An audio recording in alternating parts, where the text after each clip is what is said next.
KFNC FM and AM, HD1 and HD2 Kansas City in Odyssey Sports Station. Harrison on your home for Chiefs football. Touchdown, Kansas City! And your home for Royals baseball.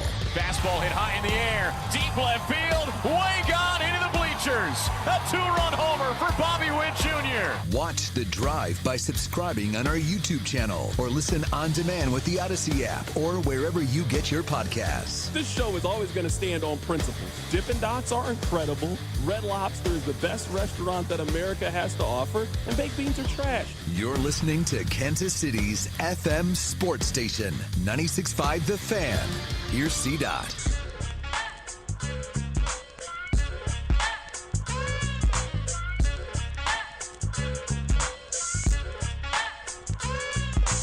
Let's do this. Another day, another dollar, another edition of The Drive. You were listening to The Drive on 96.5 The Fan, 96.5thefan.com, and also the Odyssey app. Happy MLK Day to you and yours. If you are at work, we salute you. If you are off work today, we also salute you. Happy that you are here with us on this wonderful Monday, January 19th. We got a lot to get into. We had another exciting round of the NFL playoffs. We also have a national championship game coming up in college football. Miami has a chance to go on an underdog kind of run, which sounds crazy for a team that was a dynasty to start this century. And also we have Indiana, a team that is attempting to pull off one of the greatest stories in the history of American sports. This is a team that had never won double-digit games in a season before last year. This is a team that had never won 9 games in a season before last year. They have completely turned themselves into a national power and have a chance to culminate that today in the national championship game. We'll talk about that. We got a lot to get into in today's show. We are going to start with something off the field. We'll talk about the Buffalo Bills, who have decided to make a change at head coach. But before we do that, I need to remind you guys of a couple of things. Number one, I need you listening to The Drive each day at 2 o'clock right here on 96.5 The Fan. Number two, I need you guys to tell one friend to check out the show. And number three, and most importantly, I need you to remember that the open of the show each day is brought to you by our friends over at The Other Place. So if you want to stop in and watch Miami and watch Indiana and see who wins the championship later today, stop in, grab a bite to eat, grab something to drink, catch the game. The perfect place to do that is with our friends over at The Other Place. So I want to start with the breaking news, the top story. The Buffalo Bills have made a change. Sean McDermott out as the head coach. Sources tell the insiders that the Buffalo Bills have fired Sean McDermott, Buffalo Bills head coach. It is not exciting news. It is unfortunate news. There is a meeting right now to discuss this, to inform the coaches and those inside the Buffalo Bills building that Sean McDermott is now out. He has been one of the most successful head coaches we have seen over the last decade or so, consistently in the playoffs, consistently delivering, getting right to the cusp, but not getting over the hump. And you really did wonder after this game, a frustrating overtime late loss for the Buffalo Bills. Would it be it? You could certainly see that there was angst in the building. It is something that our understanding has been brewing. Sean McDermott now, again, according to the insiders, out in Buffalo. A dramatic change and another head coaching search. I have a little bit of a theory, and you guys can tell me if you think this theory is wrong. You can tell me if you think this theory is spot on. 913-586-7965. I think the Chiefs helped cause a major ripple effect in the AFC. All season, we discussed the pressure that was on all of the other teams because for the first time, there was no overseer in the AFC. The AFC has been dominated by Tom Brady. The AFC has been dominated by Patrick Mahomes. And as the season started to take shape and the picture started to become more clear, it became obvious that Brady is in the booth and Patrick Mahomes was not going to be the overpowering, demanding figure that he has in this postseason. That for the first time, there was going to be a clear window and opportunity for you to go to the championship. Now, I know that teams don't think this, but you kind of had to wait your turn. Mahomes was gobbling up awards. He's gobbling up championships. He's getting all the endorsements. He's living the perfect life. He's living the life that your quarterback dreamed. And if you were sitting back, you were waiting and hoping on the demise of the Kansas City Chiefs, well, wake up. In 2025, you got it. The Chiefs were not a factor for the second half of the season. They never came together. They never really got things going. And aside from essentially 2 games against the Raiders and the Commanders, the Chiefs were never Super Bowl contending team this year. That's the first time that's been the case in Josh Allen's career. That's the first time that's been the case in Lamar Jackson's career. So I think the Chiefs not being there and not being so overpowering and standing over everybody created a lot of internal pressure in Baltimore, created a lot of internal pressure in Buffalo, and over the entire AFC playoff picture. It is not lost to me that 3 good coaches got fired because it wasn't enough. Now, Mike Tomlin, a little bit of a different situation, but the fans certainly wanted him fired. We're not happy with what you're turning in. John Harbaugh, the exact same thing, certainly a contender to the Kansas City Chiefs. You felt like this thing is completely wide open. If I had told every Baltimore Ravens fan that you wouldn't have to worry about Kansas City and you still missed the postseason, you would consider that season to be an abject failure. That's what happened. Same thing for the Buffalo Bills. We talked about this for weeks on this show. They had to get this one. You had Drake May, Bo Nix, Trevor Lawrence. Like, you look around, none of your peers are here. Usually, you had to go through Burrow. You got to go through Lamar. You got to go through Mahomes to get to a championship. You're telling me for the first time in your career, you look around and you have the best quarterback in the dance? No. There was immense pressure on Buffalo, on Baltimore, on Pittsburgh, on Denver, on all of these teams.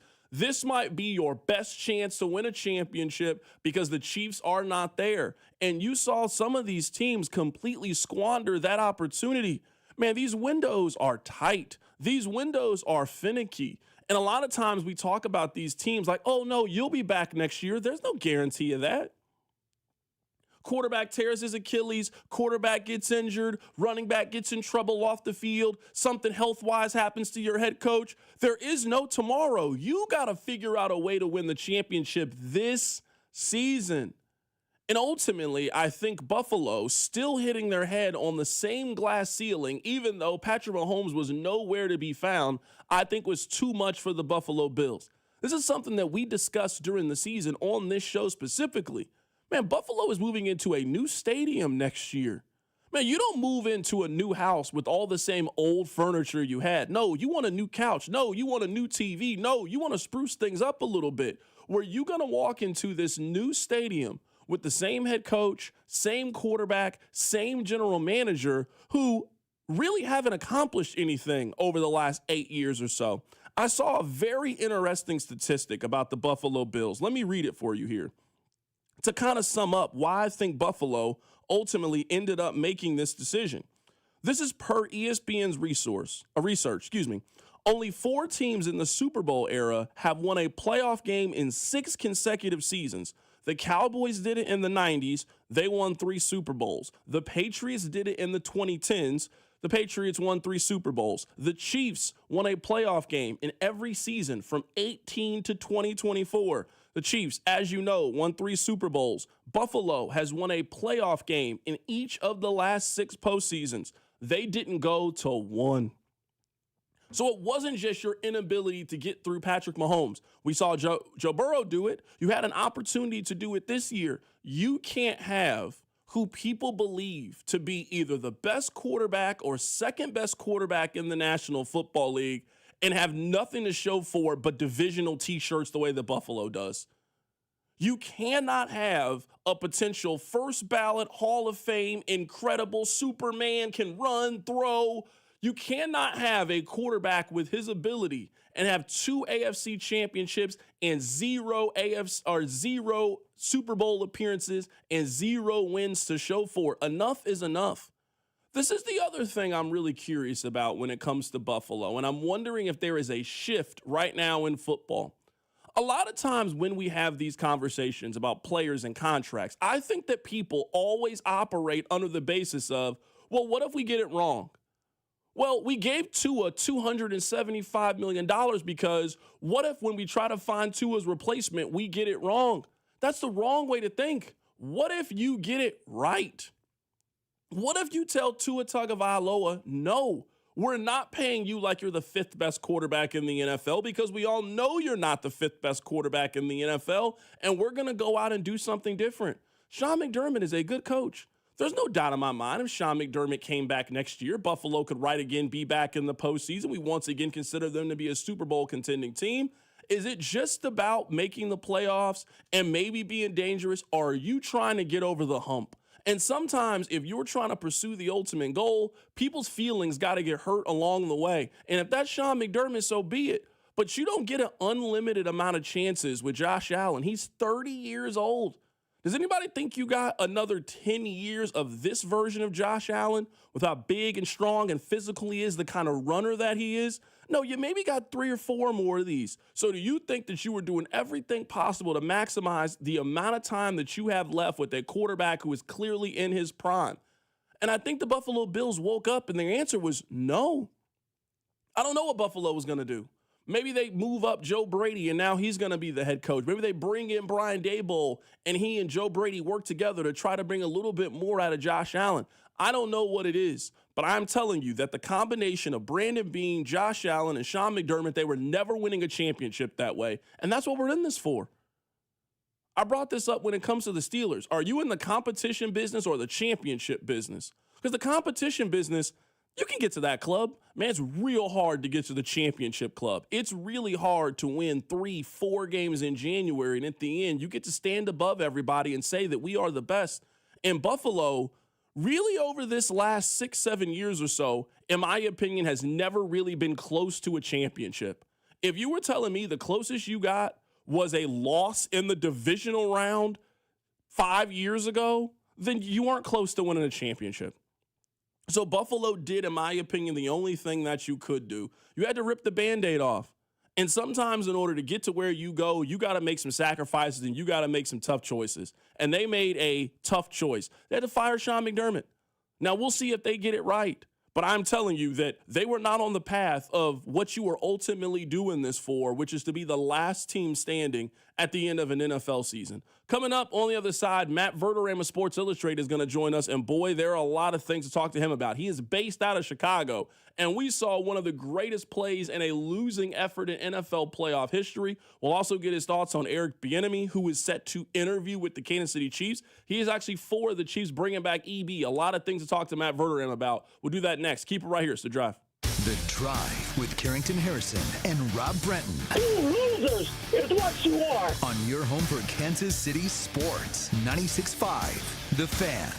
This is Kevin Harlan, and I'm here with Rob Seid of Rob Seid Ford. Fresh off a record-breaking year and a successful run at Ford's 2025 Top Volume Award. Rob, how did you do it? Kevin, it's simple. We pulled out all the stops on price, on trade values, on inventory, and made sure our customers got an experience they couldn't find anywhere else. Well, the race isn't over. 2026 is here, and you're back in the chase again. That's right, and we're going even harder this year. More inventory, more aggressive trade-in values, and a buying experience other dealers just can't match. Well, you're not just talking, you've got the receipts. Kansas City's only top-rated Ford dealer on Google, 4.8 stars with nearly 3,000 reviews. Voted best car dealership in Kansas City by KC Magazine. The recognition matters, but what actually matters is how you feel when you call or visit Rob Seid Ford. Inventory, value, transparency, and no pressure. That's why people keep coming back. Come see us at 135th and State Line or visit us online at robsight.com. Robside Ford. Buy right. Drive happy. FanDuel is giving all customers a profit boost for the college football championship coming up tonight. It's your last boost of the season. So pick the side that you believe in and build a parlay that fits the moment. Then apply that profit boost and go after a boosted payout with everything on the line. Miami has had an incredible run to a championship, but we'll see if Indiana can cap off this Cinderella story in one of the greatest college football seasons that we've seen in the sports history. FanDuel is the best place to get in on the championship action, and when you win, you get paid instantly. All you need to do is visit FanDuel.com/local. That's FanDuel.com/local to get in on the college football profit boost today. So pick the side that you believe in and build a parlay that fits the moment. Then apply that profit boost and go after a boosted payout with everything on the line. FanDuel is the official sportsbook of 96.5 The Fan. Must be 21 and present in Missouri. Opt-in required. Bonus issue is non-withdrawable profit book token. Restrictions apply, including any token expiration and max wager amount. See terms at sportsbook.fanduel.com. Gambling problem? Call 1-800-GAMBLER. Don't let winter catch you off guard. Keep your family cozy with a $69 heating system tune-up from Hamilton Plumbing, Heating, AC, and Rooter. We have pros available 7 days a week to keep your system running at peak efficiency, helping prevent costly breakdowns, lower energy bills, and keep your home warm all winter long. Over 40 years experience and more than 8,000 5-star reviews are great reasons to trust Hamilton. Visit callhamilton.com/radio for details, terms, and conditions. License number 2025-11121. Start the new year by moving, not hurting. If joint pain's holding you back, then listen up. There's a way to get real relief without surgery, without downtime, and without putting your life on pause. QC Kinetics delivers regenerative treatments that actually help your body repair the areas causing you pain. Those achy knees, hips, shoulders, your back, wherever it hurts. Instead of facing an invasive operation that sidelines you for months, these treatments happen right in the office and you go about your day. Skip the 3 to 6 months of recovery. Skip the pain. Skip the invasive surgery. Imagine this instead. You're moving stronger and better and planning the year you want. Game-changing regenerative treatments from QC Kinetics. January is supposed to be your clean slate, so make it one. Stop managing the pain and start solving it with QC Kinetics. Call now for your free consultation. 816-412-6299. That's 816-412-6299. Off 435 in State Line and in Gladstone, it's QC Kinetics. Guys, if you want the greatest night of your life, I mean your best night ever, then you gotta hear this. There's a new ED pill out, and it's from the makers of Viagra. It's their first new ED pill in over 20 years. This new super pill is called Viagra AGV, and it's unbelievable. It works super fast in only 11 minutes and lasts up to 14 hours thanks to its new vasodynamic delivery system. Plus, it's FDA approved and safe. There has never been any ED pill like it. It's unreal what it does to you. In testing, Viagra AGV crushed every other ED pill. It destroyed them all. And now, 9 out of 10 urologists are recommending Viagra AGV over any other ED pill. Every man alive needs to try this new Viagra AGV super pill at least once. Then you'll know why men are going crazy over it. So if you want to have the most incredible night of your life, you can't miss this. Go to scoreblue.com and try it while supplies last. That's scoreblue.com. You're listening to 96.5 The Fan from the DM Injury Law Studios. Mike's got this. Car, truck, or motorcycle wreck? Remember, Mike's got this.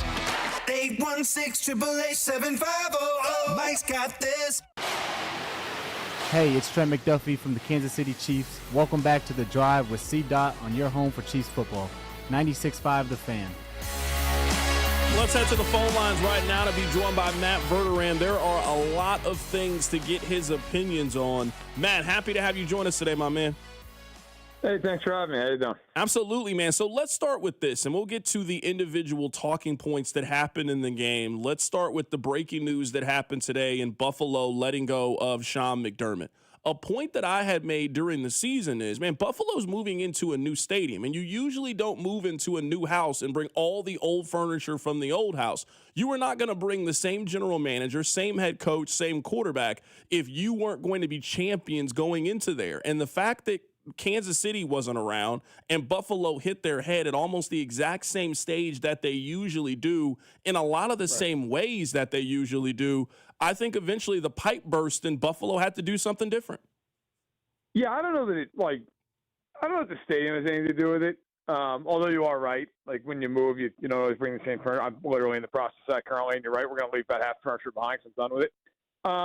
Look, I think though the point about the Bills falling out in the same spot and not being to the Chiefs, I think that matters. And look, I'm not this isn't about the Chiefs, but I do think there's something to the idea when you lose to Mahomes and a dynastic team, there is a certain amount of, frustration, but you understand, like, hey, you're absolved of it to some degree here. Like, what are you going to do? Everybody loses to him. To go into Denver and play a quarterback who is not particularly good, who did not have a great day, and you have 5 turnovers and lose that game, heads have got to roll.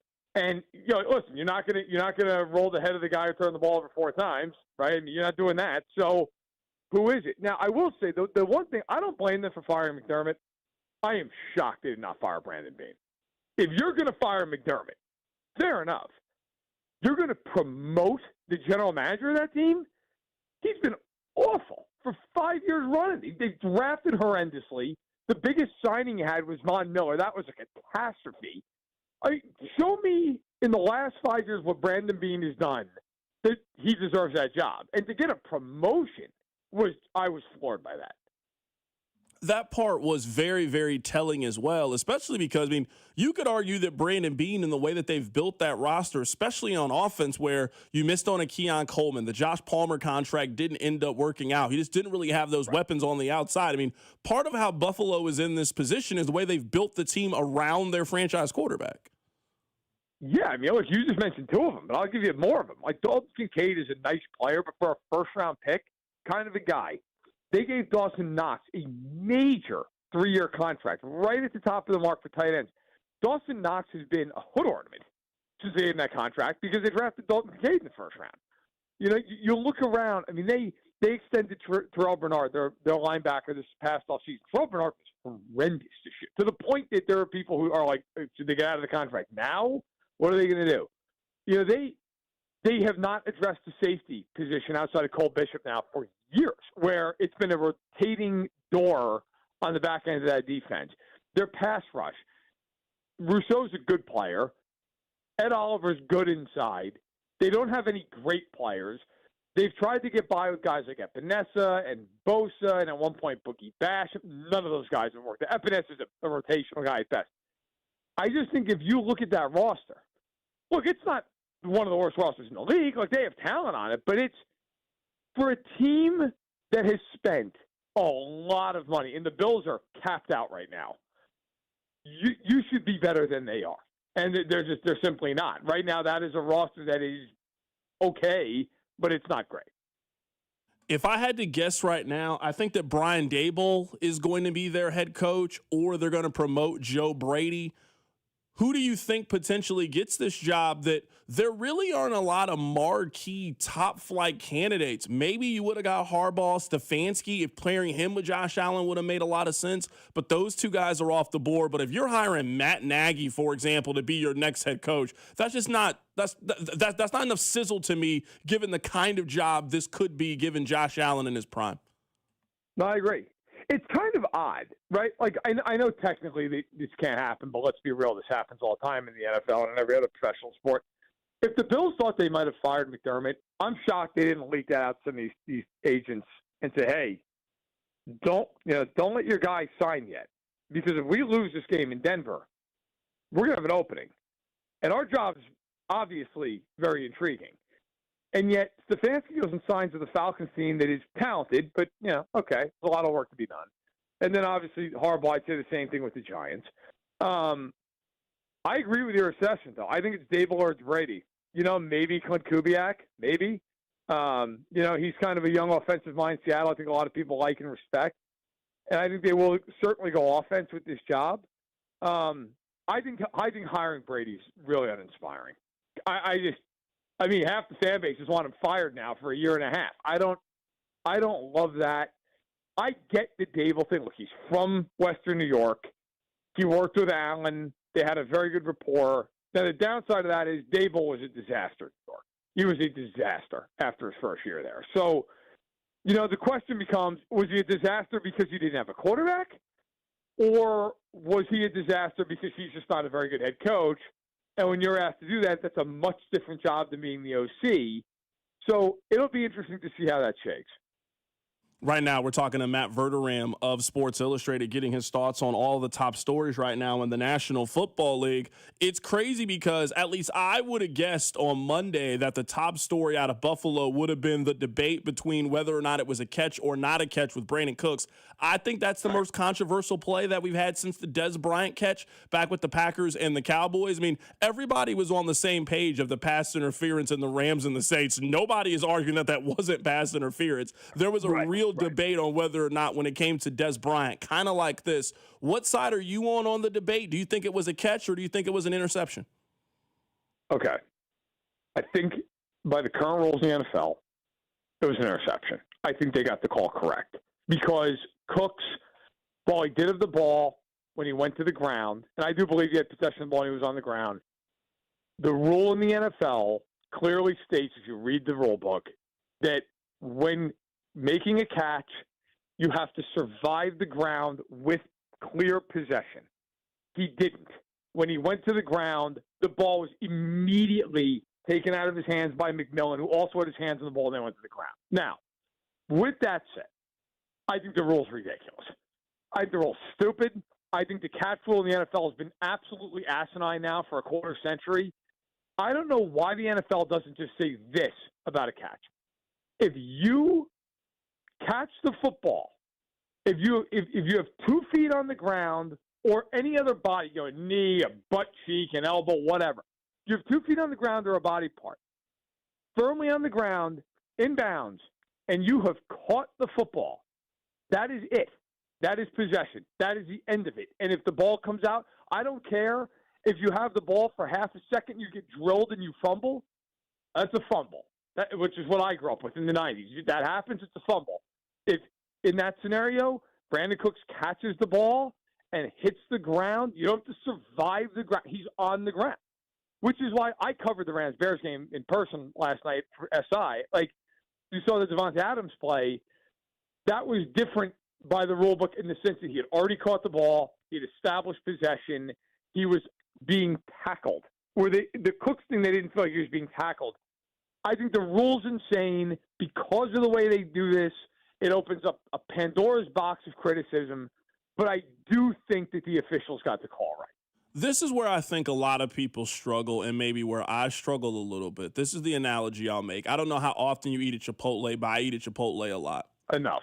Yeah. So you know this. Every Chipotle is not the same. You go to one Chipotle, they're going to make your bowl different than this one. You're going to get more rice this time. You'll get less rice this time. You'll get more chicken this time. You'll get less chicken. No two bowls are the same. No two restaurants the same. You could order on the app, and it's different than if you go in there. It's never the same experience. The reason I make that analogy is let's say that exact same play happened on a regular Sunday in every single NFL game. There is no chance that it gets interpreted the exact same way in every single instance, and that's where I think it upsets people. It's not the fact that it was ruled a catch or an interception. I think it's more of you and I can easily pull up a clip of a play that looks exactly like that one, and then we'll be like, well, hold on, wait, why was this one called an interception, but this one was called a catch? That's where I think the NFL gets themselves in trouble is it's just not consistent in every single ruling across the board, which creates even more confusion when it comes to these plays. I agree. I agree with you. I also would say that you could apply that for any rule in the rule book. Holding, pass interference, roughing the passer. It's different every week with every crew. And I would say the one thing that I do think the NFL's got to do, actually two things. One of them, they have just got to bring in full-time officials. I don't care. The reason they don't do it is they don't want to have to pay the union out. They don't want to have to give benefits down the line. They don't want to have to pay out, over the course of a lifetime. They don't want to have to do that. But that's ridiculous. It's the National Football League. Who cares? I just pay these guys, give them a pension, and call it a day. The other side of this is they've got to simplify the rule book. And I know that they're so hesitant to do that, especially when it comes to stuff like roughing the passer, because then it's looked at like, well, are you peeling back player safety? Players would tell you that they need to do it. Like quarterbacks would say they need to sit down and make it very clear what a catch is. Make it very clear what roughing the passers. Get rid of these stupid rules that nobody understands what's going on. You should not need a rules analyst. You should not need one. If you stop and actually think about that, that's insane. That every time there's a flag, hey, Gene, what do we think about that? You should just know it. You shouldn't need a Zapruder film to figure out what's going on. I do think they got the call right. I don't think the Bills have any argument to complain because they gave that game away for 3.5 hours. But I understand why there's a fury over it. Right now, we're talking to Matt Verderame of Sports Illustrated, getting his thoughts on the top story. All right, Matt, let's talk about this offensive coordinator thing with Eric Bieniemy. I guess let's start with this because the hot buzzword with Eric Bieniemy is accountability. Every time somebody mentions Eric Bieniemy, the first thing that they mention to me is accountability. Let's start with my first question. What else do you think Eric Bieniemy offers? Because accountability is one of those things that's to me one of the fundamental principles of being a good head coach or a good coordinator or anything. Holding your employees accountable and creating a standard and a culture when it comes to that. I just feel like I've been beat over the head with this word accountability. But then when I ask other questions, well, like, is he going to help Patrick Mahomes with some of his accuracy issues? Is he scheme guy? Is he call plays guy? It's like, no, he's not any of that. He's going to hold guys accountable. What else do you think he provides for an offense aside from accountability? Okay, so I know how you feel about this, and I am on the opposite end in the sense I really think, and I'll answer the question. I really think they need accountability on that offense in particular. That offense the last 3 years has been, if you watch all 22 or even just the game, you're just watching the TV copy, it is a cornucopia of how badly you can screw something up on a play-to-play basis. I can't tell you, anybody listening, how many times, as someone who watches the whole league, I will turn on the Chiefs, and they're the most fundamental mistakes in the world made 25 times a game. They can't run routes correctly. They don't have the right spacing. Their running backs take the wrong angles. They can't line up correctly. They're late out of the huddle because it took forever to get things going. And like some of that falls on Andy. But I do think a lot of that falls on Matt Nagy. And I think as far as the OC job itself and what Bieniemy offers, first of all, I do think Bieniemy is going to hold them accountable. Because I'll tell you right now, the next time Rasheed Rice jogs on a route during a game, that he is going to hear it in a way he never heard it from Matt Nagy. I think that does matter with this team. I think they need that. Secondly, he just spent a year at Ben Johnson. He should be able to bring the run scheme over to Kansas City and show them, hey, look, this is how this is coached. These are the different points. This is what we should do. I think that is valuable. I think that matters. But I also think, too, as long as Andy Reid's there, it doesn't – like the idea that they need to bring in somebody who's new because of all this influence, Andy Reid's going to run Andy Reid's offense. Like, Andy's in charge. Andy has to fix the scheme himself. He's got to freshen that up. He's going to call the plays. They could have brought in Mike McDaniel. Mike McDaniel's not calling the plays. Andy's calling the plays. So, like, Andy's got to fix all that stuff. Now, the enemy or whoever the OC may be, they're going to have some input. But it's on Andy. So, to me, I want the offensive coordinator, if I'm the Chiefs, who is going to drill down on the details, who can install the game plan, who's making sure that they're not making mistakes repeatedly, which is something that has just murdered this team over and over and over the last 3 years. I actually really like the hire. I think it's going, if they make it, I think it's going to be a good hire. I understand the thought process the other way, but I think none of this works if Andy doesn't freshen up his scheme. If he doesn't do that, forget it. They're going to stink. But I think they needed a guy like Bieniemy who can go in there and force these guys to stop making the same dumb mistakes they've made for years. Matt, why do you think his career has stalled aside from Mahomes, Reed, Kelsey, Hill, all of those? Because you remember 3 years ago, the belief was, hey, you've been kind of carried for the last little bit. Hey, if you want to go be a head coach, we need to see you do it outside of this infrastructure. He went to Washington. Yep. It didn't work. He went to UCLA. He got fired during the middle of the season. He then comes back. No team in the NFL offered him an offensive coordinator position. He went back to being a running back coach, something he was a decade ago. I would say the further away he's gotten from Andy Reid and his scheme and Patrick Mahomes, I would say his career has stalled or he has regressed in a lot of ways. If he is this overwhelming offensive coordinator that is good enough to be on the Kansas City Chiefs, why do you think his career is stalled, and why do you think that those character traits aren't really, I guess, valued by people outside of Kansas City? But I think we're talking about the same thing. Like, I don't know that he's going to ever be a great play caller. I don't know that that's his strength. I don't know that him going out and coordinating an offense with Sam Howell is going to ever work. But that's the thing, Kansas City. He doesn't have to do that.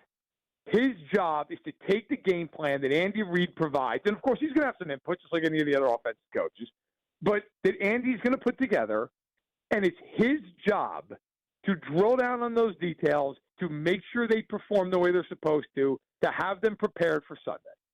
And he was really good at that in Kansas City. When you go and you're in Washington and you have Sam Howell, who is a terrible quarterback, and you have to call the plays, run the whole offense, that's a different deal. That is a far different deal. Now, maybe that showed what a lot of people said way back when, hey, he shouldn't be a head coach. Fine. Maybe that's true. But I think in Kansas City, for what he's being asked to do, there is a certain type of individual that is going to be able to work in that job, because it does take some selflessness. You're going to go in there and you're not calling the plays. You're not running that offense. It's not like Spagnuolo, who his job, he's basically the head coach on the defensive side of the ball. You know, there's a reason Mike McDaniel's not interviewing Kansas City. There's a reason Cliff Kingsbury isn't going there. Because those guys, they want to call their plays. They want to run their offense. They're not going to do that in Kansas City. So, look, if you want that, then you need to fire Andy Reid.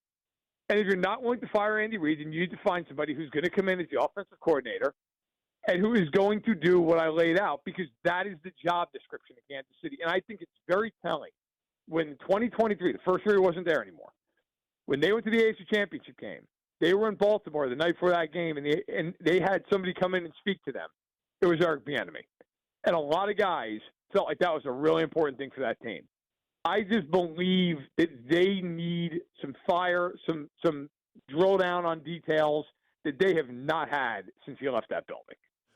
I guess this is another part of my issue with it. I'm happy that you and I are having this conversation and we're on different sides, because I would say the text line is very much for it. I feel like I'm in the minority when it comes to this. Is where I think it's unimaginative is I feel like during the season, the thought process was, man, we've seen this before, where whenever the Chiefs needed to go get a defensive lineman, they went to go get Mike Pennell. When the Chiefs needed a wide receiver, they went to go get Juju Smith-Schuster and Hollywood Brown. So one of my thought processes is, wait, hold on. In October and November, everybody kept screaming that called in the text line said, we want new, we want different. Now we want Eric Bieniemy back. Now we're having conversations about bringing back Tyreek Hill. None of this just sounds new and different. This just sounds familiar to me. And where I would disagree with you a little bit when it comes to offensive coordinator for the Chiefs is, you're right, it does require a measure of selflessness. But you and I both know people will take jobs with the belief that it can help me get to where I want to go. And 5 of their last 6 offensive coordinators, they go get head coaching jobs. So if you go to Andy Reid University for 3 years and you graduate, you get to go be a head coach. Only one of those people never graduated to be a head coach, and they're bringing that person back to be this year's OC. You know, you're right, but I'd also point out, how'd that go? All those OCs that have left, how's that gone? Matt Nagy was not good. And I frankly am shocked you might get a second opportunity. Like, didn't go well. I hope he's a nice man. I hope it works out for him. How'd it go? You know, Doug Peterson won a Super Bowl, but was out at Philly soon thereafter, went to Jacksonville. That was a disaster. Like, those guys typically, that come out of Kansas City, look, not saying they're not smart, not saying they're not deserving. That job, that offensive coordinator job, the same thing in Philly, under Andy Reid, you are going to come out of that job, and you have not called plays. You have not run that side of the ball. There's, like I said earlier, Steve Spagnuolo, that's a whole nother ball of wax. That guy is basically a co-head coach. On the offensive side in Kansas City, Andy Reid is God, and you work for God. That's what happens in Kansas City. That is how that organization runs. And so to me, I get it. I believe – in fact, I feel like I'm in the minority because I've been getting screamed at on Twitter all day. If you go out and hire Mike McDaniel, I think that'd be great. That'd be inspired. then you're firing Andy Reid. So I would ask everybody out, if you want one of those guys, are you willing to fire Andy Reid? Because if the answer to that question is no, you're not hiring that guy. That's not going to happen. So I just think if you're Kansas City, look, I'm with you on when they bring back like Derek Nottie. That stuff drives me insane. I think it's nuts. But those guys are also aging and getting worse. Like Tyreek Hill, by the way, the same thing. Like, we'll see what happens. But, Tyreek Hill's in his early 30s coming off a horrific leg injury. Eric Bieniemy, I don't care if he's, 51 or 55. It doesn't really matter. So I think that the hire for what this team needs, based on what I've watched on offense the last 3 years, I think is going to benefit them if they end up going that direction. I want to take a big picture look, and I'll get you out of here with this last question. Day one of free agency, what do you think the Chiefs' big swing is? What do you think their splash is? Because there's one pretty consistent with Brett Veach's. Normally, day one in free agency, they do something. They go get Tyrann Mathieu. Yes. They go make a big trade. They go do something. Jawan Taylor. Yep. Yeah, what's their day one big swing this year? Because I'm guessing now, if you're telling me that the move is Bieniemy, then I'm guessing day one is Breece Hall. I agree. Whether it's Hall or it's ETN or it's I think it's running back. Because the problem is, if you go into the draft, like let's just say they sign some run-of-the-mill back who's like a rotational player, like a good player, but he's rotational. J.K. Dobbins. If they do that, they still need a top-tier back. And if you look at the draft, the only guy who fits that bill is Jeremiah Love. And if he's not there when you're at 9, you're screwed. And there is no way around that. Like, I think if they go into the draft feeling like they need edge or they need a receiver, there's going to be guys at 9. Like, this is going to be, whether or not it's Dyson or it's Tate or it's 11, there's going to be somebody at 9. Bain and Bailey and so on and so forth, Falk, there's going to be guys. There is no guarantee, and I don't think he's going to be there. The Love's going to be there at 9. And so I think if you're the Chiefs, Bieniemy or not, I think they're spending money on him. Right? Plus, by the way, that position is cheaper to get an upper echelon player than there is at edge or receiver. So I think it'll be a running back. That is our guy, Matt Verderame of Sports Illustrated, joining us on the show today. A lot of big things happening right now in the National Football League. Matt, we'll catch up with you closer to the Super Bowl, my man. Appreciate your time as always. Hey, thanks a lot, dude. Take care. Absolutely. That's Matt Verderame joining us on the show. Really good stuff for him. I noticed something in the conversation with Matt Verderame. I'll tell you what it is. Keep it right here. It's The Drive. The Drive with Carrington Harrison on your home for Royals baseball. 96.5. The Fan. What's up? It's Draymond Green. I'm back for my 14th NBA season, and my podcast, The Draymond Green Show, is back too. This season, I'm breaking down games, reacting to the biggest NBA stories, and sitting down with teammates, rivals, and culture shapers. And trust me, I'm not holding back, on the court or on the mic. 2 new episodes every week. New segments, big conversations, real basketball talk for the real hoop heads. Listen to and follow The Draymond Green Show wherever you get your podcasts. We're back. We're better. Let's get it. Hey, football fans, picture this. You bet your favorite player to score the first touchdown in the game, but his teammate scores instead. Well, if this happens, BetMGM wants to give you another chance at the end zone. With BetMGM's second chance promotion, you'll get your stake back if your first touchdown scorer scores second instead. That's right. Bet on any pro football player to score the first touchdown of the game. If you're right, you win. If your player scores second, you get your stake back in cash. With BetMGM's second chance offer, you have a chance to keep the fun going after the first player crosses the goal line. Try a first touchdown scorer wager with confidence today. BetMGM. Make it legendary. BetMGM and GameSense remind you to play responsibly. Gambling problem? Call 1-800-GAMBLER. See BetMGM.com for terms. 21 and older only. Missouri only. New and existing customer offer. Subject to eligibility requirements. Rewards paid back and unrestricted withdrawable funds. Please gamble responsibly. This January, Fridays just got cooler. Only at Harrah's, Kansas City. Polar Patrol is making their rounds, and you can win $500 in free play. Just come out and play at any slot machine or table game for your chance to win $500 in free play. That's right. Fridays in January, the fun is on patrol, and the prizes are ready to pop. So bundle up and head to Harrah's, Kansas City, where the good times keep flurrying. 21 or older to gamble. Know when to stop before you start. Gambling problem? Call 1-800-GAMBLER. Men, the new year is here, and if you're like many of us, you're ready to improve your health. But if you're feeling low energy, not sleeping well, or not seeing results in the gym, keeping that resolution can be tough. This is Jeff for Heartland Men's Health, and if those symptoms sound familiar, we can likely help. They often point to low testosterone, and treating low T is what we do. But this year, we're also helping men go further with 4 targeted body composition plans featuring growth hormone peptides, NAD+, GLP-1s, PDA, and more, designed to boost energy, support metabolism, enhance recovery, and accelerate fat loss. With our low T treatments combined with our body composition programs, most men notice real improvements: more energy, better focus, improved sleep, stronger workouts, and often a renewed sex drive as well. So call us. Your initial visit is just $99 and includes blood work and a medical consult. And if you start on treatment the same day, your visit is free. Call 844-447-6600 or visit heartlandmenshealth.com.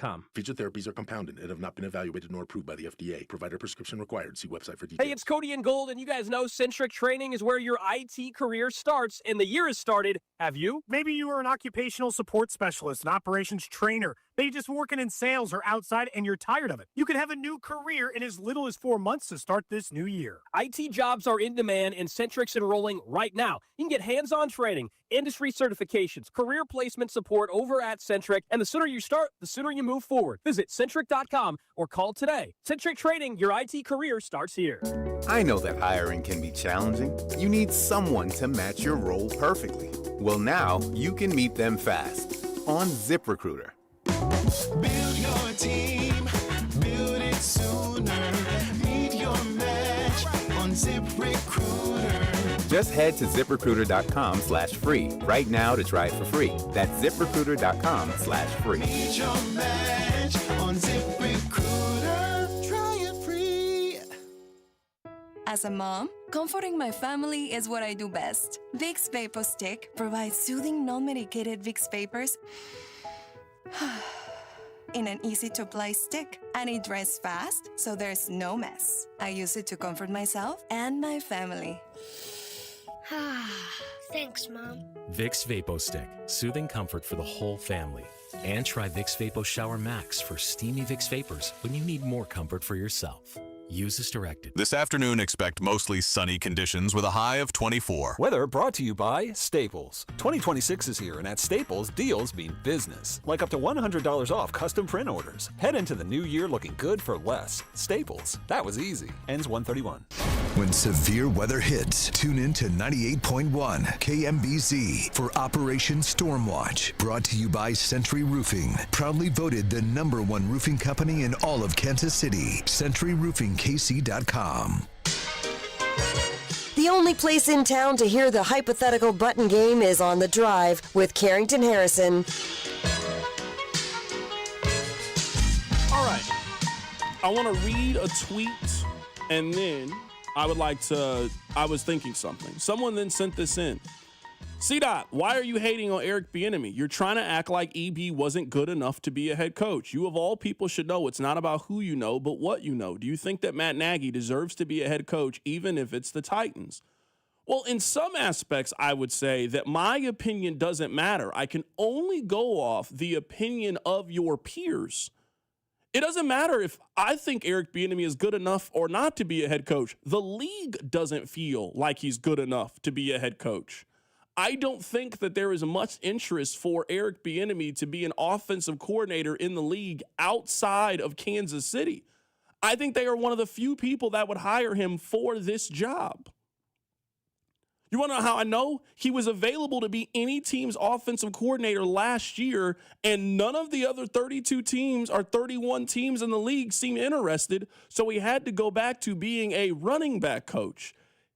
This part is undeniable. This is not me hating on Eric Bieniemy. It's just a very simple Google search. His career has regressed the further he has gotten away from Andy Reid and Patrick Mahomes. Now, they are coming back in to potentially save his career and put a little bit more juice back into it, but it is impossible to look at. 2 years ago, he was an offensive coordinator, or 3 years ago, he was an offensive coordinator for the Chiefs. He then left to go be an offensive coordinator for the Commanders. It failed. He then went to UCLA, which nobody thinks is a premier college job, to be their offensive coordinator. He got fired before their season was up and then went back to the NFL to be a position coach. He got a demotion in the league. The league is telling you that they don't value him the way that the Chiefs value him. So I think that's really important. And listening to Matt Verderame, this is the comparison, the analogy that I came up with. And maybe it is not fair to call Eric Bieniemy offensive coordinator. It sounds to me like they want a quality control coach, is what it sounds like. I'll give you an example. And Rob, I hope I'm not speaking out of turn. Rob and I work together when it comes to the interviews.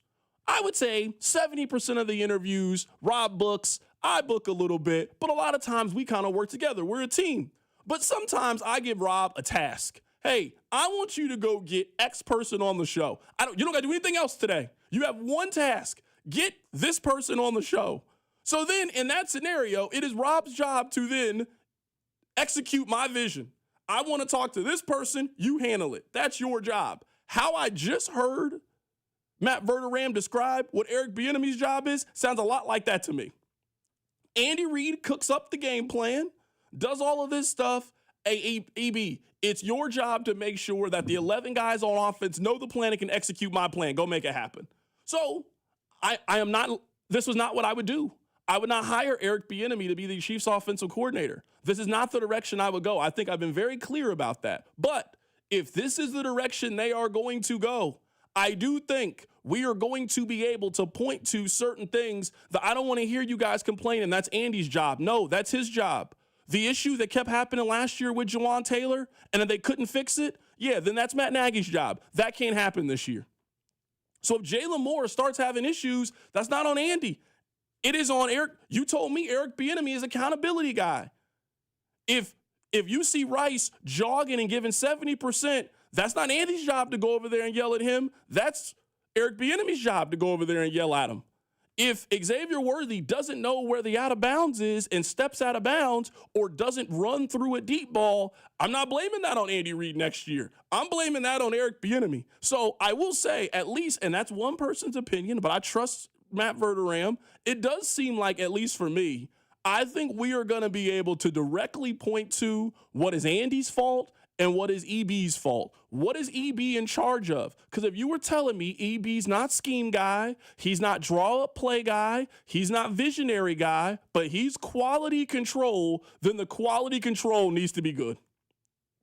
The quality control, if this is a restaurant, the service better be top notch. Every single, hey, you come in here, we greeting you with a smile, we're handing you a menu, it better be A+ customer service. That's your job. You don't cook.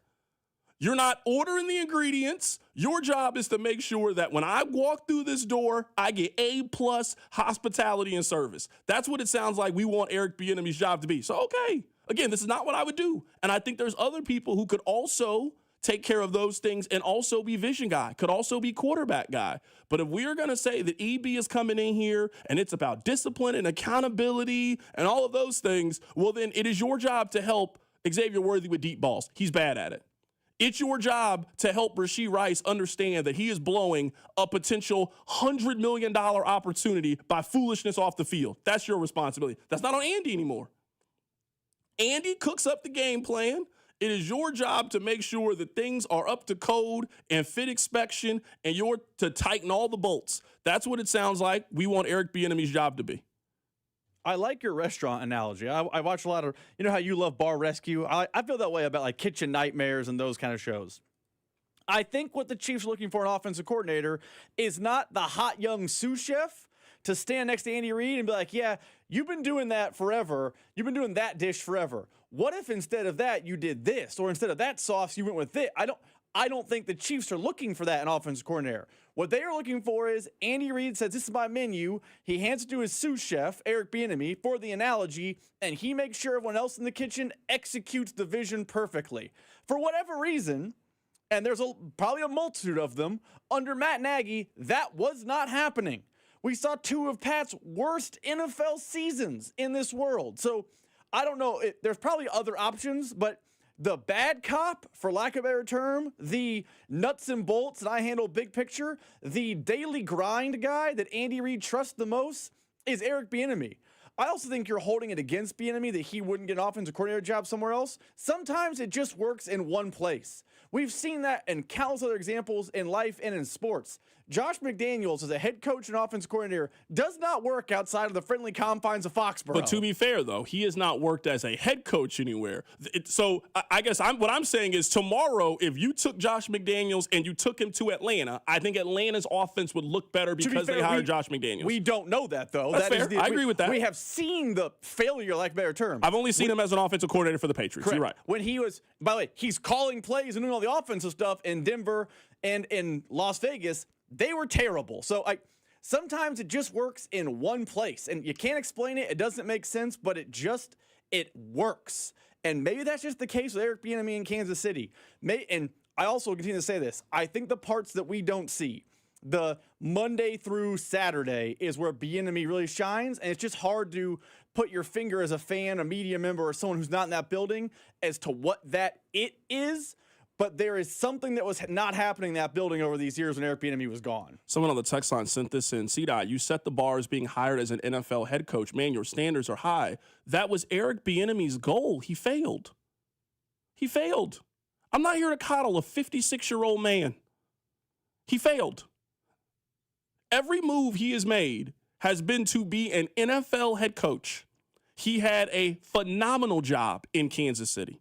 He started here in 2013. He moved up to be the offensive coordinator on a team that won multiple Super Bowls while he was there. Every decision he made for 3 years was to put himself in a position to be an NFL head coach. He interviewed for at least 10 teams.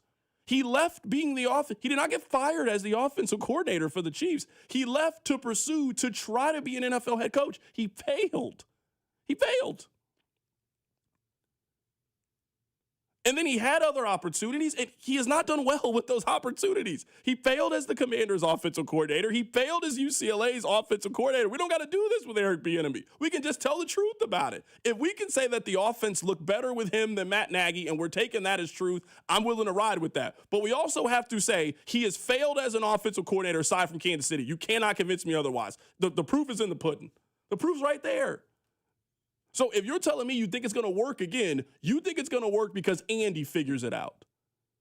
And he's your quality control coach. Hey, I'm going to do the work. You make sure they can execute my vision. If that's what the Chiefs want an offensive coordinator, then they have hired a really good cop, bad cop.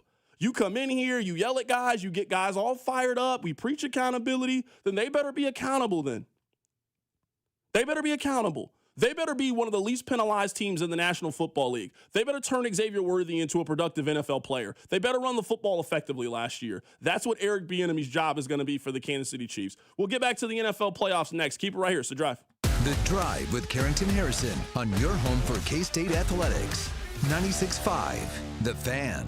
$5,000. That's the average amount of money people in the U.S. are now spending on gas in a year. $5,000. That's crazy. If you drive, you have to download Upside, the free app that gives you cash back every time you get gas. That's right. You can earn real cash back with Upside just by buying the gas you're already buying. You can literally start earning cash back today. I use Upside every time I fill up, and I've already made around $300. You're putting gas in your car anyway. Why not get real cash back? If you like free money, download Upside. I'm saving the cash I earn from using Upside to help pay for a vacation later this year. Download the free Upside app now to earn cash back every time you buy gas. Use promo code FRESH to get an extra 35 cents per gallon on your first tank. You can cash out anytime right to your bank, PayPal, or a gift card for Amazon and other brands. Just download the free Upside app and use promo code FRESH for a 35 cents per gallon bonus on your first tank. That's code FRESH for a 35 cents per gallon bonus. We all hear the radio ads about the IRS. They tell you to be afraid, to be scared, and they try to frighten you into calling. I'm not here to do that. Tax Relief Advocates is different. TRA is here to tell you that if you owe money to the IRS, whether it's $5,000, $50,000, or $500,000, we have a solution. It doesn't matter if you're sitting in your car, at work, or with your kids. No matter where you are, call now. 800-575-6986. Don't lose hope. TRA can eliminate or reduce what you owe to the IRS. Generous programs are now available that can give you a fresh start. Our passion is taxes and helping individuals fix their IRS problems. We have over 1,000 5-star reviews on Google and an A+ with the Better Business Bureau. You don't need to be afraid of the IRS any longer. End your tax nightmare today by visiting us online at TRA.com or call 800-575-6986. That's 800-575-6986. Tax Relief Advocates. Real solutions for real people. And Doug. There's nowhere I wouldn't go to help someone customize and save on car insurance with Liberty Mutual, even if it means playing in a football game. Boom! 42! You're going down, Doug! Oh, yeah? Your price on car insurance when you customize and save is going down. Hey! Limu? What are you doing on their team? Only pay for what you need at libertymutual.com. Liberty, liberty, liberty, liberty. Football playoffs are here, and Underdog is the best place to get in on the gridiron action because you can make entries and win money. Right now in Missouri, it is incredibly easy to get started over on Underdog. Just choose one of your favorite players and choose if they'll go higher or lower on stats like touchdowns, rushing yards, receptions, and more. Get them right, and you could win up to 5,000 times your cash. So what are you waiting for? Download the app today and use promo code TAPP, T-A-P-P, to score $75 in bonus entries when you play your first $5. That's promo code TAPP, T-A-P-P. The best place to get in on the gridiron action right now in Missouri. Underdog. Make plays, win money. Must be 18 plus and present in Missouri. Terms apply. See assets.underdogfantasy.com/web/play and get terms _DFS_.html for details. Concerned with your play, call 1-800-GAMBLER. Visit www.ncbgambling.org. What if sports were traded like markets? Now you can test your sports IQ in real time with Robinhood Prediction Markets. It's not you against the house. It's you participating in a live market. You can buy or sell your positions all game long. You know the game. Put it to use. Trade every play with Robinhood. Download the app today. Futures and cleared swaps trading involves significant risk and is not appropriate for everyone. Event contracts are offered by Robinhood Derivatives LLC, a registered futures commission merchant and swap firm. My name is Whitney Allen. I am a widow. My husband Ryan died. We never thought in a million years we'd have to use life insurance. The unexpected happened. With Ethos, it is so fast and easy. It's 100% online. You can get a quote in seconds, apply in minutes, and get same-day coverage. No medical exams, and you can get up to $3 million worth of coverage through Ethos. Get your free quote at ethos.com/game. That's ETHOS.com/game. Time spent on application may vary. Online health questions required. Rob Sight Ford, KC's Ford volume leader and top rated on Google. 135th and State Line. Rob Sight Ford, your 2025 Ford volume leader. Top rated on Google with 4.8 stars and 3,000 plus reviews. The best selection, best prices, and Kansas City's best customer service. Visit Rob Sight Ford at 135th and State Line. Buy right, save big, and drive home a winner. Only at Rob Sight Ford. Make sure to subscribe to our YouTube channel to watch all your favorite shows, shorts, and clips. This is your home for Kansas City sports. 96.5 The Fan, KFNZ FM and AM, HD1 and HD2 Kansas City, an Odyssey sports station.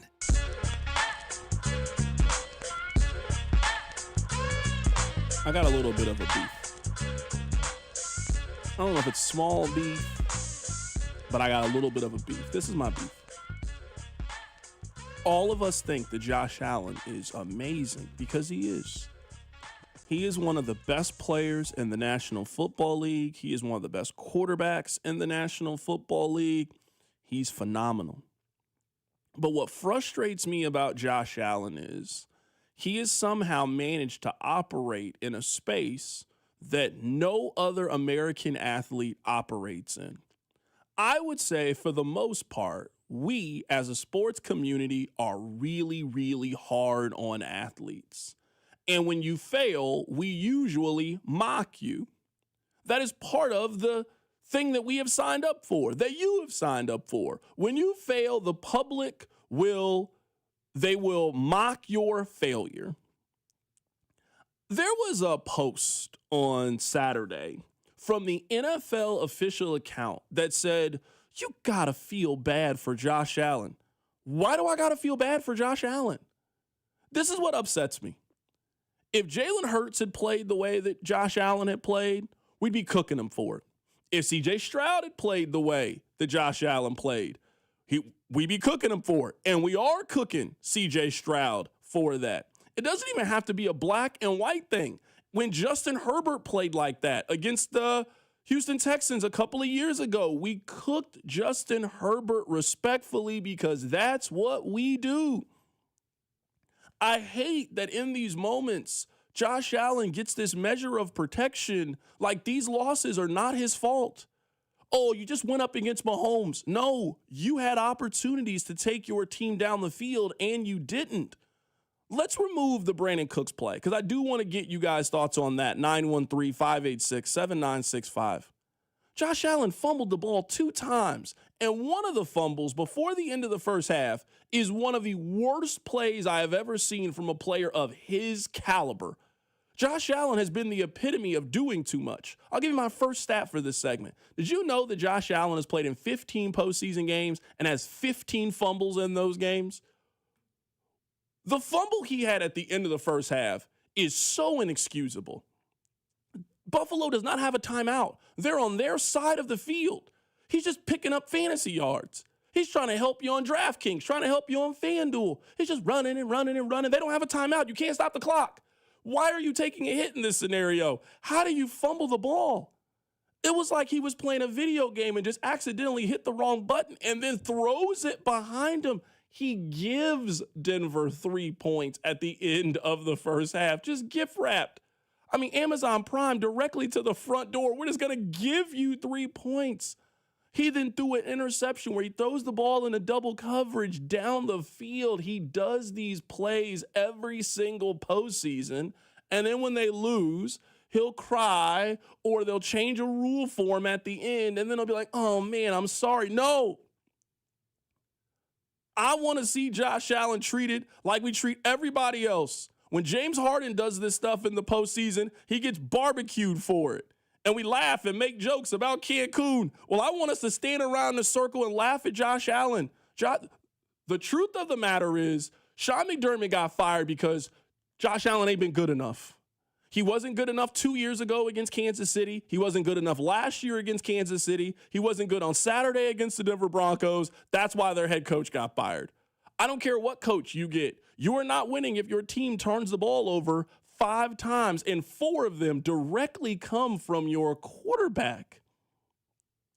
Again, Josh Allen is amazing. Don't get me wrong. But I hate in sports that we make everybody earn it. We make everybody earn it. LeBron had to earn it. KD had to earn it. Steph, we make everybody earn the throne. Mahomes had to earn it. Everybody has to earn it. Since when do you get to be called the best with no championship DNA? People walk around like Josh Allen's the best quarterback in the league. Based on what? How is he better than Matthew Stafford? I've seen Stafford take a team to a Super Bowl. I'm seeing him in the process. I think he's going to do it again and take a second team to a Super Bowl. Josh Allen's never done that before. He has no championship moments. It is really like America felt bad that Josh Allen didn't get a chance against the Chiefs with the 13 seconds. And we have just forgiven everything that has happened since then in a way that's so annoying to me. I wouldn't feel this way about Josh Allen if we just talked about him truthfully, the way we talk about other quarterbacks, the way we talk about other great superstars who haven't won. He is Phil Mickelson is who he is. And we used to kill Phil Mickelson. Tiger was there and beating him, but hey, you haven't won a major. No, you haven't been good enough. We used to crush Phil Mickelson. Why don't we crush Josh Allen in the same way? But there's this sentiment of, oh, woe is me. What were you supposed to do? It's not fair. I hate it. I really do. Maybe I'm a hater when it comes to Josh Allen. I really don't think that I am. I bet on Buffalo to win on Saturday. I thought Buffalo was going to win. I thought they were going to win largely because of who their quarterback is. But he does this every single playoffs. And then we act like it's not his fault how they continue to find themselves in the situation. We don't treat any other American athlete this way. We make everybody come to the front of the line and we hold everybody else accountable when they lose. Except Josh.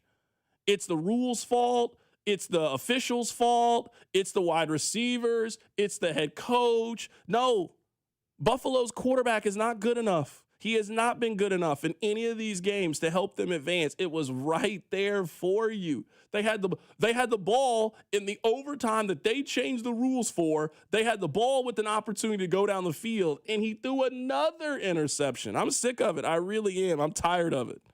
I want us to hold Josh Allen accountable the way we do with every other American athlete. That's what I want us to do. Maybe I am part of the problem. And this is going to come off like Josh Allen apologist. But before Saturday, I think part of the measure of protection he was given is the idea that everything around him failed except for him. Now, I'm going to take Saturday out of the equation, and I'm actually going to come back around to your side on Saturday. But before Saturday, Carrington, Josh Allen was losing because Sean McDermott was doing head-scratching things, or Patrick Mahomes was just too great, or something else was happening.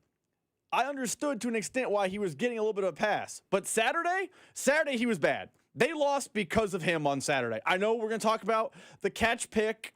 I know Sean McDermott lost his job because of it. I get that. He had 5 turnovers. I guess the Bills had 5 turnovers. Excuse me. He had 4. And one of them was debatable. Whatever. The Broncos did not play great. And the Bills had a chance to win late twice, and they couldn't capitalize. This is the first time in the playoffs that I felt like, the Bills lost because their quarterback played poorly. I think he got that measure of protection, at least in my mind, up until this weekend because it was always the infrastructure. But that wasn't the infrastructure on Saturday. That was Josh Allen. You got to go get it. It's really that simple, and I haven't seen him go get it. I want to play for you guys. This is what Sean McDermott had to say when it came to the interception catch. Now, I want to be very clear about this. Your guess on that play is just as good as mine. I'm not here to be like, you're wrong if you think it was a catch, or you're wrong if you think it was an interception. I genuinely believe that it was a pure 50-50. I think it is the most controversial play that we have had in the NFL since Dez Bryant. It was funny enough because I rewatched the Dez Bryant catch this weekend. I was sitting there thinking, I don't think he caught it. But some of you think that Dez Bryant caught it. That's the beauty of this. I think it's a catch. I really do. I think it's a catch. As I'm watching the play, and I've seen it, we've all now seen it 1,000 times, I think that should be considered a catch. I believe that Brandon Cooks has possession of the football. I believe he has possession as he is going to the ground and his knee hits the ground. I believe that he solely has possession at that point. I believe that he has possession of the football when his back hits the ground. He then starts to roll over, and there is no question that at that moment, the defensive player takes the football away from him, and that is the debate here. Now, I have heard people make this argument that I think is a very fair argument. In that scenario, if let's say the defensive player is not there, and Brandon Cooks does the exact same thing. He catches the ball, his knee hits, his back hits, he rolls over, and he just drops the ball. Then the argument would be that's an incompletion. And I would also agree that that's an incompletion. So I'm telling you, I don't have the correct, perfect answer to this. And my issue with the play more than anything is just the inconsistency of, I think if you had 10 different officiating crews, I think you get 4 different answers on what happened on the play. That is just frustrating as somebody that watches the NFL. But I think that is a catch. I think it should be a catch. But I'm also not going to sit here and let Josh Allen off the hook because of one call at the end of the game when that was your 4th interception of the day. No, you made a lot of losing plays before that one. I'm not going to let you now put all of the burden on this loss on this one individual play that happened. You had your chances to win, and once again in the playoffs, you were not good enough. It's hard for me to understand why it was ruled the way it was ruled. And if it is ruled that way, then why wasn't it slowed down? Just to make sure that we have this right. That would have made a lot of sense to me, to make sure that we have this thing right, because that's a pivotal play in the game. We have the ball at the 20, maybe kicking a game-winning field goal right there. So I'll just leave it at that. But I'm saying it because I'm standing up for Buffalo, damn it. I'm standing up for us. Because what went on is not how it should go down, in my estimation. That play, these guys spent 3 hours out there playing football, pouring their guts out, to not even say, hey, let's just slow this thing down. That's why I'm bothered. I think that Sean McDermott makes a good point. I think he makes a good point. I really think it's a 50-50 play. If you think it's a catch, I think we can argue it's a catch. If you think it's an interception, I think you can argue it's an interception. My issue is more with the rules and the interpretation of the rules than anything. I think the interpretation and the rules are unclear. I think we've known they're unclear when it comes to these catch rules because we argue about it way too much throughout the course of the season. And when you get these weird scenarios like we got on Saturday, hence the arguing. But at least for me, I can't speak for Rob, but at least one half of the drive, I'm not letting Josh Allen off the hook. I'm really not letting him off the hook. I can't walk around when people keep telling me this is the best quarterback in the National Football League when all you have to show for it is we won our division hats because we beat the Dolphins and the Jets. No, that's not good enough. That's not good enough for me. You got to start doing more if you're telling me you're the best. Because the best player in the NBA, he got a championship. The best player in the NFL, I think, is Patrick Mahomes. He got championships. Tell me the last time that you thought the best player in the league had no rings, no jewelry, no nothing, except Make-A-Wish MVP because they got tired of giving it to the same person last year. That's all he has so far in his career, and I'm sick of it. So if that makes me a Josh Allen hater, then I will be the president of that fan club. I'm sick of it. I'm sick of the media coddling him. I'm tired of them not talking about him like we talk about every other American athlete. Be better. Keep it right here. It's The Drive. You're listening to The Drive with Carrington Harrison. I mean, come on, guys. What are we doing here? On your home for Chiefs football, 96.5, The Fan. Paramount Plus is the new home of UFC, and we're coming out swinging with UFC 324. Oh, what a shot! And 325. On back-to-back weekends, the new era is here. It's time! Every fight. Bam! Let's go! One subscription. Oh my goodness! Pay-per-view just got knocked out. Let's go! Back-to-back blockbuster UFC events this month only on Paramount Plus. You've got a big day, so you use Unstoppable scent boosters to give your laundry non-stop freshness. So no matter how long the day goes, you can't stop this power, this walk, this pose, this strut, this look, this talk. Your clothes will be so fresh you can confidently strut into that end of the day meeting like a boss, boss, boss, boss, boss, boss, bosses. Let's talk business in my office.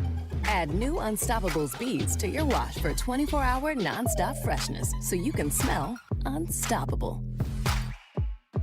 Hi there, I'm Charlie. And I'm Carter. Our dad is Rex with Rex Buys KC. If you're thinking about selling a home in Kansas City and don't know where to start, our dad can help. Sometimes life throws curveballs, like moving for a new job, dealing with a divorce, or inheriting a house you weren't expecting. Dad doesn't just make offers, he talks with people to help them understand all of their options. No pressure, and it doesn't cost anything to talk with his team. He's a local home buyer who really knows Kansas City. If selling to him is the right choice, he'll give you a fair cash offer, and you can close on your timeline even in as little as 7 days. He buys homes in any condition. No need for repairs, no fees, no surprises. Just an honest, easy process so you feel good about your decision. Want to talk to him? Call 816-330-6000 or go to rexbuyskc.com. Rex Buys KC, helping people make smart choices one home at a time. Midwest, winter 2026, Airman. Say, how's that utility bill? Even your level payment plan seems like it's tilting uphill? But wait, Airman here with some good news to re-level the playing field.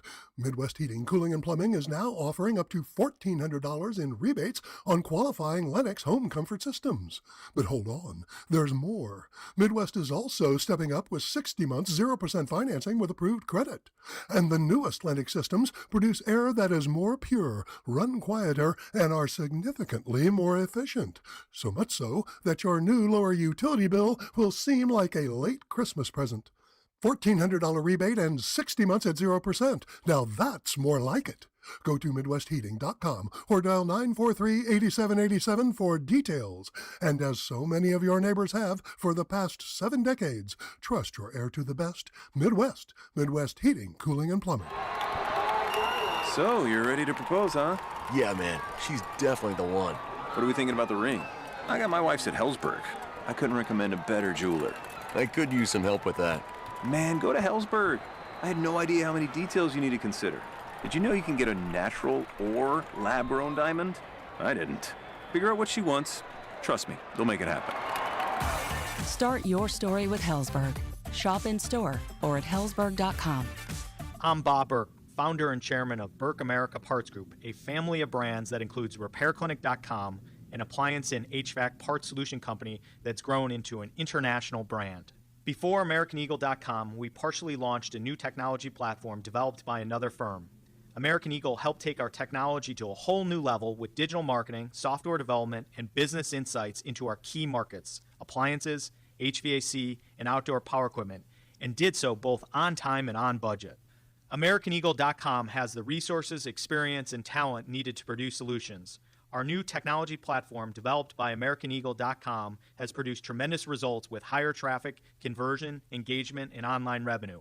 If you have any home repairs you need to take care of, check us out at RepairClinic.com. If you need a world-class website or technology project, then I would highly recommend AmericanEagle.com. Call AmericanEagle.com at 773-NETWORK. That's AmericanEagle.com, 773-NETWORK. Chiefs coverage brought to you by Park & Go, the best deals on airport parking. Heading out of town this winter? Snow, ice, and cold temps are stressful enough. Airport parking shouldn't be. Park & Go makes it easy with online reservations, fast free shuttles, and all spots are covered to keep your car protected from winter weather. Reserve your spot today at bookparkandgo.com. You're listening to 96.5 The Fan from the DM Injury Law Studios. Mike's got this. Car, truck, or motorcycle wreck? Remember, Mike's got this. 816-888-7500. Mike's got this. Hey, it's Juju Smith-Schuster from the Kansas City Chiefs. Welcome back to The Drive with C-Dot on your home for Chiefs football. 96.5 The Fan. All right, there's a couple of Eric Bieniemy points that I want to go back, Rob, and you are free to shoot them down if you would like. Someone sent this in. Text line 913-586-7965. One of the points that I make, and it sounds like you guys don't think this is a very fair point, is I think the further EB has gotten away from Andy Reid, I think he has failed. I think he has failed the further he has gotten away from it. And now it feels like in some ways the expectation is for him to now come home and let Andy Reid fix his career again. Now, someone sent this in. C-Dot, Robert Saleh failed and ran back to Kyle Shanahan. Aaron Glenn has failed and will go back to Dan Campbell. The Patriots OC failed and went back to the Patriots. These coordinators keep coming home. What you're saying is standard operating procedure. All of those other guys that you mentioned, they went off for a greater position and then failed. I also think that of all those other guys that you mentioned, we also believe there will be another team that will give them another chance. Robert Saleh will be a head coach again in the National Football League. Josh McDaniels got another chance to be a head coach in the National Football League. In my opinion, this is an undeniable truth about Eric Bieniemy. Offensive coordinator for the Kansas City Chiefs is the height of his career. He's 56 years old. He has never done better than this. I think this is the height of his career. And I'm not saying that's a bad thing. People hit their ceiling, but I think calling him Robert Saleh is disingenuous. Tomorrow, if Robert Saleh and Kyle Shanahan had a divorce, Robert Saleh would be the most sought-after defensive coordinator that is on the board. If Josh McDaniels, who helped turn Drake May around, if Josh McDaniels was available, Josh McDaniels would get a really good offensive coordinator job. I guess what I'm arguing with Eric Bieniemy is Eric Bieniemy was able to be anybody's offensive coordinator last year. He was available. It didn't work in Washington. You guys are saying it's not fair to hold the Washington situation against them. Okay, I mean, you went to go work for a bad company and something bad happened. That's surprising to me. You then went to go to UCLA. I feel like we were completely leaving out the fact that he had to go out of the NFL and was the offensive coordinator in UCLA and got let go before the season had ended. They let him go after just 1 year. Fast forward, he is now an NFL free agent. Rob, when does the college football season end? College football season ends for UCLA in November. So you were a part of the last coaching cycle. Everybody had the chance. You were available. Hey, you worked with Andy Reid and Patrick Mahomes. Look at how good the Chiefs offense was. Look at the accountability that you had. All the same reasons you were hiring Eric Bieniemy today. All of those things were true about Eric Bieniemy a year ago when he was available and could have went to any team in the National Football League. How did he then take a demotion? He took a demotion. He was back to being a position coach. That is a demotion if you were the offensive coordinator for the Chiefs. So that's my point. My point is not, hey, these other guys failed and they went back to a comfortable situation. That's not what happened, at least not in this sense. Robert Saleh failed as the Jets head coach. And then he came back to be, and now I think he'll get another chance to be the Titans head coach or the Steelers head coach or somewhere. He'll get another chance to do it. I guess maybe in a roundabout way I'm asking, aside from that, why do we think Eric Bieniemy never got a chance? Is it what people were saying was the reason a couple of years ago, or have we seen more evidence over the last two or three seasons or so why a team has not felt comfortable handing him the keys? Because all of these characteristics that you tell me seem like they're great characteristics. Man, he holds guys accountable. He knows Andy Reid. He's got Ben Johnson's system. He's got Ben Johnson's scheme. Like, there are a lot of positives. Why has no organization felt comfortable taking a chance and giving him an opportunity to run his own ship? It is a fair question. And also, real quick, I'm not playing the breaking news sounder for this because this is absolutely not 100% not breaking news sounder worthy. But according to Tom Pelissero, the Chiefs have hired a wide receiver coach. Greg Lewis? That's actually a really good guess. It's not Greg Lewis. It is Chad O'Shea. Chad O'Shea was the Browns wide receiver coach for the last 5 seasons. Interesting. That's obviously not part of the Andy Reid tree, but Chad O'Shea, the former offensive wide receiver coach for the Cleveland Browns, dating back to 2020, is reportedly being hired as the Chiefs wide receiver coach. But obviously not breaking news sounder worthy. Obviously he's a position coach, so we're not going to break down every stop he's ever made, but it looks like the Chiefs have begun to rebuild their coaching staff as reports earlier that Eric Bieniemy is going to be offensive coordinator. Now, according to Tom Pelissero, they have a wide receiver coach. Okay. They got one. Salute to him. I'm actually very happy he's not Greg Lewis. I think Greg Lewis is a good position coach. It's not an insult to Greg Lewis. I think he's a good position coach. This is not an insult to Greg Lewis. I'm happy that they're doing something outside the fold, and maybe this is conversation we're having with Eric Bieniemy. I think one thing that you and me just disagree on is you wanted new, different, fresh ideas. I think the Chiefs, at least with the 2 moves we've seen on staff, which is now, we assume, offensive coordinator and now wide receiver coach. I don't think they tried for a new, fresh idea. I think so far we know they've only interviewed one person. We do not have another name who has been linked to the job who they have interviewed with. So for a job that is open, that we all think is really important, some of my frustration is, I do not feel like Eric Bieniemy is the best candidate out there. I'm sorry.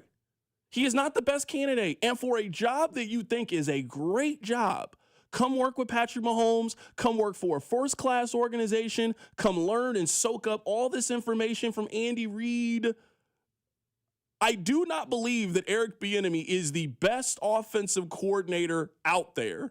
He might be the best babysitter out there. He might be the best quality control, good cop, bad cop. But I do not believe that he is the best option for offensive coordinator for the Kansas City Chiefs. No. And there's very little anybody could present to me that would convince me that he is the best possible option for this job.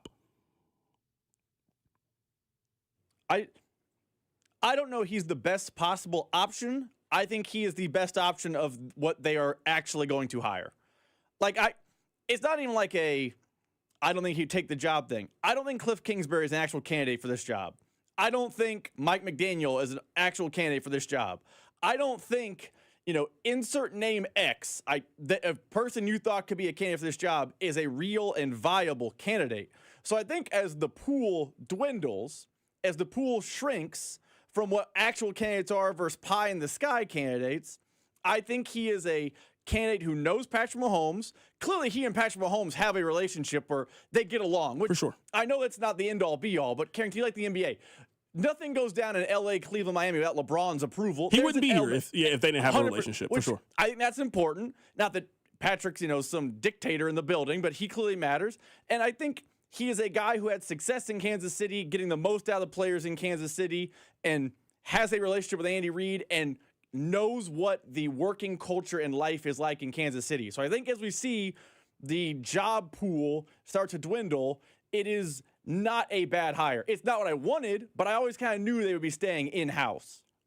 Text line 913-586-7965. CDOT, why are you not giving him any credit for Chicago's run game this year? I give him credit for the development of Kyle Monangai for sure.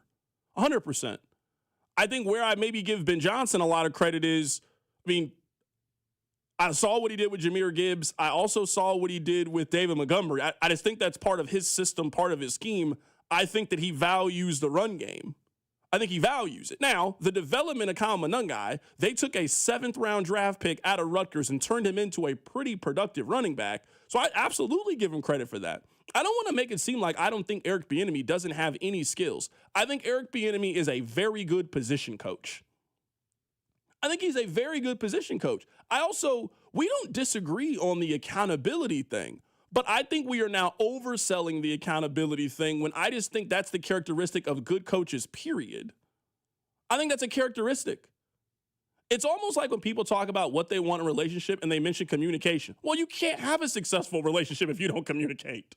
It's impossible for you to have a great relationship if you and your partner don't talk and communicate with each other. So it is impossible to be a good head coach or a good communicator or a good coordinator if you are not holding guys accountable and making sure that guys are doing their due diligence and their responsibility. So that to me is just, that's the base model. That's the stock price of what we're talking about your ability is. Where I am disappointed with Eric Bieniemy is I don't know if he helps what I think some of their other problems with their offense is. One of their big problems with the offense is their quarterback's accuracy issues and inability to complete deep passes. So I would like the Chiefs offensive coordinator to have some ability to be able to do that. And that's not what Eric Bieniemy is. I would like their offensive coordinator to have the ability to kind of be able to call some of the plays and be able to implement some of his system, his schemes, his philosophy, his ideas into things. What I really want the Chiefs to do, and they're not going to do it, so what does it matter at this point is, I want them to find for this job the new 42, 43, 44-year-old next head coach. Basically, all of these guys who go on to be head coaches, the Kyle Shanahans, that's what these guys were. These were guys who were quarterback coaches that then got the opportunity to move up to be the offensive coordinator. They killed it in that job, and they went on. We don't think those guys still exist in the National Football League. I honestly rather them hire Nathan Shieldhouse than do this. I'd rather them hire Nathan Shieldhouse. He's 34 years old. He's new. He's fresh. We think at some point he's going to be a head coach in the National Football League. I'd much rather them hire Nathan Shieldhouse than hire Eric Bieniemy, if those are the options. But they didn't come to me and ask my options. So that's why it's hard for me to get on board with this. I guess I want those things fixed too. I guess me and you differ on this. I understand that Eric Bieniemy comes from the Andy Reid tree, but Eric Bieniemy has worked other places. I think it is possible. And failed. But I think it's possible he can bring elements of other schemes in.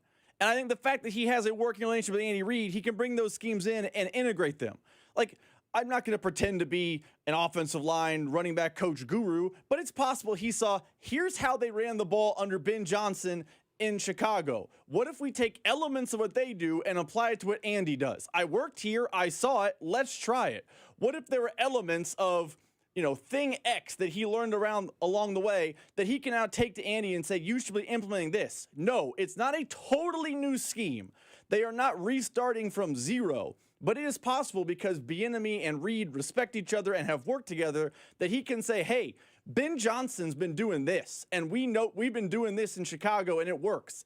Can we take an element of that and bring it over? I think you're just assuming that Eric Bieniemy is coming over and being a yes man. It's possible he can implement elements of a scheme into the fold. I don't necessarily think he's coming over to be a yes man. I think we know that's not his personality.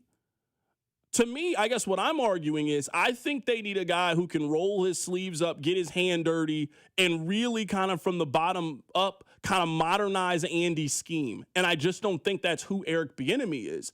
I think Eric Bieniemy is drill sergeant guy. And I would say one thing that I think people love, People love football coach that yells.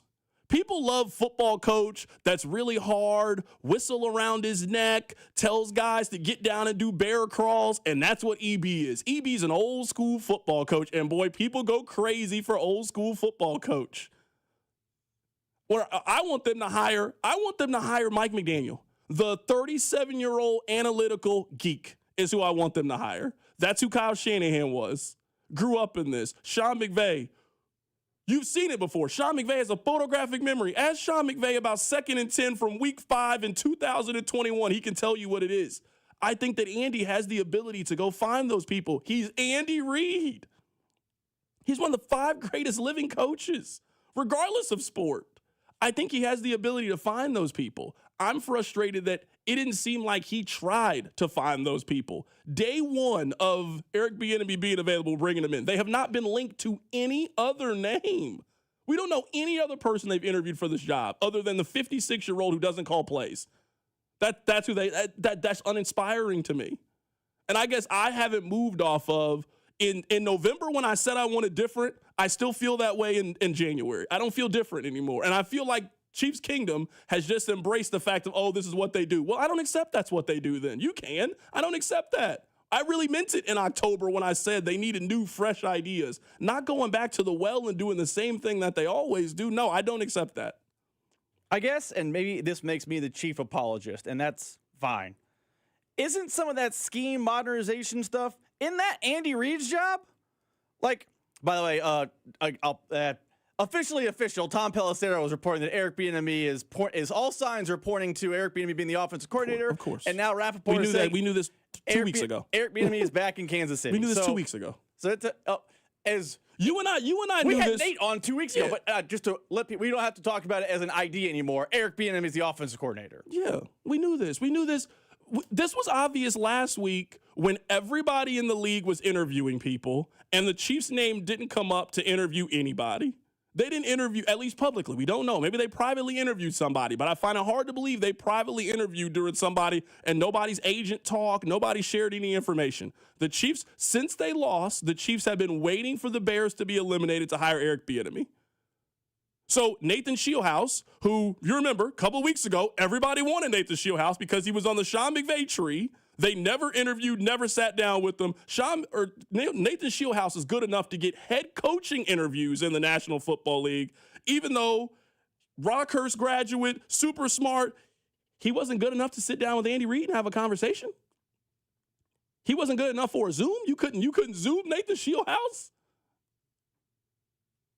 This is it's just uninspiring to me. That's what it is. It's uninspiring to me for them to do this, and it just doesn't set me up for a good feeling heading into the offseason. I guess the best way, and I apologize for interrupting. You're good. The best way to describe why I feel different than you is that I agree it's uninspiring, but I don't believe that being uninspiring means it will fail.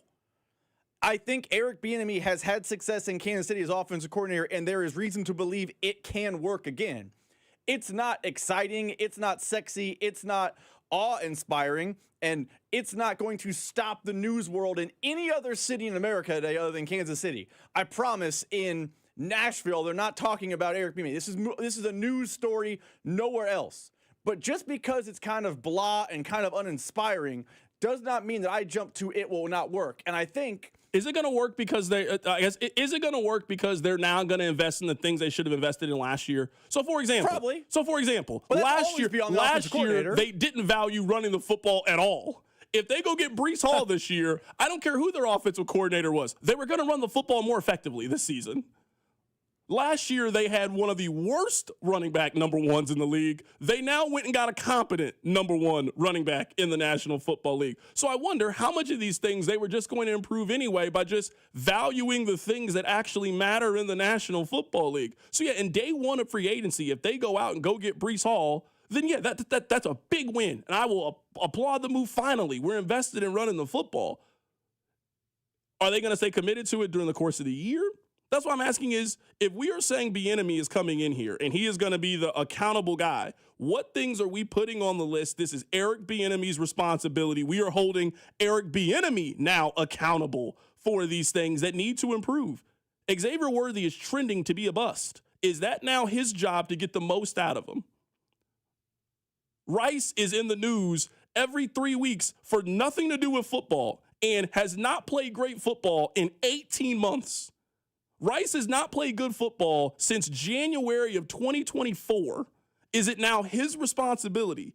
If this team is top 5 in penalties next year, is that now Eric Bieniemy's responsibility? Like, if we're just going to use this very loose term of accountability, well, we need to come up with how do we hold their offensive coordinator accountable for the things that he's supposed to be accountable for? Or is it just on Andy again to fix it? Which, I mean, he's the head coach. He's ultimately the one got to wear it. But that's why I wanted them to get more out of this. And I guess where I land is I understand the want to get more out of this, but I think their problems are more personnel related. Like you said, they overvalue their wide receiver group, period. I also think it's on Andy to fix. If Andy's going to be play caller, if Andy's going to be the offensive czar, for lack of a better term, which he has been since he has shown up in Kansas City, then it's Andy's job to modernize and reinvigorate. Like, if you watch the offense with Alex Smith in 2013 and you watch Patrick Mahomes play in 2022, yeah, there's similar core concepts, but it's not the same offense. And it's not just Alex Smith versus Patrick Mahomes. They're doing different stuff. It wasn't all RPO all the time in 2016. It basically was last season. So I understand your complaints. I think you're putting those complaints to the wrong person. Andy Reid calls the plays. Andy Reid's the offensive guru. Andy Reid has to fix those things. I'm not calling for Andy Reid's job, but those things are never going to get fixed with a new offensive coordinator. It was always going to take Andy sitting down in his office and watching the 1942 Rose Bowl and getting his mind moving again. Because the last couple of seasons, whether Matt Nagy isn't bringing new ideas or Andy Reid's just, I don't know what it was. But the last couple of seasons, they have not been evolving with the times, where the last couple of seasons, Andy Reid was. So now Andy Reid has a new guy in the building. It's time to modernize, but that's always going to fall on Andy as long as he has that play sheet in his hand. So phone line, 913-586-7965. It now appears like it is official. Who is reporting this? You said Ian Rappaport's reporting. Can you read the tweet one more time? I mean, everyone's reporting it now. I just haven't seen it, so that's why I just want the official report. Let's just scroll down to, looks like we got Eric Bieniemy. We got Tom Pelissero. Reunion. All signs are pointing to Eric Bieniemy returning to the Chiefs as their offensive coordinator. Ian Rappaport quote retweets it and says Eric Bieniemy back in Kansas City. Jordan Schultz. The Chiefs plan to hire Eric Bieniemy as their offensive coordinator, reuniting with Patrick Mahomes. Text line 913-586-7965. What do you guys think about this? You guys know where I'm at. You know where Rob is when it comes to this. What do you guys make of this hire? The Chiefs have hired Eric Bieniemy to return to be their offensive coordinator. We'll take your phone calls next. Keep it right here. It's The Drive. The Drive with Carrington Harrison on Kansas City's only FM sports station, 96.5 The Fan. FanDuel is giving all customers a profit boost for the college football championship tonight. It's your last boost of the college football season. Pick the side you believe in or build a parlay that fits the moment. Then apply your profit boost and go after a boosted payout with absolutely everything on the line. You guys know I'm rolling with the favorite. I like the Hoosiers minus 8.5 tonight. They have the best coach and the best quarterback. FanDuel is the best place to get into the championship action. And when you win, you'll get paid instantly. So visit FanDuel.com/local to get your college football profit boost today. FanDuel Sportsbook is the official sportsbook of 96.5 The Fan. 21 and present in Missouri. Opt-in required. Bonus issued as non-withdrawable profit boost tokens. Restrictions apply, including any token expiration and max wager amount. See terms at sportsbook.fanduel.com. Gambling problem? Call 1-800-GAMBLER.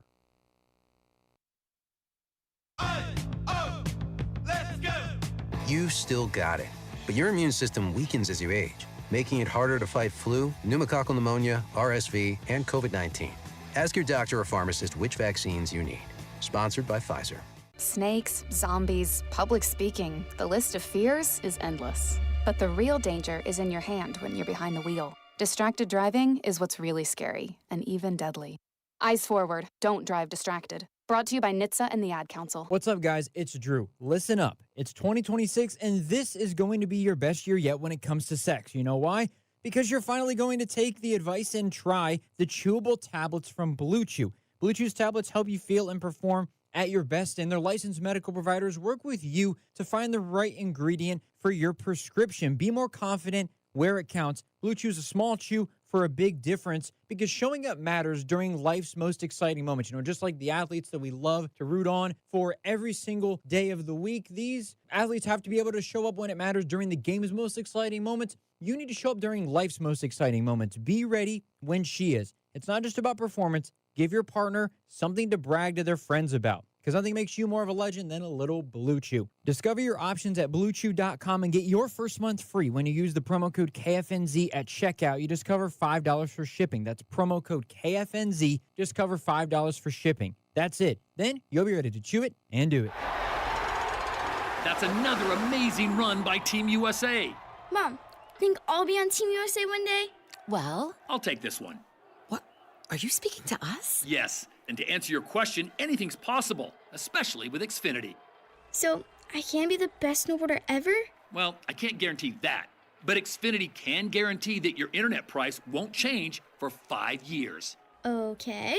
What if I practice every day? Then maybe you'll be snowboarding for Team USA at the next Olympic Winter Games. And Mom, you'll still be paying the same price for Wi-Fi. Ooh, really stuck the landing there. It's the Xfinity Gold Medal Celebration. Now through February 22nd, get our best price on gig Wi-Fi for 5 years guaranteed, just $50 a month. Plus, get Peacock Premium included for 2 years. That's a $10.99 value per month. Xfinity. Imagine that. Proud partner of Team USA. Restrictions apply. Requires paperless billing and auto pay with stored bank account. Taxes and fees extra. Actual speeds vary. Shopping with your parents can be embarrassing. Why would they sell jeans with holes in them? I'm going to speak to the manager. Mom! That hoodie is giving. You should get it. YOLO. Thanks to the Chase mobile app, your kid can shop independently while you keep an eye on their spending. So you can go from we can be twinsies to how was shopping? Saw you stayed on budget.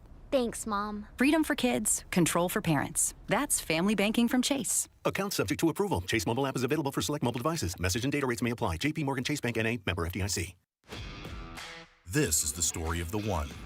As the purchasing manager at a manufacturing plant, she knows the only thing more important than having the right safety gear is having it there when you need it.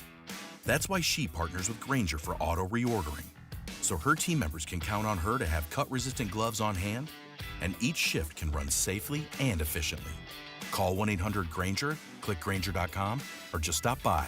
Grainger, for the ones who get it done. What if your instincts could pay off? With Robinhood Prediction Markets, you could put your knowledge to work on the events that matter to you.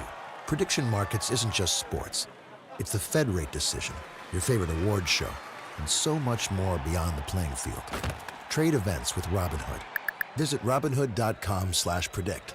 That's Robinhood.com/predict. Futures and cleared swaps trading involves significant risk and is not appropriate for everyone. Event contracts are offered by Robinhood Derivatives LLC, a registered futures commission merchant and swap firm. Hey, can you blow up some balloons for Jack's party? I can't. I'm so congested. You need Sinex Saline from Vicks. Sinex Saline nasal spray? Yeah, just Sinex. Breathe.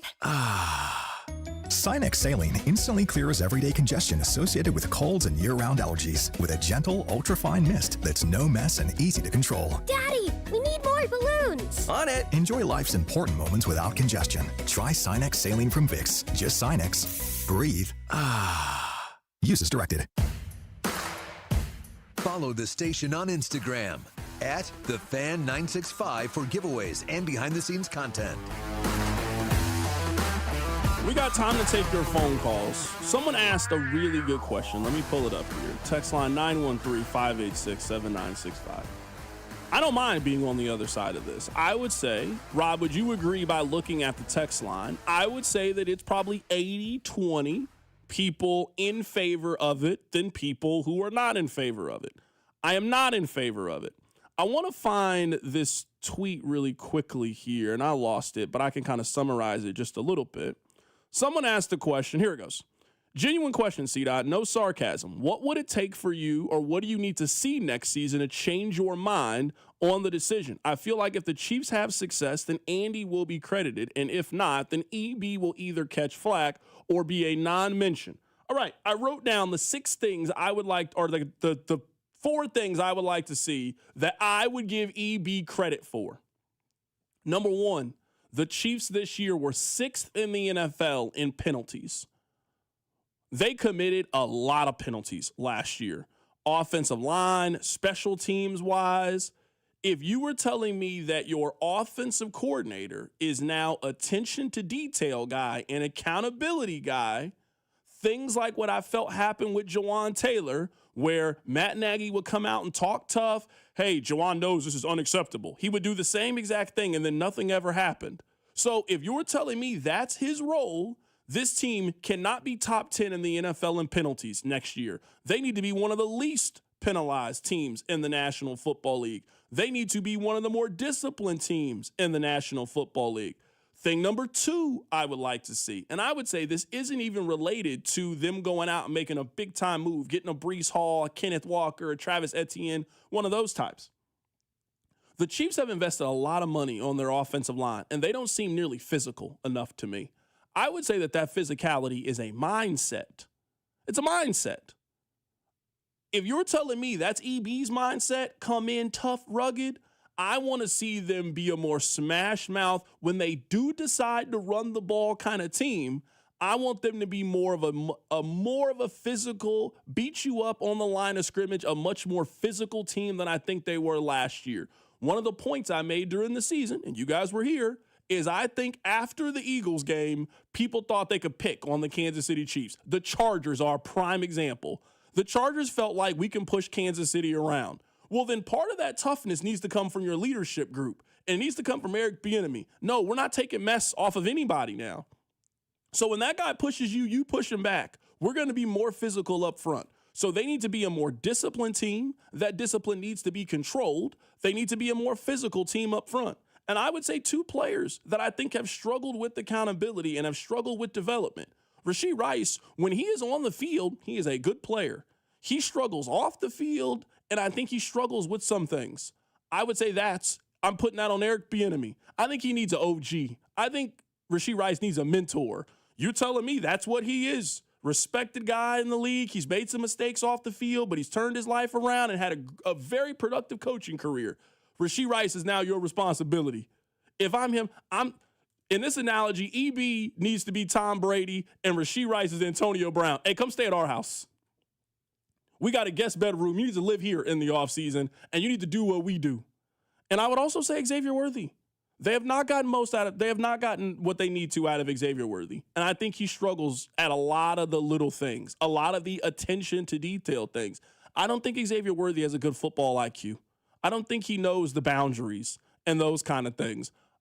Those are 4 things that I'm now putting on Eric Bieniemy. They need to be a more physical team up front. They were 6th in the NFL in penalties, and they're number 1 and number 2 wide. They have spent significant resources on Rashee Rice and significant resources on Xavier Worthy. And I imagine they'll go get other wide receivers. Like Juju's contract's up, Hollywood Brown's contract is up. They should go get a respected veteran to come in who could be kind of a player mentor to those 2 individuals that we're talking about. And then you got EB on the other side also giving you that big brother, mentor, father figure, whatever term you want to use. Those are 4 things that I'm looking at that I'm going to hold EB accountable for. I want to see an improvement on next year that I think could help the entire roster. So listen, 3 of those things, I 100% agree with you. Penalties, the guy get fixed. The wide receiver development. What metric are you going to use to judge success or failure by physicality? Because you can tell, you can see it. I mean, I but understand what you're there's no saying. metric to judge it. Like you might see it differently. I hear what you're than me. saying, but I'm saying you and I watch football. When I watch Seattle, that's a physical football team. You see how physical they are on both sides of the ball. That is a mentality that they have. This is who we are. This is who we are. The Chargers. I think the Chargers are a very physical team. I think you see that when they go up against Kansas City. We think we're tougher than you. We think we can beat you up. When was the last time that you felt the Chiefs beat somebody up? A good team. I'm not talking about beating up on Las Vegas. They got the number 1 overall pick, or beating up on Marcus Mariota and the Washington Commanders. I'm talking about what they did to Miami in that playoff game a couple of years ago in the cold. They beat Miami up. Physical. That's the kind of physicality I want to see from the Chiefs. That'd be my example. Let me ask you this then.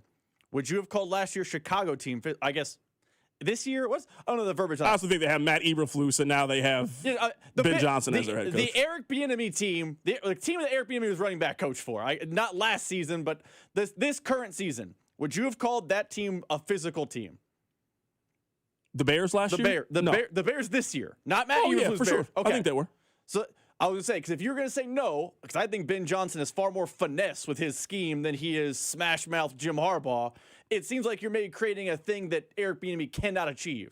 I'm also surprised revamped, total overhaul of the run game isn't on your list.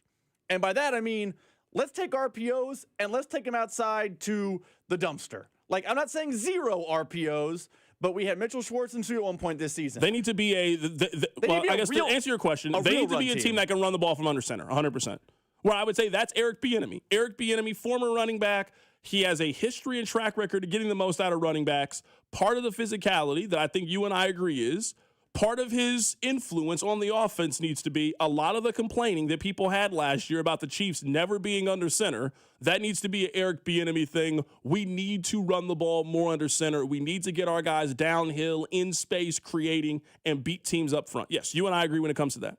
That would be we have very similar 4 things. I would take out the physicality thing. Not that I don't want the Chiefs to be physical. I just think it's impossible to judge, and then who gets credit for that, yada, yada, yada. I do think it's got to be under center runs again. I'm not saying you never run from the shotgun, but it can't be we in week 8 are pulling stats where, man, they're really successful doing one thing, but they literally never, ever do it. That's where I think you circle Eric Bieniemy as the best candidate. What did you learn from Ben Johnson? Can you apply it to Andy Reid's scheme? And can we try running from under center more? Because there's clearly an effectiveness with the personnel on the roster. So phone lines 913-586-7965. We are reacting to the breaking news. It would appear that the Chiefs are bringing back Eric Bieniemy. It is being reported by basically anybody. Makes sense day one that he is available. His team just lost. Today you can start doing in-person interviews. The Chiefs are bringing back Eric Bieniemy. There's no question they had great success when Eric Bieniemy was here the last time. He was the offensive coordinator from 2018 to 2022. They had great success. He went on to be the offensive coordinator for the Washington Commanders. That didn't work out. He then went on to be the offensive coordinator for the UCLA Bruins. Didn't work out. Got back into the NFL with Chicago. They had a great season. He is now available. He is coming back to Kansas City to be the offensive coordinator. We could take your phone calls. We'll continue to take reaction to the top story. I would say the first big domino of the Chiefs offseason has fallen. They are bringing back Eric Bieniemy as their offensive coordinator. Keep it right here. It's The Drive. The Drive with Carrington Harrison on your home for Kansas City sports. 96.5 The Fan. Danon Hughes here, and it's playoff time, and there's no better place to bet the chase for the championship than Circa Sports. It's sports betting the way it should be. Whether you're betting championship or conference futures, sides, totals, or prop bets for every round, there's no better place to make your bets throughout January all the way to the big game. Circa Sports, with high app limits, player-friendly pricing, and exceptional customer service. Download your new bookie today at circasports.com. Must be 21 or older. Gambling problem? Call 1-800-GAMBLER. Hey, it's Cody and Gold, and you guys know Centric Training is where your IT career starts, and the year has started. Have you? Maybe you are an occupational support specialist, an operations trainer. Maybe just working in sales or outside, and you're tired of it. You can have a new career in as little as 4 months to start this new year. IT jobs are in demand, and Centric's enrolling right now. You can get hands-on training, industry certifications, career placement support over at Centric, and the sooner you start, the sooner you move forward. Visit Centric.com or call today. Centric Training, your IT career starts here. Hey, football fans, picture this. You bet on your favorite player to score the first touchdown in the game, but his teammate scores instead. If this happens, BetMGM wants to give you another chance at the end zone. With BetMGM's second chance promotion, you'll get your stake back if your first touchdown scorer scores second instead. That's right. Bet on any pro football player to score the first touchdown of the game. If you're right, you win. If your player scores second, you get your stake back in cash. With BetMGM's second chance offer, you have a chance to keep the fun going after the first player crosses the goal line. Try a first TD score wager with confidence today. BetMGM. Make it legendary. BetMGM and GameSense remind you to play responsibly. See BetMGM.com for terms. 21 plus only. Kansas only. Existing customer offer. Subject to eligibility requirements. Rewards paid back in unrestricted withdrawable funds. Please gamble responsibly. Gambling problem? Call 1-800-GAMBLER. In partnership with Kansas Crossing Casino and Hotel. Paramount Plus is the new home of UFC, and we're coming out swinging with UFC 324. Oh, what a shot! And 325 on back-to-back weekends. The new era is here. It's time! Every fight, bam! One subscription. Oh my goodness! Pay-per-view just got knocked out. Back-to-back blockbuster UFC events this month only on Paramount Plus. You know that Big Bargain detergent jug is 80% water, right? It doesn't clean as well. 80% water? I thought I was getting a better deal because it's so big. If you want a better clean, Tide Pods are only 12% water. The rest is pure, concentrated cleaning ingredients. Oh, let me make an announcement. Attention shoppers, if you want a real deal, try Tide Pods.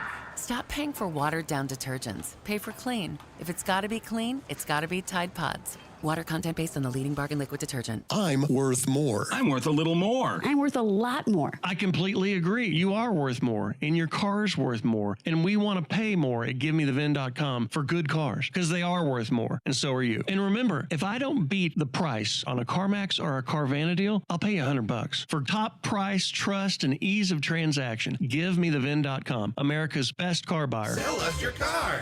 GiveMeTheVin.com.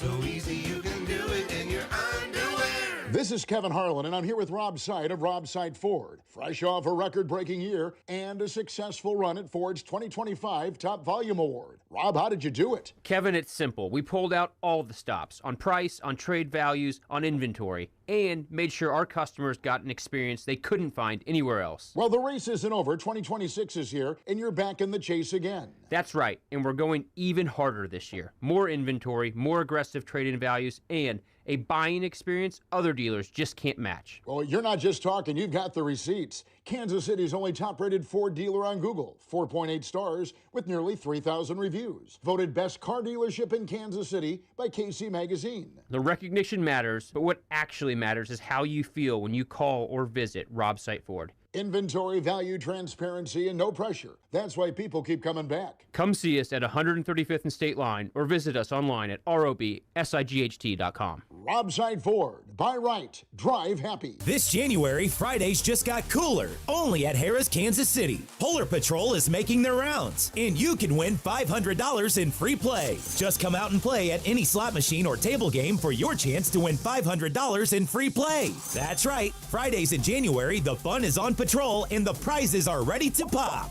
So bundle up and head to Harrah's Kansas City, where the good times keep flurrying. 21 or older to gamble. Know when to stop before you start. Gambling problem? Call 1-800-GAMBLER. Hey, Royals fans, it's Vern, and the Hot Stove Show is back Thursday night starting at 6 o'clock right here on your home for Royals baseball. 96.5 The Fan. KFNC FM and AM, HD1 and HD2 Kansas City, an Odyssey sports station. All right, welcome back into the show. 913-586-7965. I want to play this audio for you. This was last week. This was on January 15th, so it wasn't that long ago. Patrick Mahomes met with the media, and I thought he said it without saying it. We said it at the time. This felt very, very direct to me, that they were hitting all of the talking points. I think this has obviously been in the works for quite some time. Eric Bieniemy took this job day one of being able to take the job. He couldn't take it while he was working for the Bears. They are now eliminated. Day one, when you could start doing in-person visits, he's now coming to Kansas City to be the offensive coordinator. I think Eric Bieniemy has had a quiet deal in place last week with the Kansas City Chiefs, and now it is now finalized because he is now available. It's almost like Patrick Mahomes knew it last week when he talked to the media. Listen to this. There's names out there, but I think with especially how many vacancies there is at the head coaching job, you kind of have to let that all play out to see how you kind of build the staff. But I don't know Coach Reed, if Coach Nagy is able to get another job, a head coaching job, that he'll have a good plan of who he wants to bring in. But for me, I just want someone that loves football, that cares about football, that wants to give everything they can to win, to hold people accountable, and then to bring new ideas every single day. I think that's something that we have to continue to do if you want to continue to be great in this league. Is you have to continue to evolve and get better and better, and that's something that we will try to do here. And I want to get back to that winning culture of being accountable to each other and going out there and playing great football every single day, practice or game. Rob, I don't want to sell this, even though I'm on the other side. I don't want to sell this like there are no positives to this. I think this is the positive that you could kind of sell me on. I'm still not moved off of. I don't think that this is the best candidate out there. And it should frustrate everybody. It should not just be me. It should frustrate anybody that right now it does not appear that they interviewed anybody else for this position. That should frustrate you. The Chiefs were eliminated 3 weeks ago, 4 weeks ago. Rob, to your understanding, did they interview anybody else outside of the building for this job? Did they interview Cliff Kingsbury? Did they interview Mike McDaniel? Did they interview some quarterback coach for the Arizona Cardinals that we don't know about? It does not appear like this was a very wide search to try to find out who their offensive coordinator was. This is kind of what they do with certain player moves. We need a wide receiver. Well, who knows the system? Who knows the scheme? Let's go bring back McCole Hardman. This is the same philosophy that they have. That should upset everybody, in my opinion, that they had an OC job that was available, and it doesn't appear like they coasted a wide net and had a wide coaching search for who that person could potentially be. You limit yourself if that's the case. You limit yourself. Why not do interviews? Why not talk to these people? Why not hear what fresh, new, innovative ideas somebody might have to come out and try to, you don't think people want to come in and work with Patrick Mahomes? So I think people should be upset. We made the Rocky analogy a lot this year, that the Chiefs were Rocky in Rocky 3 and got a little bit too big for their britches. Maybe, just maybe, Eric Bieniemy is their Apollo Creed. You remember Apollo Creed in Rocky 3, he was the one that got Rocky back on track. Him and Adrian. There is no tomorrow. Just being tough on him, like just building him back up. I do think that last year, one of the problems with the 2025 Kansas City Chiefs were they lacked fire. They did not play like a team with the chip on their shoulder. I think that Eric Bieniemy has both of those qualities. I think he clearly has a chip on his shoulder for a bunch of different reasons. Running back, he's 5'7", so he's got short man. Like, there's a lot of things I think that Eric Bieniemy just walks into and just, he's mad, which is good. You need that sometimes in football. You need that aggression. That personality helped you be a very successful football player. You played in the league for 8 years, and you have had a phenomenal coaching career that spans 25 years. So it has worked for you. So there's no question that he walks in with the chip on his shoulder and a little bit of a fire. And I do think the Chiefs need that. Now, I don't think that's all that they need. And I maybe would value some of the other characteristics a little bit more than I think the Chiefs are valuing them. But if you were telling me that you have another guy walking into I want to prove something, we need to get our fire back, we need to be tougher, we need to be more physical, we need to play with more aggression and attitude, that is not a bad person to be bringing back into your building. I think there are more than just one reason why people should be excited about EB being back. I'm not saying it to be excited to a level 100, but I think it is a reason to be excited is everything you said. And I think he is someone who has Andy Reid's ear. For better or worse, he's able to get in Andy Reid's ear.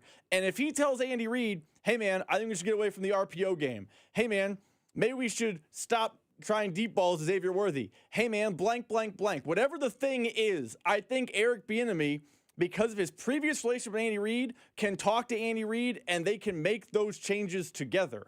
I don't know why those changes didn't come from Matt Nagy. Maybe Matt Nagy didn't think they were problems and, hey, it's all going to work out. I don't know.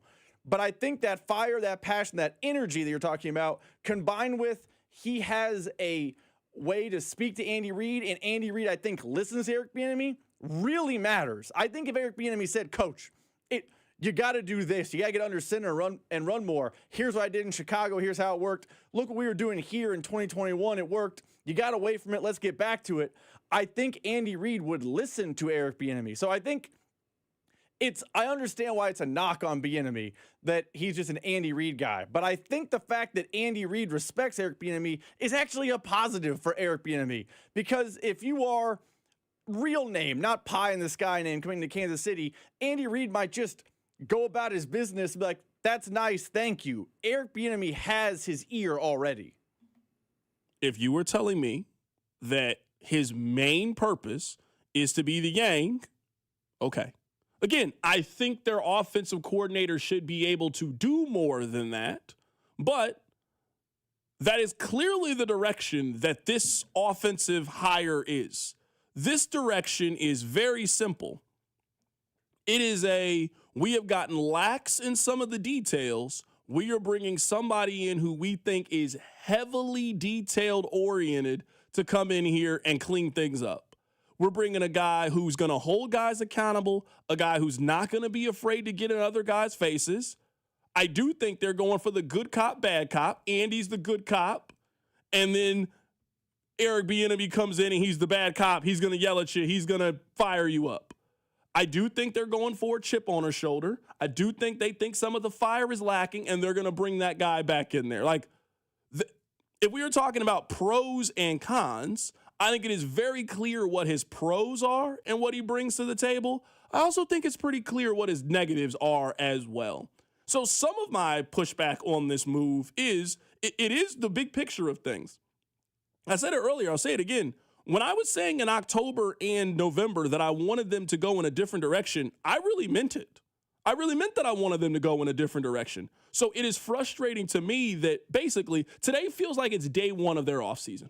Is that fair to say? This is the first thing they've done since the season has been over. They haven't cut anybody. They haven't let anybody go. This is day one of free agency. Their first decision was to not interview anybody for offensive coordinator and bring back the offensive coordinator before this one. And I am a little bit fearful, is this going to be the theme of their offseason, which is this is a form of run it back. Say what you want. This is a form of running it back. If you're bringing back the same offensive coordinator in 2022 and you want Travis Kelce to come back and you're considering bringing back Tyreek Hill, this is a form of running it back, which I thought during the season we didn't want them to run it back anymore. So I have just stayed very steadfast to that and not wanting them to do that. I think it's fair. I guess maybe this is the way I would phrase this. I think you can bring back Eric Bieniemy and still bring new, fresh, and different ideas into the building. I don't think the two are mutually exclusive. I would agree with you if it's, hey, it's Greg Lewis and it's, Todd Pinkston. I know he got fired, and it's promotion from assistant running back coach, and it's just more of the same at every single personnel hiring. I would agree with you. And I don't want to overreact to a wide receiver coach. I understand he's a wide receiver coach. The average person has no idea who he is. But he's a guy who has worked in the NFL for a long time and is not part of the Andy Reid tree.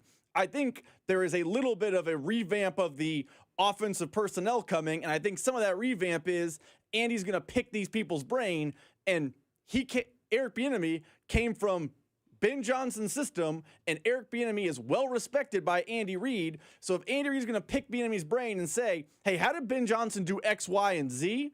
I think if Bieniemy says, here's how we did it, Andy Reid is open to that idea. Now, they're not going to go from the West Coast offense they are to suddenly they're the air raid. They're not completely overhauling, but I do think Andy Reid is noticing and wants to bring in people with different ideas and pick their brain. And a guy off the Ben Johnson tree, if he had any other name, would be someone that fans were pro.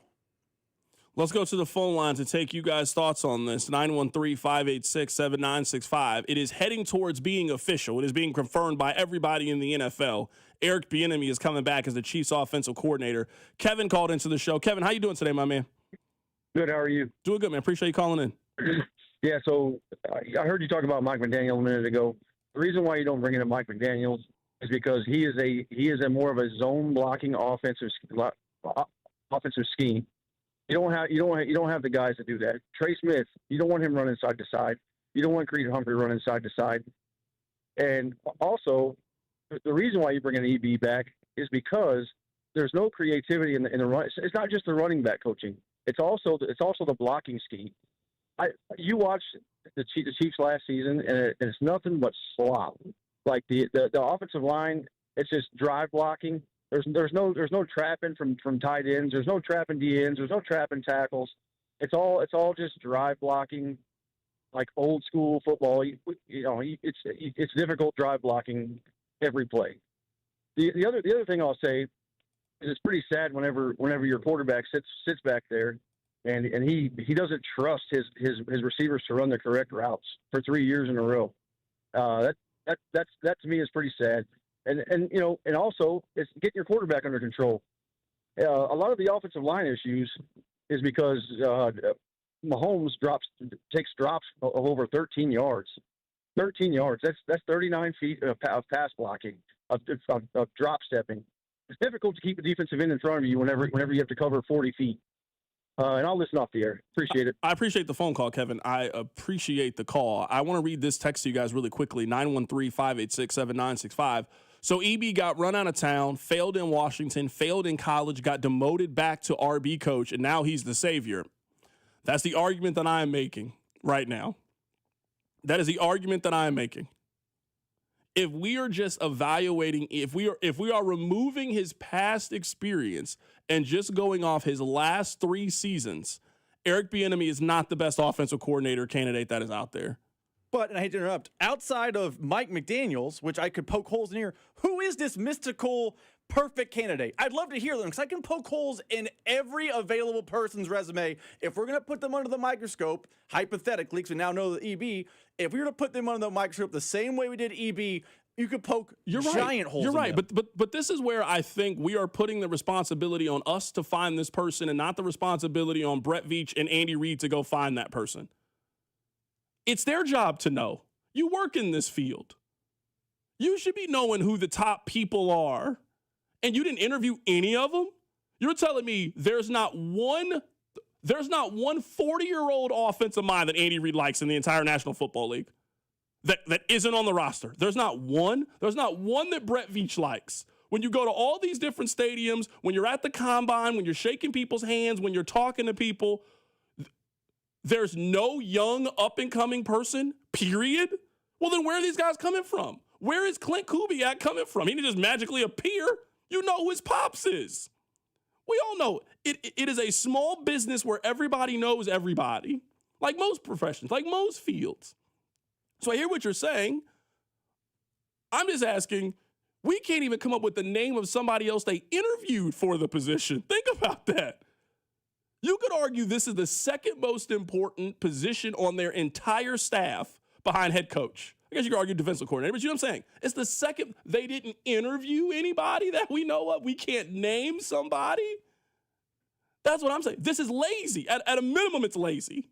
Even if you like it, it's lazy. You had a job opening and you didn't try to find the best candidate. You knew at the end of the season who the best candidate was. If that was the case, they should have fired Matt Nagy last year and brought back Eric Bieniemy when he was available. He was available last year. You could have got him if you thought this highly of Eric Bieniemy. So, yeah, I mean, that's my side. I agree with the texter. He failed in Washington. He failed in UCLA. He had a chance to be anybody's offensive coordinator in 2025.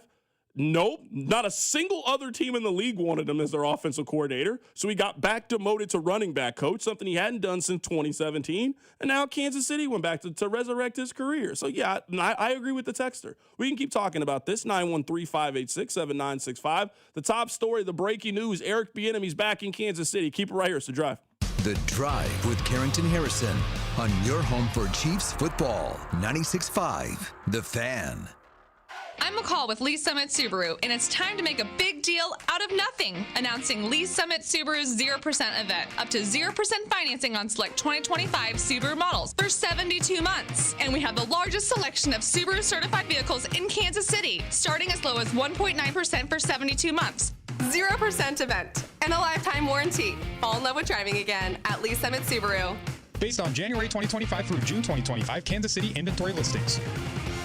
Escape to your new coastal seafood paradise. Introducing Aqua Pennies, where the freshest seafood, a full-service raw bar, prime steaks and chops, exquisite handcrafted cocktails, and a one-of-a-kind atmosphere come together in perfect harmony. Aqua Pennies is now open in Park Place, Leawood. Don't miss out. Experience something truly different. Tantalize your taste buds and elevate your evening out. To learn more, go to aquapennies.com. Coast into Aqua Pennies, now open for lunch. Jewelry Graham. Hi, I'm Brian, your friend and jeweler at Shane Company. We have just the right gift for your sweetheart this Valentine's Day. Any style, any budget. Like heart-shaped necklaces, birthstones, or hand-matched diamond studs. Getting engaged? Create a dream ring and choose from natural and lab-grown diamonds in all shapes and sizes. Come see us in store or at shaneco.com because a friend wants you to win Valentine's Day. Shane Company, Your friend and jeweler. Having unexpected car trouble or just in a car accident? You need Jay's Southland Tow Service. They have 20 years of experience and service the KC metro area. They specialize in light, medium, and heavy duty, also in commercial transport and construction equipment. Keep this number handy, 816-779-4TOW, or go to southlandtow.com. Use the tow service trusted by most local police departments, Jay's Southland Tow. There's nothing they can't do, so be in the know and use Jay's Southland Tow. Call Hamilton today for our $79 mainline drain cleaning special. The pros at Hamilton will inspect your drains with video camera technology to pinpoint exactly what is needed to clear those clogs and help prevent expensive drain repairs. The expert technicians at Hamilton are ready 7 days a week to solve your problem the right way, the first time. Over 40 years experience and more than 8,000 5-star reviews are great reasons to trust Hamilton. Visit callhamilton.com/radio for details, terms, and conditions. License number 2025-11121. Man, if your stream isn't as strong as it used to be, or you're taking more breaks to the bathroom than the last 2 minutes of a televised football game, there's another timeout. We'll be back after this. it's time to get checked. An enlarged prostate, or BPH, could be the cause. And Kansas City Urology Care is here to help. Fast answers, trusted care. Don't wait. Come see Kansas City's largest, most experienced, and most advanced urology team. Visit kcuc.com today. At KCUC, you see the best in KC. This is the story of the one. As an HVAC technician, he and his digital multimeter are in high demand. So when a noisy office HVAC turns out to be a failing blower motor, he doesn't break a sweat. With Grainger's easy-to-use website and product information, he selects the product he needs to keep everything humming right along. Call 1-800-GRAINGER, click Grainger.com, or just stop by. Grainger, for the ones who get it done. At Straight Talk, we get it. You say no a lot. Mom, can I get a tarantula? No. Coffee? No. So we're giving you more reasons to say yes, like a free 5G phone with real unlimited data with select plan activation. Can I use the free phone? Yes. See? Doesn't it feel good to say yes to more? Absolutely. Face tattoo? Absolutely not. Available at straighttalk.com and Walmart. Taxes and fees apply. In-store activation of Gold Unlimited plan or higher required. For network management practices, visit straighttalk.com. Pro Savings Days are on at Lowe's. Get up to 35% off select major appliances. Plus, My Lowe's Pro Rewards members get an additional 5% off when you buy 5 or more select GE, Whirlpool, and Electrolux kitchen or laundry major appliances. Lowe's, we help, you save. Valid through 123. Discount valid to My Lowe's Pro Rewards members only. Exclusions and other restrictions apply. Selection varies by location. While supplies last. See associate or Lowe's.com for details. Loyalty program subject to terms and conditions. Visit Lowe's.com/terms for details. Subject to change. Okay, I have to tell you, I was just looking on eBay where I go for all kinds of things I love, and there it was. That hologram trading card. One of the rarest, the last one I needed for my set. Shiny like the designer handbag of my dreams. One of a kind. eBay had it, and now everyone's asking, ooh, where'd you get your windshield wipers? eBay has all the parts that fit my car. No more annoying, just beautiful. Millions of finds, each with a story. eBay. Things people love. You're listening to 96.5 The Fan from the DM Injury Law Studios. Mike's got this. Car, truck, or motorcycle wreck? Remember, Mike's got this. 816-888-7500. Mike's got this. Hey, it's George Karlaftis from the Kansas City Chiefs. Welcome to The Drive with CDOT on your home for Chiefs football. 96.5 The Fan. I just got this tweet. It was in reply to, you guys know my stance. I think Bieniemy had a lot of success in his first stop because he had the best version of Tyreek Hill. He had the best version of Travis Kelce, and they had nice complementary pieces. Someone sent me this. CDOT, EB was successful without Tyreek in 2022 and a crew of young players. You sound dumb and embarrass yourself when you talk about EB. EB got Kadarius Toney to produce. Enough said. I would like to point out that Kadarius Toney had 14 catches for 170 yards. If that's getting him to produce, then okay. I would also say in that year you're talking about, Travis Kelce had one of his 3 best seasons in the NFL. I mean, Travis Kelce had 110 catches for 1,400 yards and 12 touchdowns. They also had, I would say, the last healthy version of Juju Smith-Schuster. In 2022, Juju Smith-Schuster played in 16 games, had 78 catches for 950 yards and 3 touchdowns that year. Now, I give them credit for Isaiah Pacheco. That was a healthy Isaiah Pacheco year. He had success with the best tight end in the history of the league and also the best tight end in the history of the league and one of the best deep receivers. I guess this is one of my points, and I think this is a fair question. C-Dot, why should we care about his past 3 stops? He excelled in his role here, and that should carry more weight. He is the most successful OC in the history of the franchise. We should all be happy right now. Maybe you don't care about this question. That's perfectly fine. And it's not, Rob, it doesn't sound like you care about this question. Why do you think that nobody outside of Kansas City believes in Eric Bieniemy the way the Chiefs fans do? Because everything you were telling me about EB and what makes him such a good candidate for Kansas City would make him a good candidate for Baltimore, right? Would make him a good candidate for Buffalo, would make him a good candidate for Pittsburgh or whatever team. If you were telling me there is an offensive coordinator that gets the most out of young players, that holds guys accountable, chip on his shoulder, fiery former player, speaks the language. You were telling me a lot of green flags and things to love about Eric Bieniemy. Why do you think that people outside of Kansas City don't seem to value that or hold it in the same regard that people do in Kansas City? Because when you were looking for a job in the rest of the NFL a couple of years ago after it didn't work in Washington, nobody in the NFL wrapped their arms around you and decided to bring you in. You then went to the college ranks to go do it. You then went to UCLA to do it. When it didn't work in UCLA, again, you're back in the market. Hey, look, you're the most successful offensive coordinator in the history of the Kansas City Chiefs. That's what the text line just told me. In the history of it. No team in the NFL thought enough about you to give you their OC job? We're constantly turning over to that position. We're constantly looking for great offensive coordinators who can be accountable, who can get the most out of guys, who are great with young players, who are great with development. What do you think it is about Eric Bieniemy that Andy Reid sees and Kansas City sees that does not seem to be appreciated outside of Kansas City? Because I would just say based on his career, the rest of the league doesn't feel that way about Eric Bieniemy. Or he would be somebody else's OC. He's had plenty of chances to be somebody else's OC. He is interviewed for a third of the league. A lot of these owners have got a chance to sit down and talk to and have dinner and interview Eric Bieniemy, and all of them have said no. The only person who keeps saying yes to him is Andy Reid. Everybody else seems like they keep saying no to him.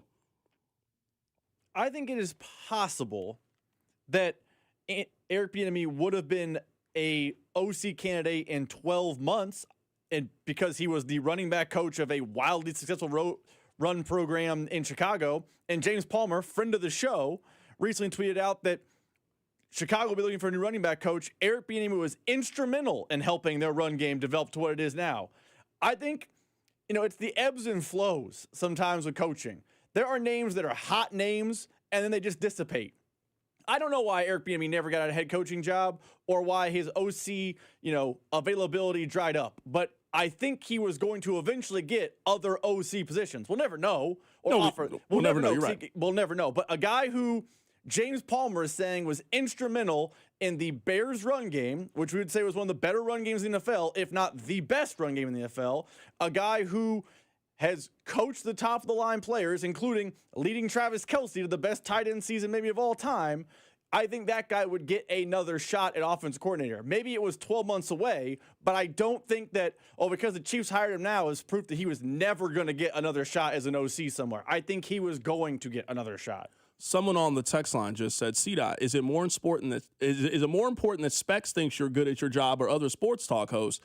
I'm saying in this analogy, tomorrow, if I was a free agent and I went to Topeka, you guys could have some questions about, hey, what's going on? Like, hold on, you were just doing afternoons in Kansas City. Now you're doing middays in Topeka? That would be a legitimate question about how valuable you are in the market. We say this all the time when it comes to college hires, right? We say this all the time. You will find out where you are in the hierarchy whenever your job is available. Who ultimately takes your job? When LSU's job was open, you know who they went to go get? The best guy that was out there. They got Lane Kiffin as their head coach.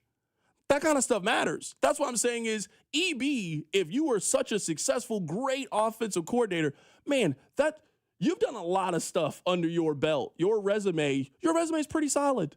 There's a lot of people that would vouch for you and your character. Andy, Patrick Mahomes, Tyreek Hill, Travis Kelce. There's a lot of people that would co-sign you for how good of an offensive coordinator you are.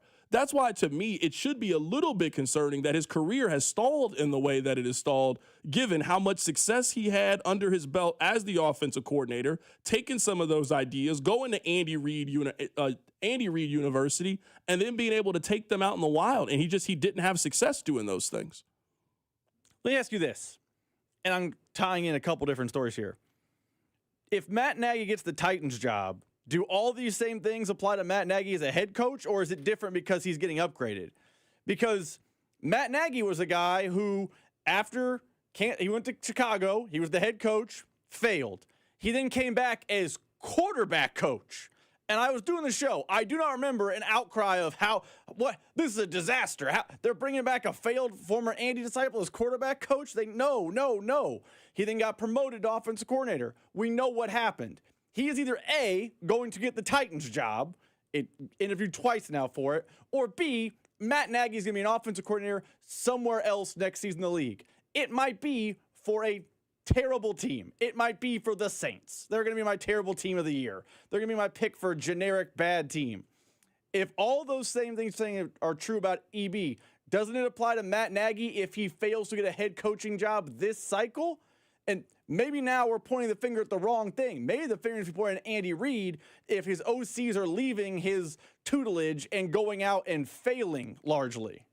I want to play this for you. We had Verderam on the show earlier. We asked him, why does he think this could work in Kansas City? Here's what he said. I don't know that he's going to ever be a great play caller. I don't know that that's his strength. I don't know that him going out and coordinating an offense with Sam Howell is going to ever work. But that's the thing, Kansas City. He doesn't have to do that. His job is to take the game plan that Andy Reid provides, and of course he's going to have some input, just like any of the other offensive coaches, but that Andy's going to put together, and it's his job to drill down on those details, to make sure they perform the way they're supposed to have them prepared for Sunday. And he was really good at that in Kansas City. When you go and you're in Washington and you have Sam Howell, who is a terrible quarterback, and you have to call the plays, run the whole offense, that's a different deal. That is a far different deal. Now, maybe that showed what a lot of people said way back when, hey, he shouldn't be a head coach. Fine. Maybe that's true. But I think in Kansas City, for what he's being asked to do, there's a certain type of individual that is going to be able to work in that job, because it does take some selflessness. You're going to go in there and you're not calling the plays. You're not running that offense. It's not like Spagnuolo, who his job, he's basically the head coach on the defensive side of the ball. Rob, I'll flip a question that I was asked earlier, and I'll flip it to you. Because you are in favor of this move, and that's perfectly fine. Reasonable minds can disagree. I gave you my list. Somebody said, what would you need to see to deem this to be successful? My list was the Chiefs were 6th in penalties last year in the National Football League. If you were telling me accountability is now the strength of your offensive coordinator, they need to be drastically improved at that area. Now, I understand not all of them are offensive penalties, but come on now.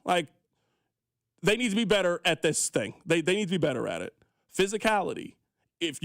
He is a tough-minded, old-school, run-the-football kind of offensive coordinator. I think they needed some of that last year. They needed some of that mentality. I think the teams feel like they could push Kansas City around. That's something I think he could help. I think he could help get Rashee Rice's career back on track because it is slipping away. I would also say that he can help save Xavier Worthy's career. I know you guys might not want to say it, but he is trending towards being the B word.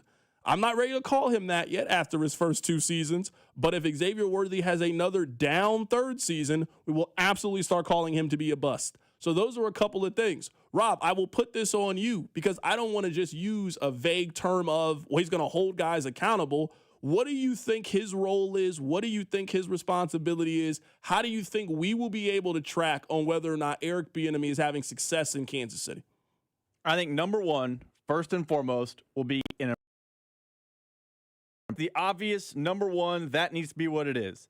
And there will be ways to look at that. The Chiefs had a historically bad run game in 2025. I don't think fans understand just how truly terrible the run game was. Part of it's going to improve because I think the talent's going to improve. But more than just the talent, there needs to be an improvement in running the ball. This team was not the worst in the league 2, 3, 4 years ago. It needs to get back to that. No one's asking them to be Derrick Henry, but that's number one, which includes, my number 2, more under center runs. Clearly, the RPO game is going to be part of the offense forever, but it can't be 90% of the offensive game plan.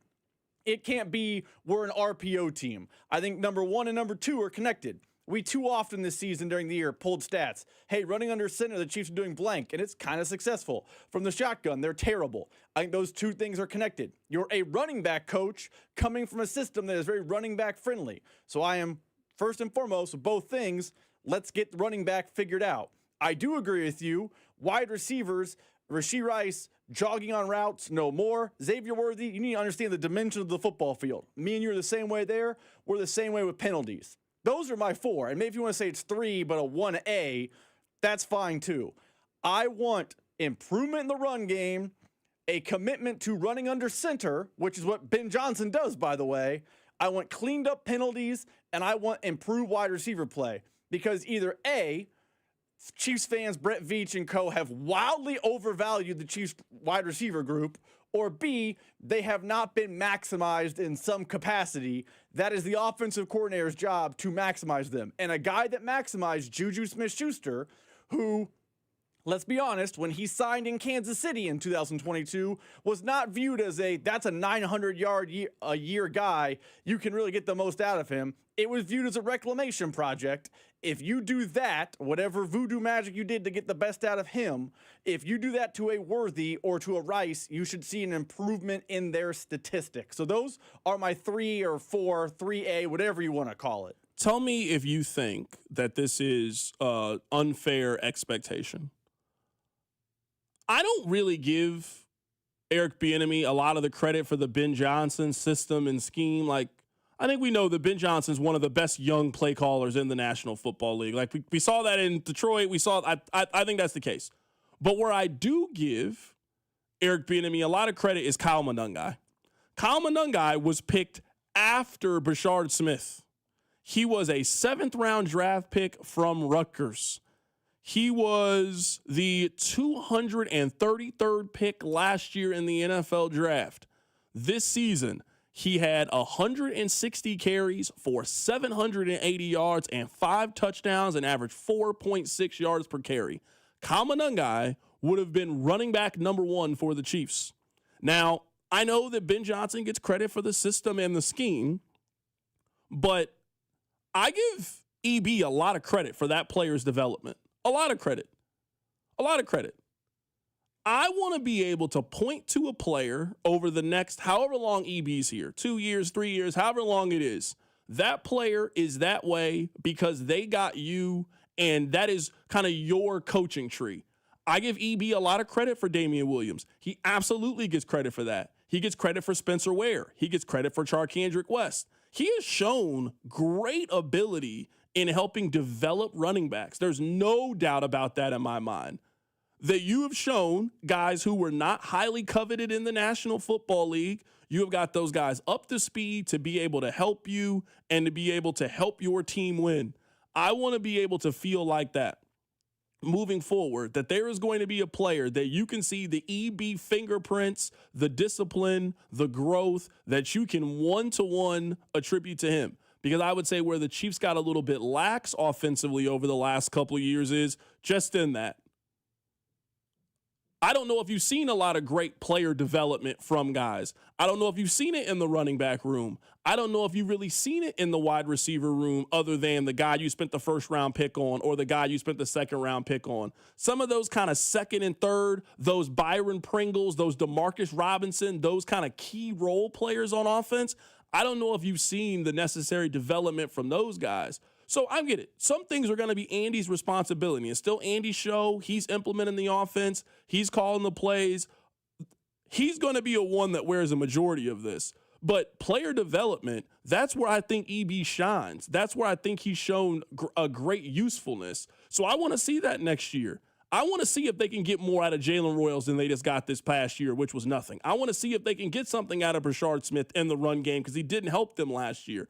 I want to be able to, a year from now when we're grading this move and seeing how the Chiefs did with their new offensive coordinator, I want to say Jalen Royals took a big step forward, and I give a lot of credit to their offensive coordinator for that being the case. Can I ask you a question? And I understand the Kyle Monungai thing. You want to give him credit for Kyle Monungai? No one's taking credit away. Why is he only getting credit with young players? Do you know DeAndre Swift had the best year of his career last year? Or I guess this year, excuse me. DeAndre Swift was really good this year for the Chicago Bears. That was a player who, I'm not saying he was a bum or a scrub or a nothing anywhere, but he had 1,100 yards. But to be fair, that wasn't much different than he was with the Eagles. I mean, back with the Eagles in 2023, basically had, this past year, I hear what you're saying. He ran for 40 more yards this year than he ran his last year in Philadelphia. On less carries, though. On 6 more carries. Oh, I thought. Yeah, 6 more. I'm looking at it right now. In 2023 with the Eagles, DeAndre Swift ran it 229 times for 1049. This past year with the Eagles, he ran it 223 for 1087. He was a little bit better this year when he was with the Eagles. DeAndre Swift is a good player. He's a good player. And my point is this. I understand crediting young players, Monungai, Jalen Royals. I agree with all that. I feel like sometimes, and I don't know if we're just using it as a ding toward the enemy, we're not giving him credit for the players that have been under his tutelage that are veterans that had really good seasons under his tutelage. You've said it several times since the news became official.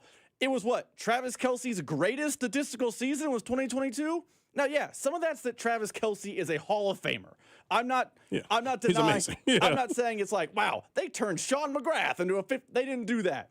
But does he not get any credit for that being his best season ever? The guy coordinating the offense gets no credit for the tight end having his best year ever. He gets just zero credit whatsoever. Terry McLaurin had 1,000 years as a receiver under Eric Bieniemy. He just gets zero credit for that because he's good outside of him. I think sometimes when we have these discussions about player evaluation, we fail to notice, sometimes developing and getting the most out of a veteran player is also part of the job, and he was doing that in Kansas City and doing that in Chicago with Swift and Monungai. And although he wasn't gangbusters with Washington and the Commanders, I also think he was getting production out of players that we think are good. I don't understand why he gets only credit for, he developed a young guy.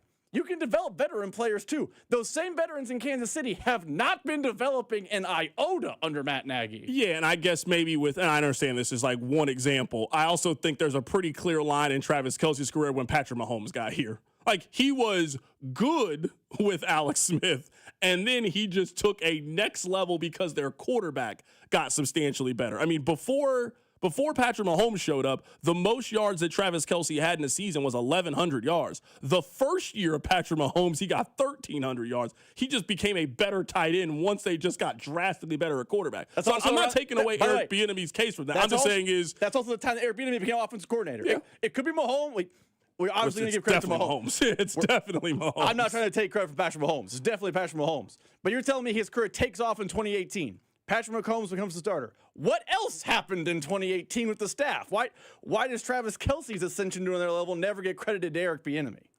We can continue to take your phone calls, 913-586-7965. The breaking news right now, the Chiefs have made a decision on who their offensive coordinator is. It is a very familiar face. Eric Bieniemy is back in Kansas City. Keep it right here. It's The Drive. The Drive with Carrington Harrison and Rob Brenton. You losers! It's what you are! On your home for Kansas City sports. 96.5 The Fan. Hey, folks, it's Carrington Harrison from The Drive here. Many men remember their first time. Not that first time. I'm talking about the first time that erectile dysfunction ruined that special moment. And if you're over 50, then the chances are then you've experienced this before. That first time can be frustrating. It can be a little bit embarrassing. But here's the good news. At Heartland Men's Health, that first time can also be the last time.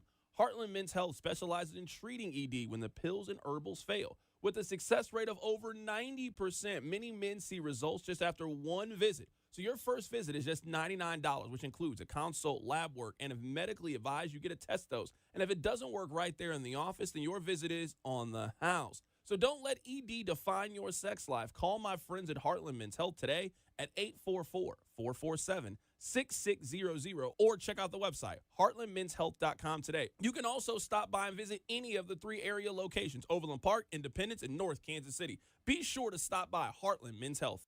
NFL playoffs, let's go. DraftKings Sportsbook is an official sports betting partner of the NFL, and it makes every moment feel bigger. In the postseason, the game shifts fast, and with DraftKings live betting options, you can stay right in the moment. Plus, DraftKings has your back with early exit protection. If the player in your eligible NFL prop bet goes down at any point in the first half, you still get paid in cash. With DraftKings, you're covered through the entire half. Why bet player props anywhere else? New customers, here's your shot. Bet just $5, and if that bet wins, you'll get $300 in bonus bets instantly.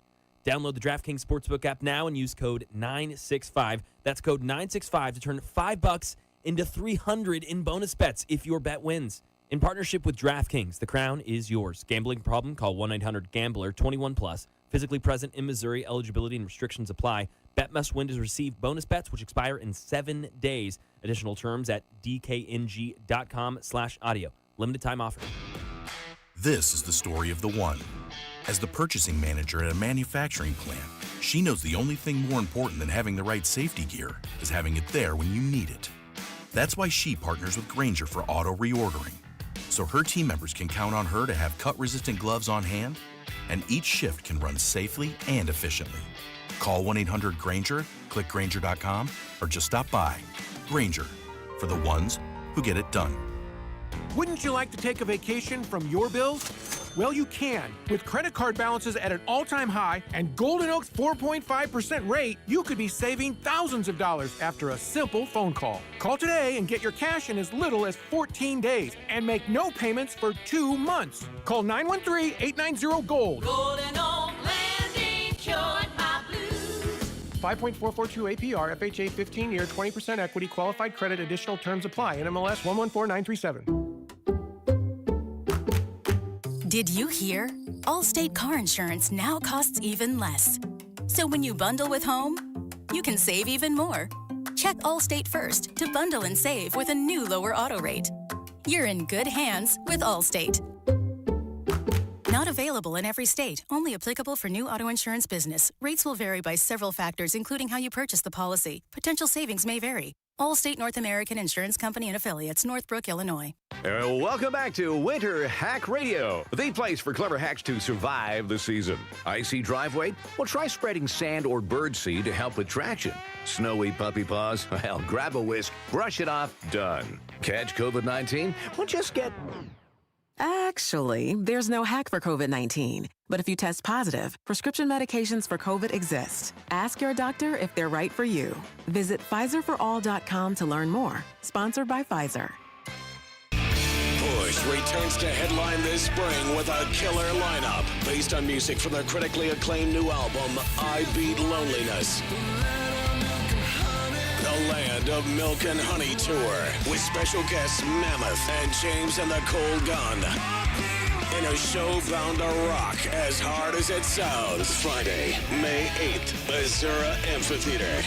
Tickets on sale now at Ticketmaster. Push, produced by Mammoth. Touchdown! Chiefs coverage brought to you by Park & Go, the best deals on airport parking. Heading out of town this winter? Snow, ice, and cold temps are stressful enough. Airport parking shouldn't be. Park & Go makes it easy with online reservations, fast free shuttles, and all spots are covered to keep your car protected from winter weather. Reserve your spot today at bookparkandgo.com. Rob Sight Ford, KC's Ford volume leader and top rated on Google. 135th and State Line. Rob Sight Ford, your 2025 Ford volume leader. Top rated on Google with 4.8 stars and 3,000 plus reviews. The best selection, best prices, and Kansas City's best customer service. Visit Rob Sight Ford at 135th and State Line. Buy right, save big, and drive home a winner. Only at Rob Sight Ford. This is 96.5 The Fan, your home for Chiefs football. Someone asked a good question on the text line. C-Dot, is it possible that with EB's failures elsewhere that maybe he is the perfect fit for this head coach and this team? Maybe his only success is going to come in Kansas City, and is that okay? I think that is very much possible. Maybe it is just the right fit. That is absolutely possible. Absolutely with EB. That, hey, I went off and I tried to be an offensive coordinator in Washington. For whatever reason, it didn't work. I tried to be the OC at UCLA. It didn't work. Let me go back to a place where I'm comfortable. Let me go back to a place where I'm familiar. Let me maybe take some things off of my plate and do the thing that is my strength. My strength is this. I know this coach. I know this quarterback. I know the environment. Yes, that is absolutely in play with Eric Bieniemy.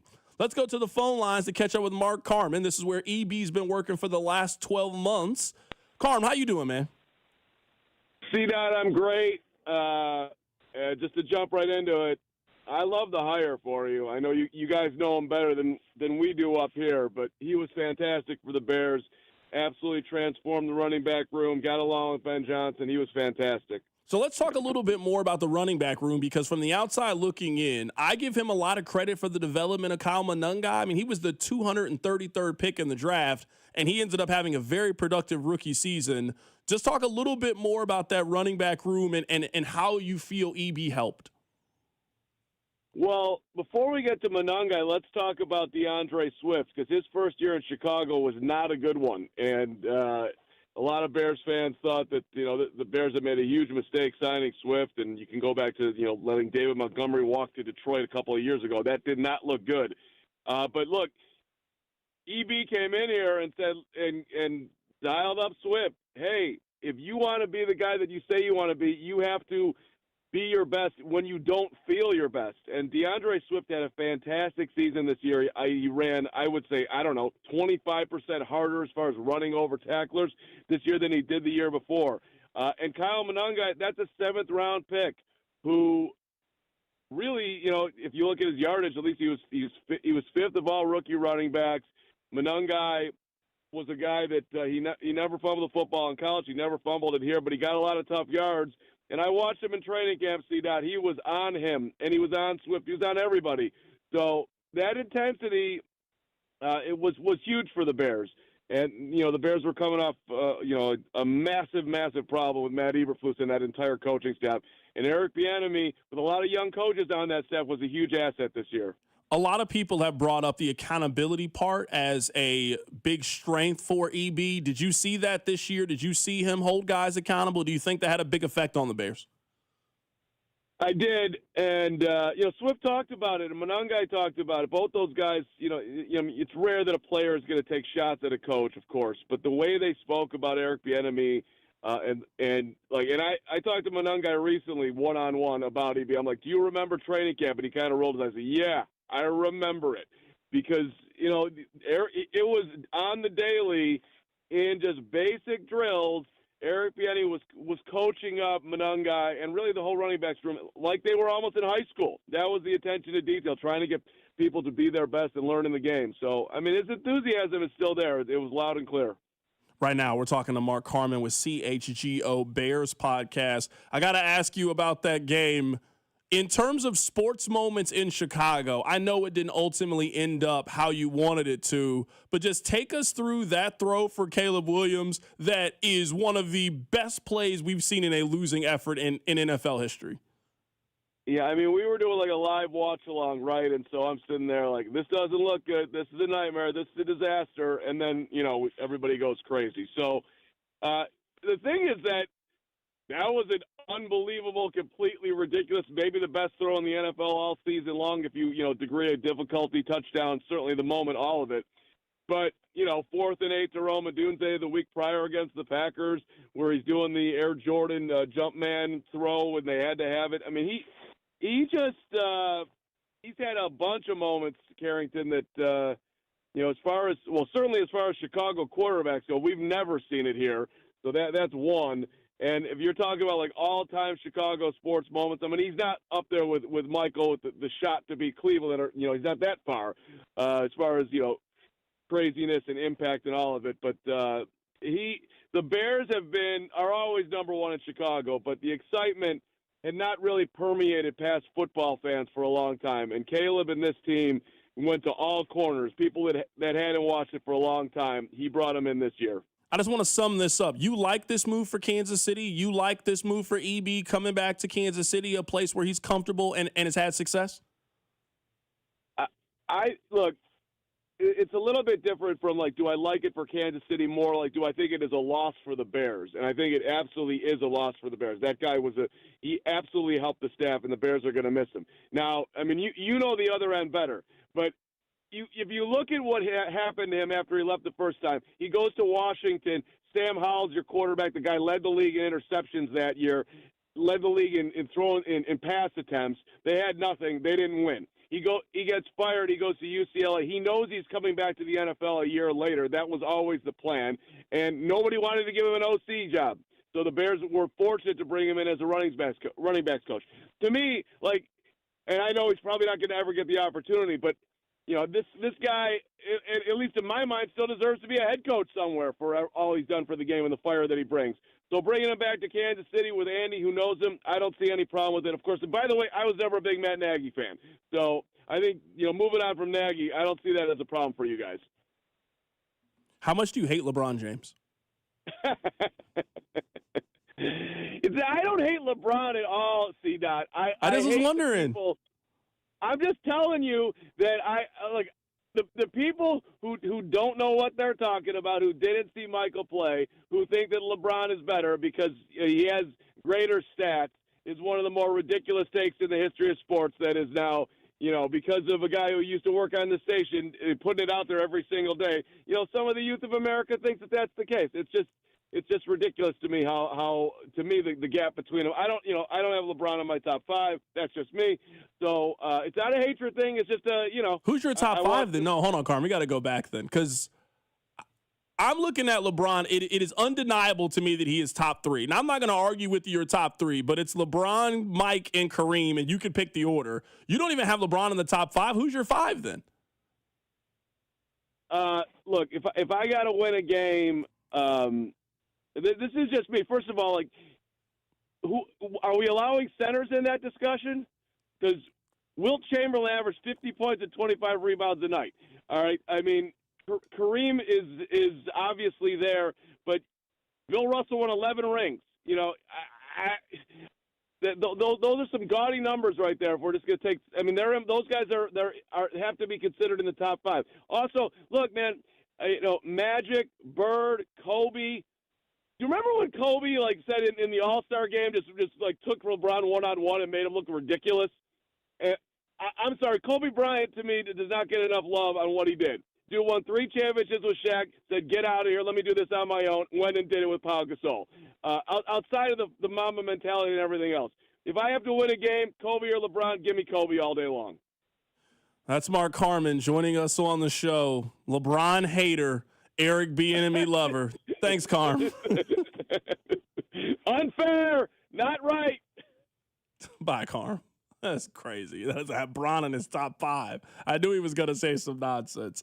All right, coming up at the top of the hour, let's reset things. We had a wild weekend in the National Football League, but we were talking about the top story. The Chiefs, they have a new offensive coordinator.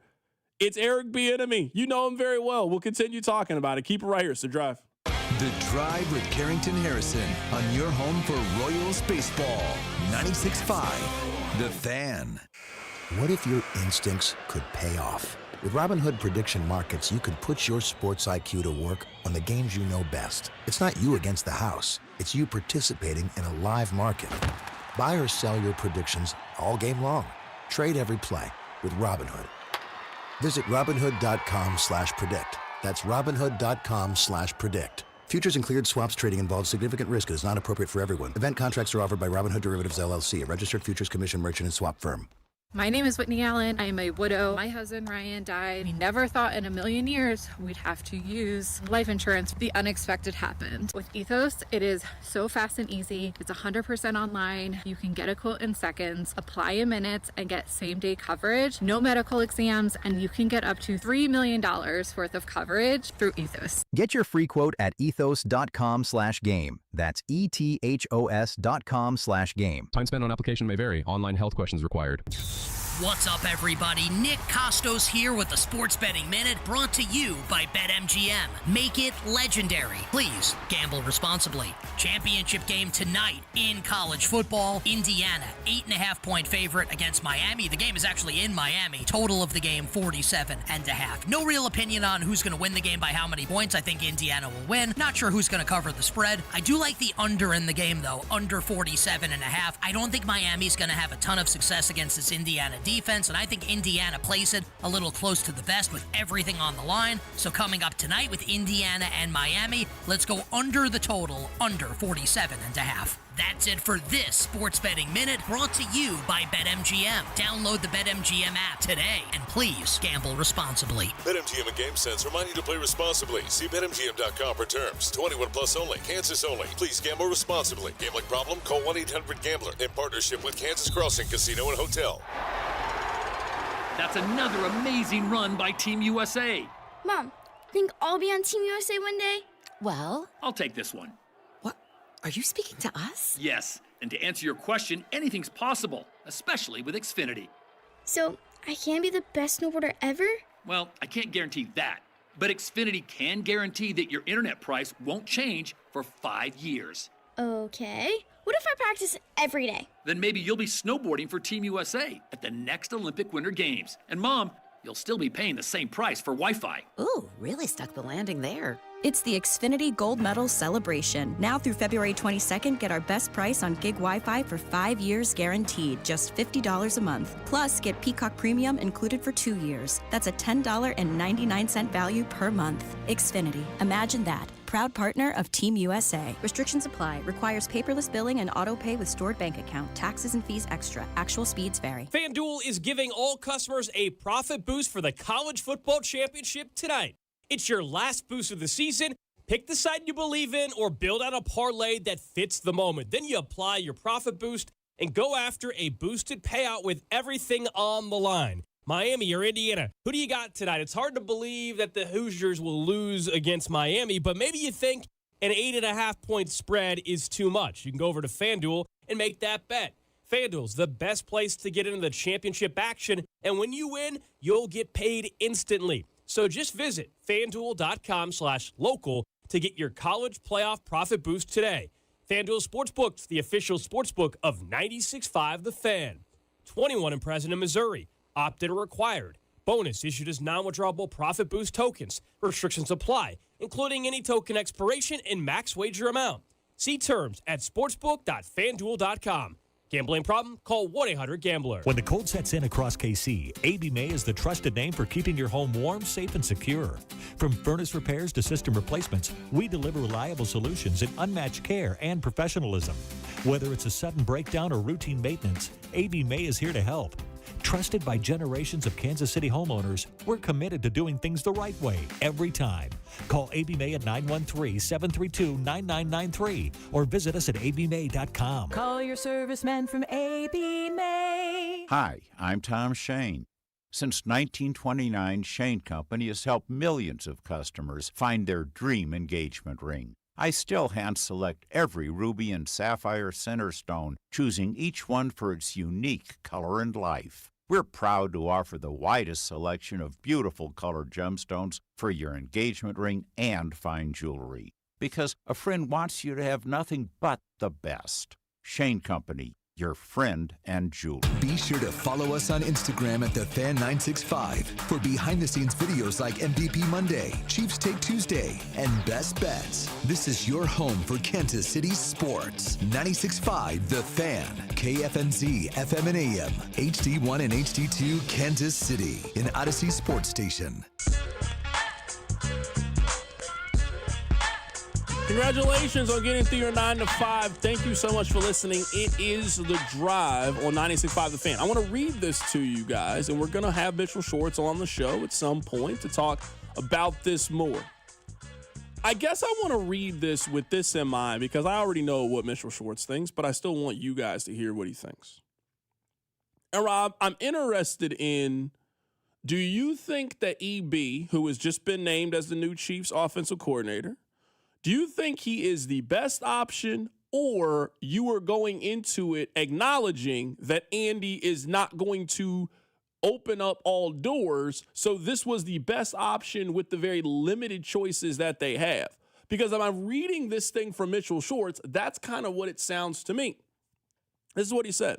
Getting back EB is the best outcome given that the head coach is the OC and has offensive control. Bieniemy brings the same traits that made him successful. He works his ass off and he holds guys accountable. This time he comes back with intimate knowledge of Ben Johnson's system, which is stylistically opposite of what Kansas City is doing. You're not going to get much more of and higher than that than that combination. He is exactly what this team needs. A guy to coach everybody hard, a guy with new ideas and concepts from one of the best and possibly the best running back coach in the league. I've been on record about wanting Mike McDaniel, but that's not realistic when Andy is your offensive coordinator and head coach for good reasons. So get the guy back who knows the previous system, but can also bring in fresh and new ideas. See what I did there from a top offense. That is the argument that a lot of other people are making when it comes to this. There are things I like about this. I don't want to paint this like I think this has absolutely no value and Eric Bieniemy cannot help. I would agree with dear friend of the show, Mitchell Schwartz.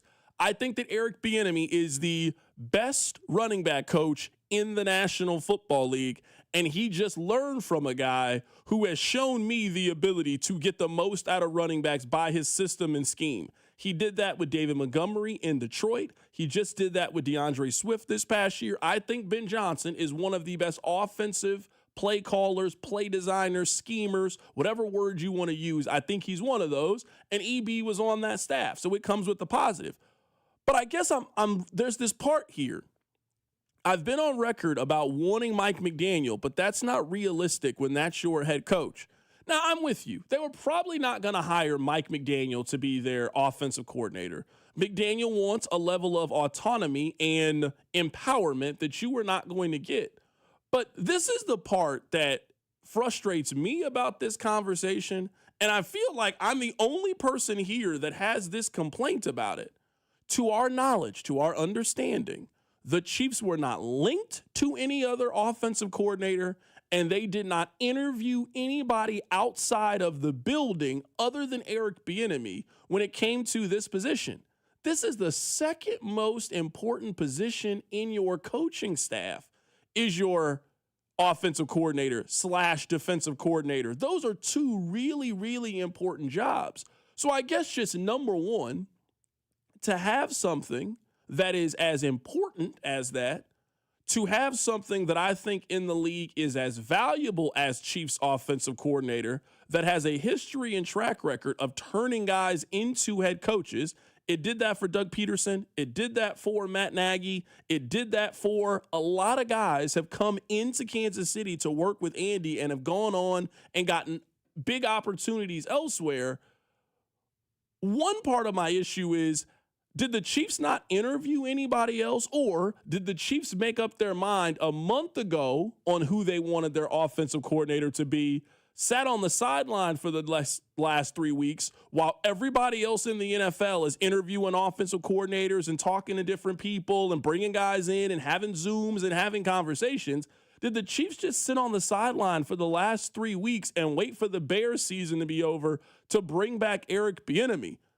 This should have been a search that you went out there and you really talked to the best and brightest minds. And if EB wins that search, then he wins that search.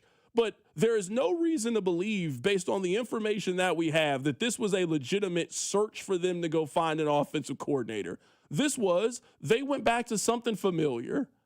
We had this guy before. He knows us. We know him. This is as smooth of a transition that we can possibly make. He works well with Patrick Mahomes, so let's bring him back into the fold. It just doesn't feel to me like, for something as important as I think their offensive coordinator is in helping implement Andy's ideas, it just doesn't really feel like they challenged themselves this offseason. I think two things can be true at once. I think what you were saying about the process is absolutely 1,000% correct. From the outside looking in, I don't think they're going to have a press conference about this, so I don't think they're going to talk about it until the combine. But I think their process was lazy. We only had one reported interview. It was this morning. They were going to interview Eric Bieniemy. He got hired this afternoon, according to reports. The process can be lazy, and if you want to complain about the process, I will join you. They didn't interview other people in Andy's, sphere of influence. Doug Peterson didn't get a call. You're telling me Mike Kafka, who's just a free agent, didn't get a call? I'm with you. The process was lazy. I agree with that 1,000%. Now, maybe there's back channeling and agents working, and they kind of found out the deal without finding out the deal. I don't know. Their interview process is 1,000% lazy. But just because their interview process was lazy doesn't mean the candidate they hired is a bad candidate or incapable of doing the job. Sometimes you can complain about the process, but the end result still works. It's that age-old saying that, hey, they had a bad method, but it still worked. It's the method to the madness theory. Effectively wild in baseball is what people call it. Like, there are terms for this. So I agree with you. The process was lazy. Where me and you disagree is I think Eric Bieniemy is actually a good candidate, a capable offensive coordinator, and someone who has a chance to be successful as offensive coordinator again in Kansas City. But if you want to talk about just the interview process in general, I will join you in lockstep. It definitely was a lazy process. So I guess this would be my other question then. And I think this is a fair question. That again, I think I'm asking a lot of questions that maybe people are just uncomfortable and don't want to answer. This is their first move of the offseason, and we all could see it coming a mile away. This did not catch anybody off guard. If I had asked you the moment Patrick Mahomes had gotten injured, and I said, give me your 3 names for who you think the offensive coordinator would have been, we all would have got it right. We all would have got it right. I'm saying this is their first big move of the offseason. It's predictable? Is that going to be the theme of the offseason? Because this is where I feel like I'm living in a little bit of a crazy land, and why I feel like I'm the man fighting everybody by myself, and I'm cool being in this spot. All season, I heard people say, we want new, we want different, we want fresh, we want innovative.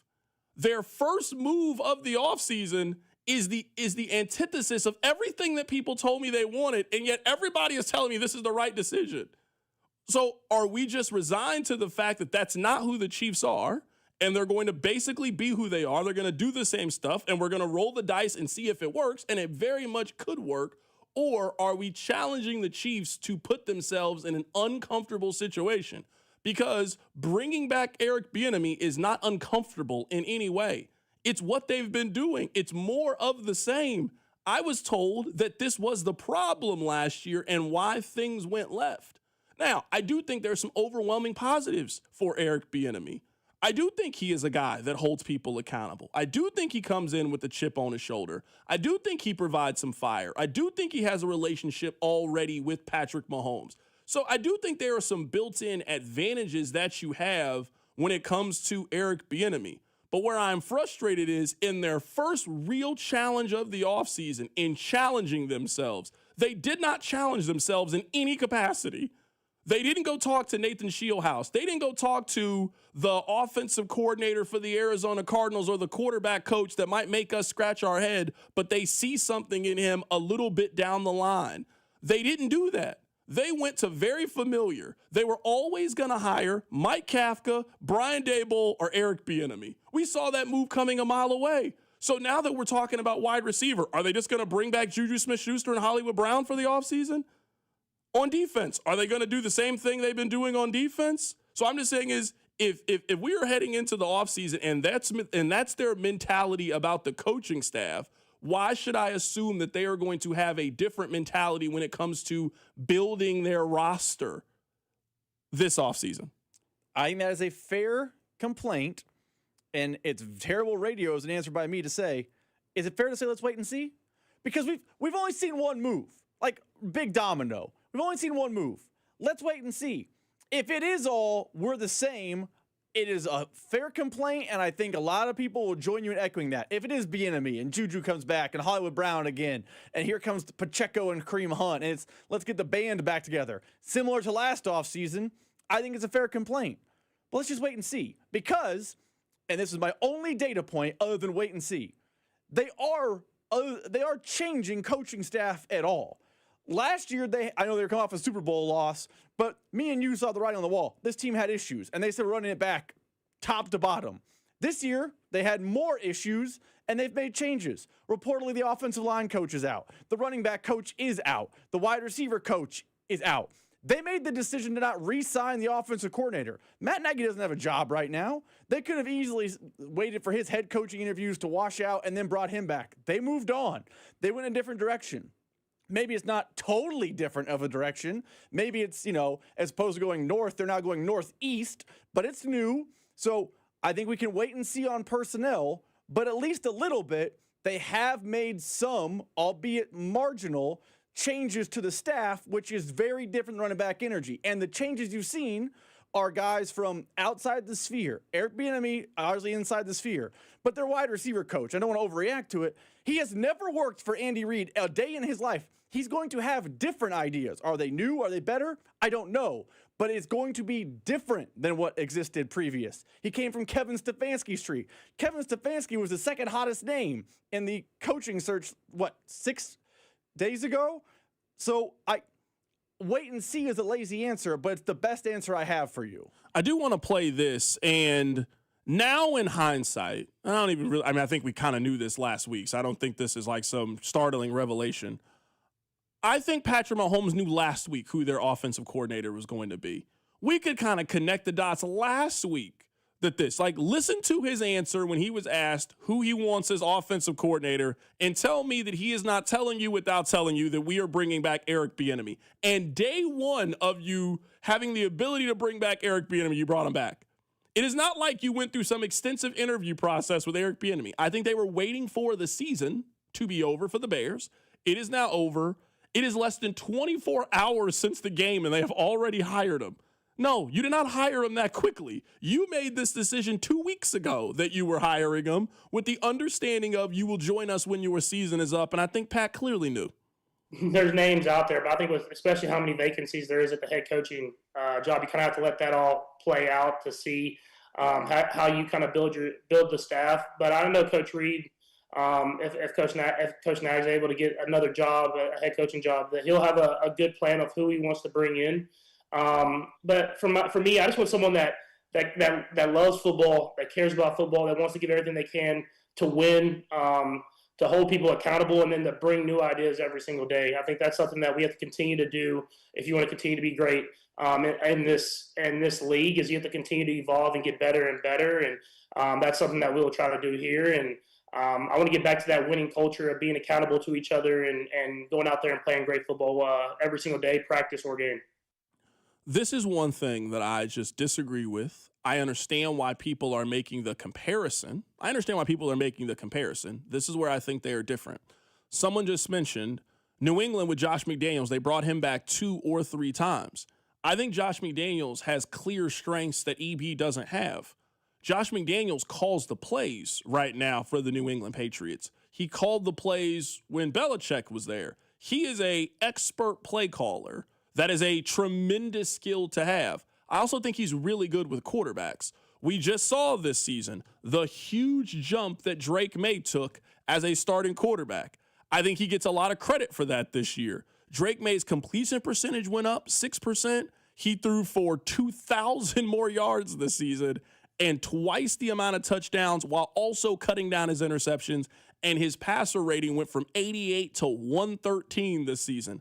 Mike McDaniel has shown you he is quarterback guy. Now, maybe Josh McDaniel, maybe Josh McDaniel doesn't have the ability to be the kind of CEO overseer of everything and doesn't have the personality of that. But I do think we got a pretty good track record. If you just let Josh McDaniel focus on his offense and call plays and work with your quarterback, I think you got a reason to believe that you are going to have great success if that's the case with Josh McDaniel. I just don't think that's the skills with Eric Bieniemy. I think that's fair. That comparison is fair. But I also think there are definitely skills Eric Bieniemy has that I don't think we see. It's the Monday to Saturday where I think Eric Bieniemy really shines as a coach, which is very hard to have people put their finger on. Because like Josh McDaniels, to your point, you can point to the play calling. I think there are things Eric Bieniemy does and has a strong skill set as. It's just Monday or Tuesday, whenever their games are, all the way through Saturday. So much like Josh McDaniels has a great skill set and it works in New England, it's possible Eric Bieniemy's skill set is the part we don't see, and he's great at that, and it works in Kansas City, and it just, similar to McDaniels elsewhere, albeit head coach, doesn't work elsewhere. Eric Bieniemy doesn't work the same way elsewhere. I don't think the comparison is as bad as you think, because I just don't. I think the skill set that makes Bieniemy good is the things we don't see about Eric Bieniemy. And this is also where I push back on it too. Someone else said, CDOT, I think the Josh McDaniel comparison is that he failed everywhere. All of those stats you just read didn't equate when he left New England. Josh McDaniels failed as a head coach everywhere else. Eric Bieniemy failed at the exact same job that he just got hired in Kansas City. It's not like Eric Bieniemy got hired to be the Tennessee Titans head coach. It didn't work in Tennessee, and now he's coming back to be the offensive coordinator for the Chiefs. He's not Robert Saleh in that way. Like, that's why I just don't think that's a good comparison with Josh McDaniels. Yes, Josh McDaniels left being the offensive coordinator to then go be the head coach for the Broncos and the head coach in the Raiders, and it didn't work. Eric Bieniemy left to go be another team's offensive coordinator. It failed. He then went to go be an offensive coordinator in college.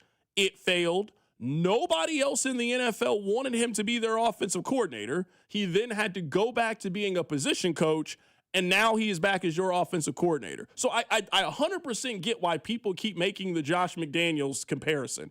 I do not think Eric Bieniemy is Josh McDaniels. I don't think the NFL feels like Eric Bieniemy is Josh McDaniels based on their track record, based on their resume, based on the chances they have been given. I don't think it's a perfect comparison, but I don't think it's a bad comparison, if that makes sense. I understand your head coach versus coordinator comparison, but for some reason, when Josh McDaniels leaves Foxborough, he's terrible. And Eric Bieniemy has not been good outside of Kansas City.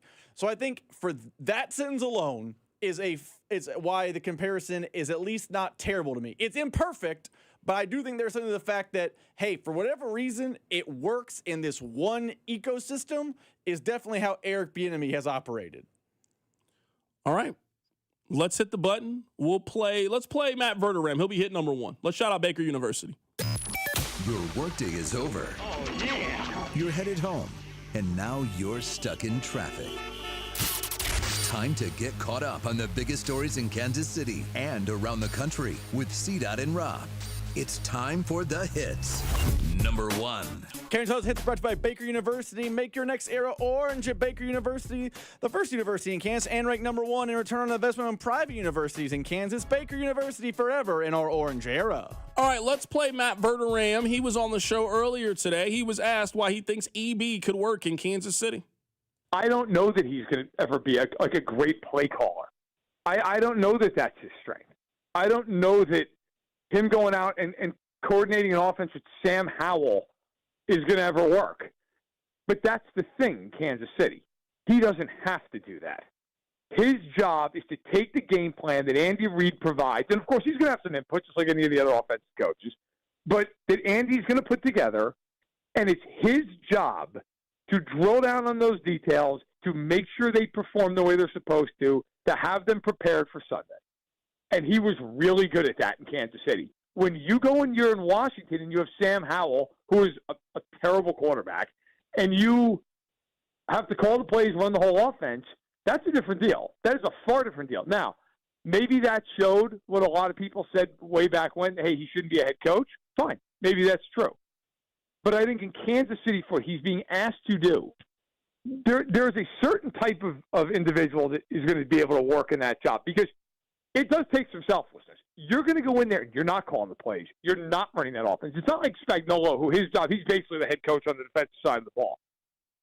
That was Matt Verderame when he was on the show earlier today. I want to go back through this because I think it's important for people in the 5 o'clock audience to hear this. Someone asked the question earlier, and it's a fair question. Carrington, you were not on favor with hiring Eric Bieniemy. No, I'm not on favor of hiring Eric Bieniemy. I would have done something different. Someone says, Carrington, what would you have done? Well, I think this is very important. I think every year there are probably 6 to 10 people who in the football field, they are acknowledging that they are next up, for example.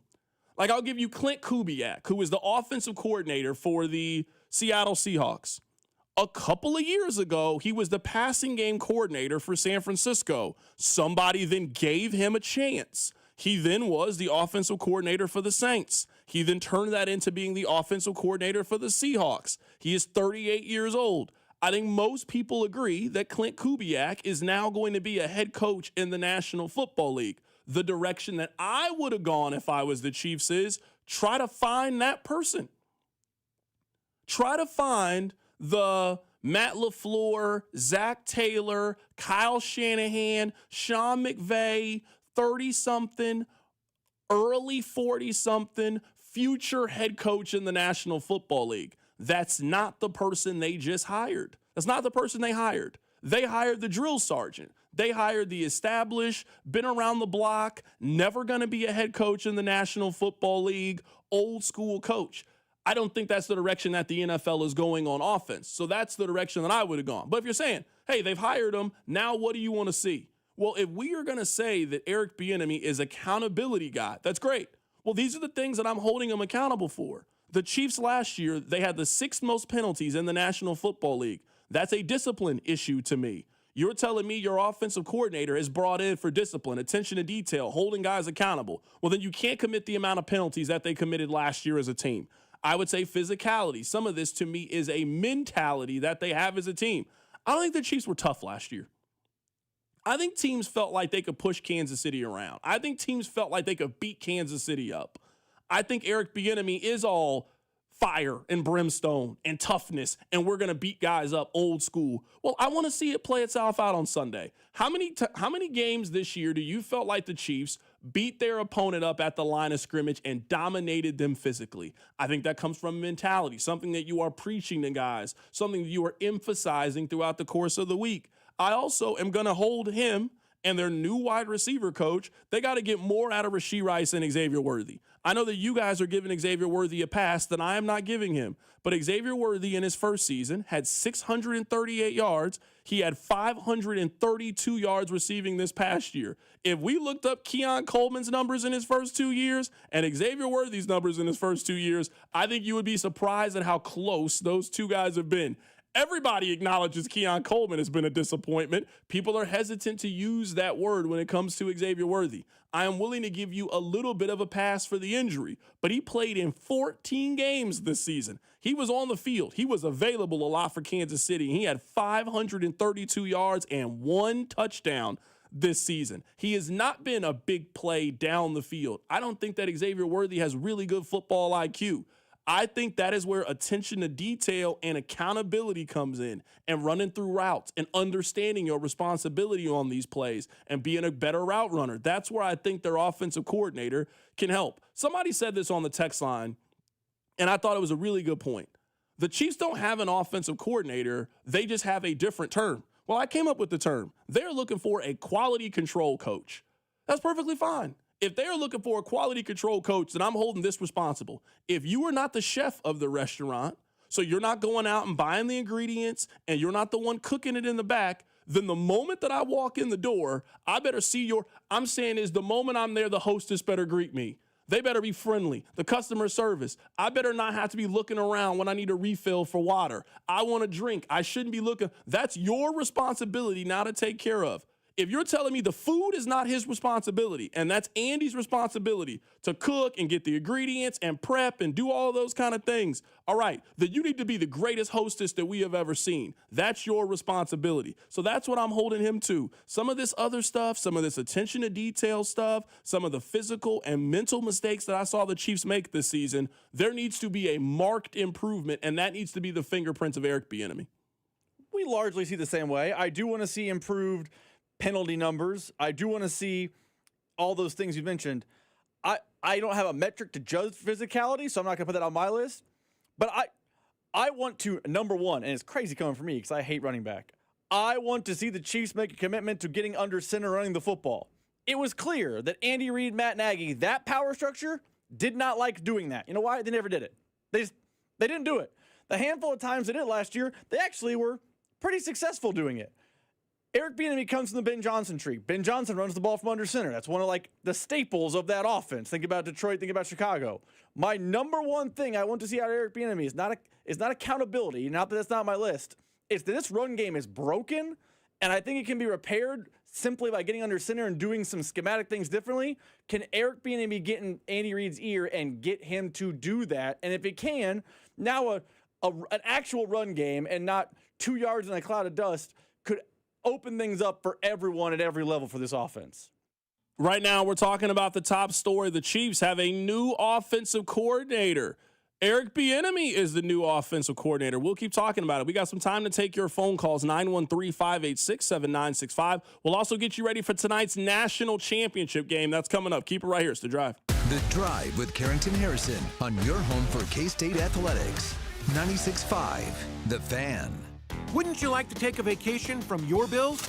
Well, you can. With credit card balances at an all-time high and Golden Oak's 4.5% rate, you could be saving thousands of dollars after a simple phone call. Call today and get your cash in as little as 14 days and make no payments for 2 months. Call 913-890-GOLD. Golden Oak Landing cured my blues.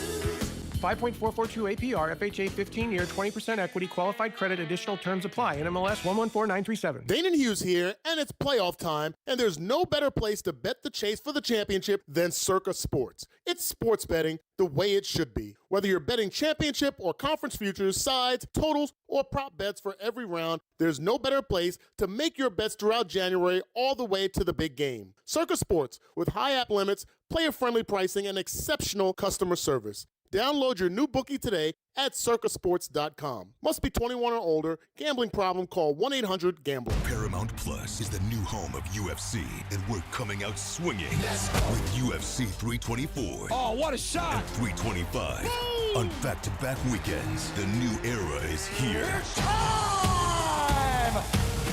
Every fight. Bam! Let's go! One subscription. Oh my goodness! Pay-per-view. Just got knocked out. Let's go. Back-to-back blockbuster UFC events this month only on Paramount Plus. You know that Big Bargain detergent jug is 80% water, right? It doesn't clean as well. 80% water? I thought I was getting a better deal because it's so big. If you want a better clean, Tide Pods are only 12% water. The rest is pure, concentrated cleaning ingredients. Oh, let me make an announcement. Attention shoppers, if you want a real deal, try Tide Pods. Stop paying for watered-down detergents. Pay for clean. If it's gotta be clean, it's gotta be Tide Pods. Water content based on the leading bargain liquid detergent. This January, Fridays just got cooler, only at Harrah's Kansas City. Polar Patrol is making their rounds, and you can win $500 in free play. Just come out and play at any slot machine or table game for your chance to win $500 in free play. That's right, Fridays in January, the fun is on patrol and the prizes are ready to pop. So bundle up and head to Harrah's Kansas City where the good times keep flurrying. 21 or older to gamble. Know when to stop before you start. Gambling problem? Call 1-800-GAMBLER. Steve here with Connolly Plumbing Solutions. Our January special. Auger your main drain or branch line for only $99 per hour. That's $100 off. This includes a camera inspection with mainline work. Visit ConnollyPlumbingSolutions.com to schedule. I'm McCall with Lee Summit Subaru, and it's time to make a big deal out of nothing. Announcing Lee Summit Subaru's 0% event. Up to 0% financing on select 2025 Subaru models for 72 months. And we have the largest selection of Subaru certified vehicles in Kansas City, starting as low as 1.9% for 72 months. 0% event and a lifetime warranty. Fall in love with driving again at Lee Summit Subaru. Based on January 2025 through June 2025 Kansas City inventory listings. Escape to your new coastal seafood paradise. Introducing Aqua Pennies, where the freshest seafood, a full-service raw bar, prime steaks and chops, exquisite handcrafted cocktails, and a one-of-a-kind atmosphere come together in perfect harmony. Aqua Pennies is now open in Park Place, Leawood. Don't miss out. Experience something truly different. Tantalize your taste buds and elevate your evening out. To learn more, go to aquapennies.com. Coast into Aqua Pennies, now open for lunch. I know that hiring can be challenging. You need someone to match your role perfectly. Well, now you can meet them fast on ZipRecruiter. Build your team, build it sooner. Meet your match on ZipRecruiter. Just head to ZipRecruiter.com/free right now to try it for free. That's ZipRecruiter.com/free. Meet your match on ZipRecruiter. Try it free. As a mom, comforting my family is what I do best. Vicks Vapor Stick provides soothing, non-medicated Vicks Vapors in an easy-to-apply stick, and it dries fast, so there's no mess. I use it to comfort myself and my family. Thanks, Mom. Vicks Vapo Stick, soothing comfort for the whole family. And try Vicks Vapo Shower Max for steamy Vicks Vapors when you need more comfort for yourself. Use as directed. Hey, it's Trey Smith from the Kansas City Chiefs. Welcome back to The Drive with CDOT on your home for Chiefs football. 96.5 The Fan. I would say another point that I maybe disagree with the text line is when it comes to this. Text line 913-586-7965. So one of my points is I'm frustrated that the Chiefs didn't really open up the coaching search at offensive coordinator. They were not linked to anybody. They didn't interview anybody else. That they identified a while ago that they wanted Eric Bieniemy to come back, and the search, they kept it pretty tight. A couple people have sent this in. CDOT, nobody is taking over OC without OC power. None of the people you listed would say yes. If you want new, that only comes when Andy retires. Somebody else says something very similar. If you aren't getting the opportunity to call the plays, why would you choose Kansas City over other opportunities? This is where maybe I would disagree. Aside from Sean McVay, aside from Kyle Shanahan, I think over the last 15 years, there has not been a pathway towards becoming a head coach in the league more so than going to Andy Reid University. You want to know how I know? You guys hate Matt Nagy and don't think that Matt Nagy is very good at his job. He was given one chance to go be a head coach in the NFL. He now looks like he is going to be given another chance to be a head coach in the league despite never calling plays for the Kansas City Chiefs. And you guys celebrating the fact that Matt Nagy is gone.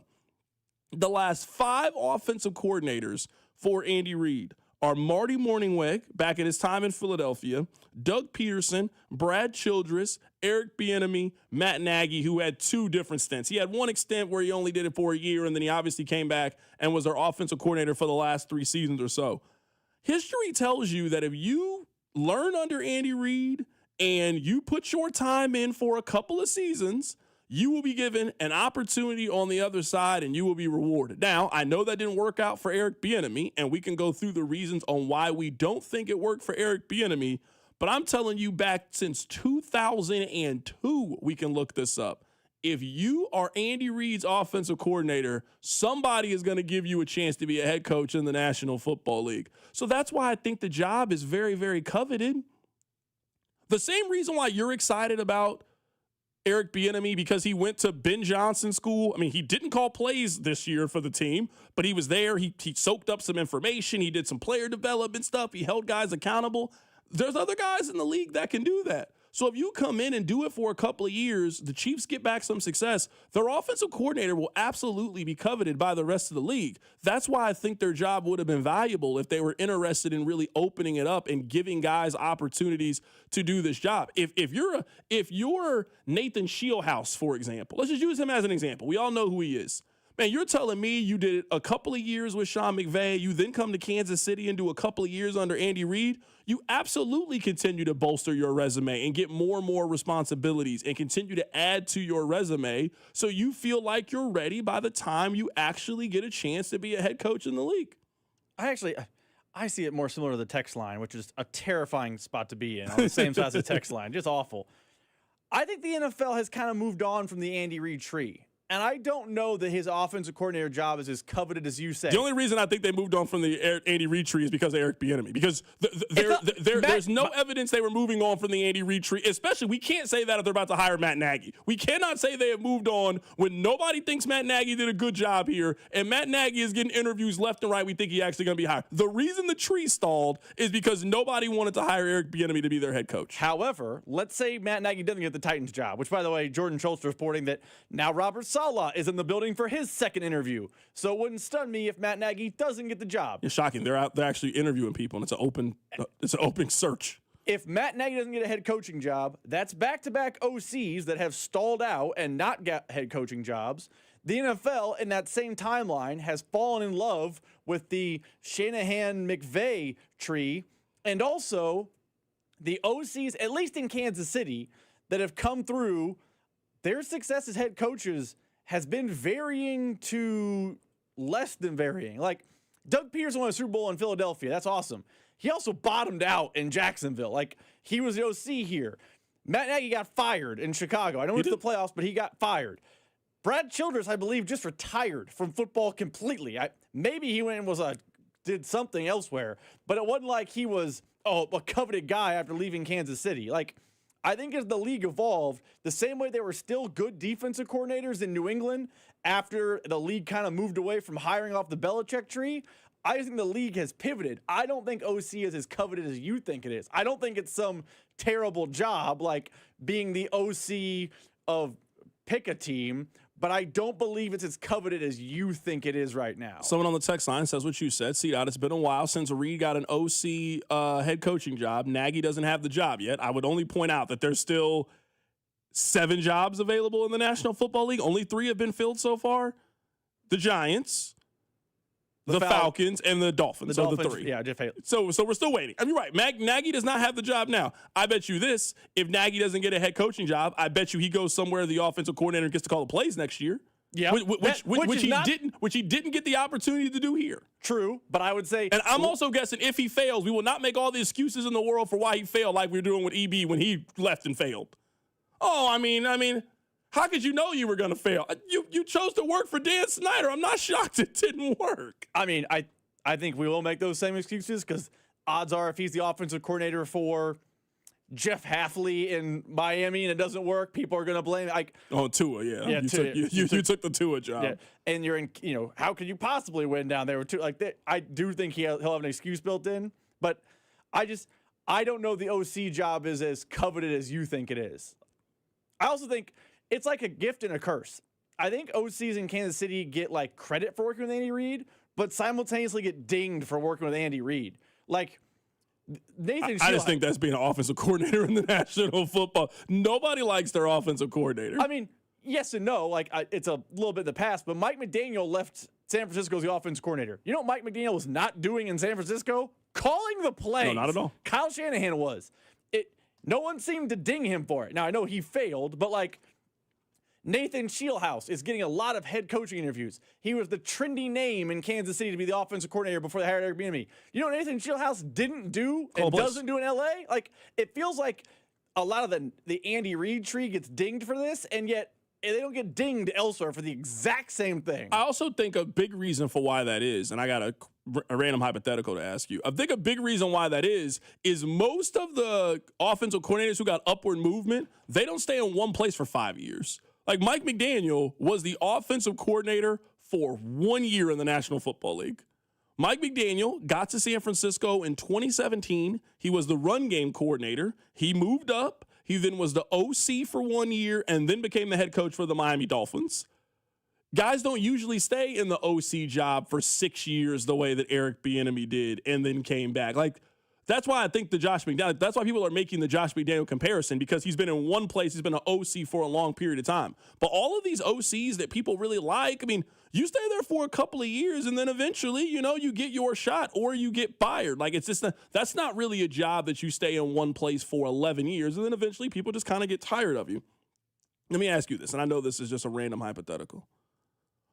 Are you going to hate this move when they take Jeremiah Love with the 9th overall pick? I won't hate the OC move, but I'll hate the draft pick. No, but I'm saying is they are taking an offensive coordinator who we know has a heavy emphasis on running the football. It would then not surprise me if their draft pick also reflected their offensive coordinator choice. You would be mad about it. I would. The text line and the public will not be mad if they take Jeremiah Love. And they're wrong. You're waving the banner for the EB hire.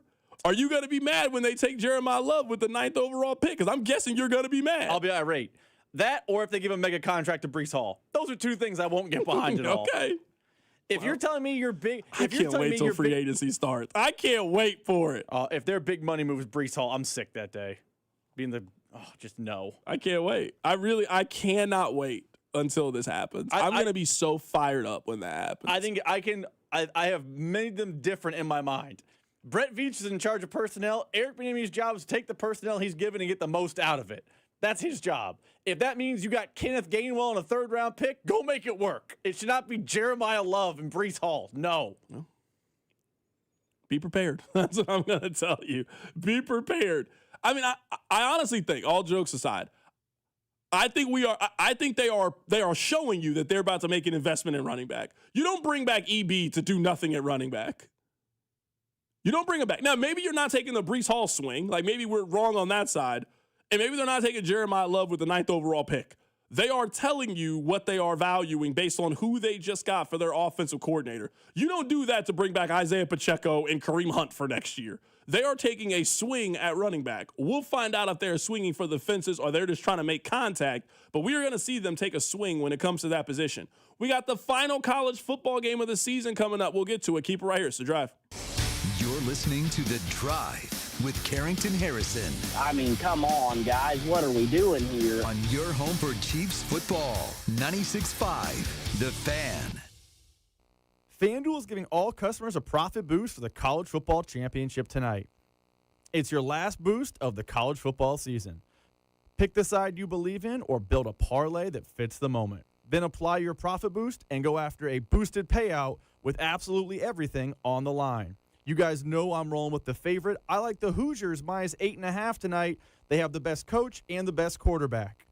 FanDuel is the best place to get into the championship action. And when you win, you'll get paid instantly. So visit FanDuel.com/local to get your college football profit boost today. FanDuel Sportsbook is the official sportsbook of 96.5 The Fan. 21 in President, Missouri. Opt-in required. Bonus issued as non-withdrawable profit boost tokens. Restrictions apply, including any token expiration and max wager amount. See terms at sportsbook.fanduel.com. Gambling problem? Call 1-800-GAMBLER. It's about time your deliveries worked as fast as you do. Your jobs can't wait. That's why the Home Depot delivers when and where you need it. Scheduled, next day, or even same day. You order, we deliver. It's that easy. The Home Depot Pro. It's about time. This is the story of the one. As the purchasing manager at a manufacturing plant, she knows the only thing more important than having the right safety gear is having it there when you need it.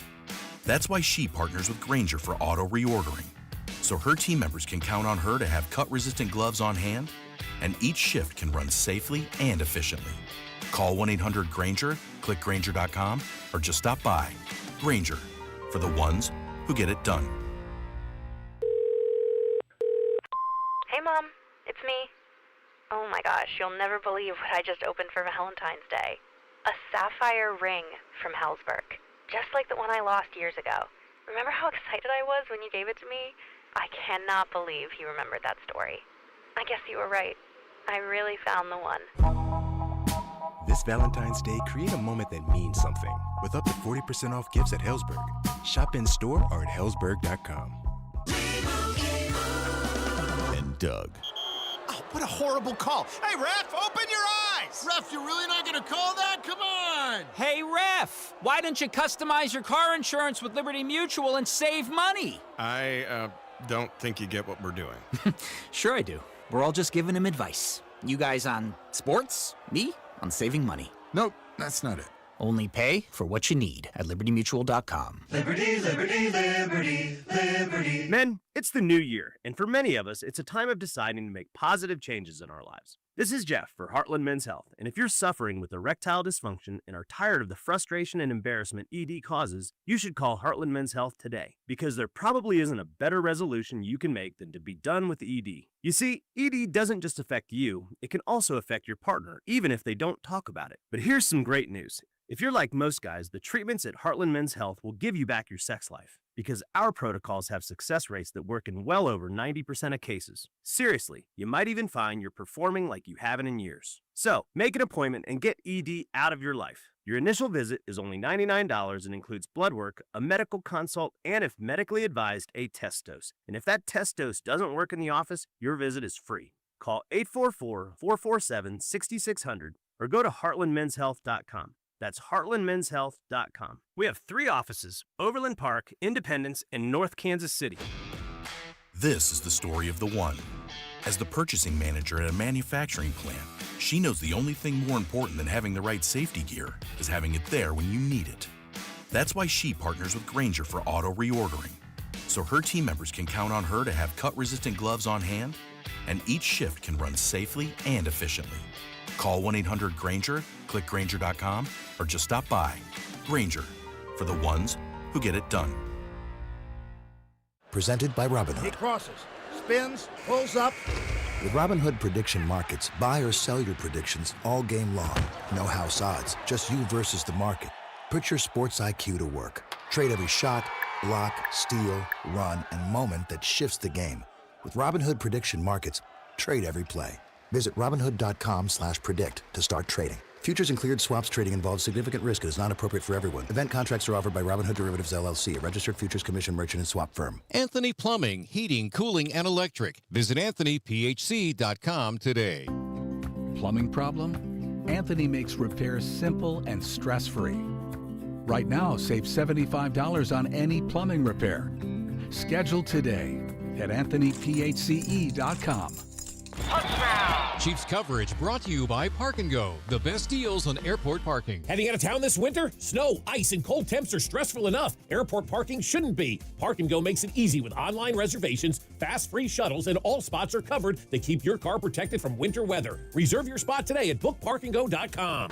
You're listening to 96.5 The Fan from the DM Injury Law Studios. Mike's got this. Car, truck, or motorcycle wreck? Remember, Mike's got this. 816-888-7500. Mike's got this. This is your home for Kansas City sports. 96.5 The Fan. All right, tonight we got the national championship game. I don't know if there is a lack of buzz for it because we now know the final four teams in the NFL, and we're just getting here. I just think the college football season I think it just goes too long, honestly. But that's neither here nor there. We are here. I think it's really twofold. Number one, if Indiana wins this game, what does that mean all time? How are we going to discuss this team? I don't think we're going to talk about them like they're the 2001 Miami Hurricanes. I don't think we're going to talk about them like they're the 2020 LSU Tigers.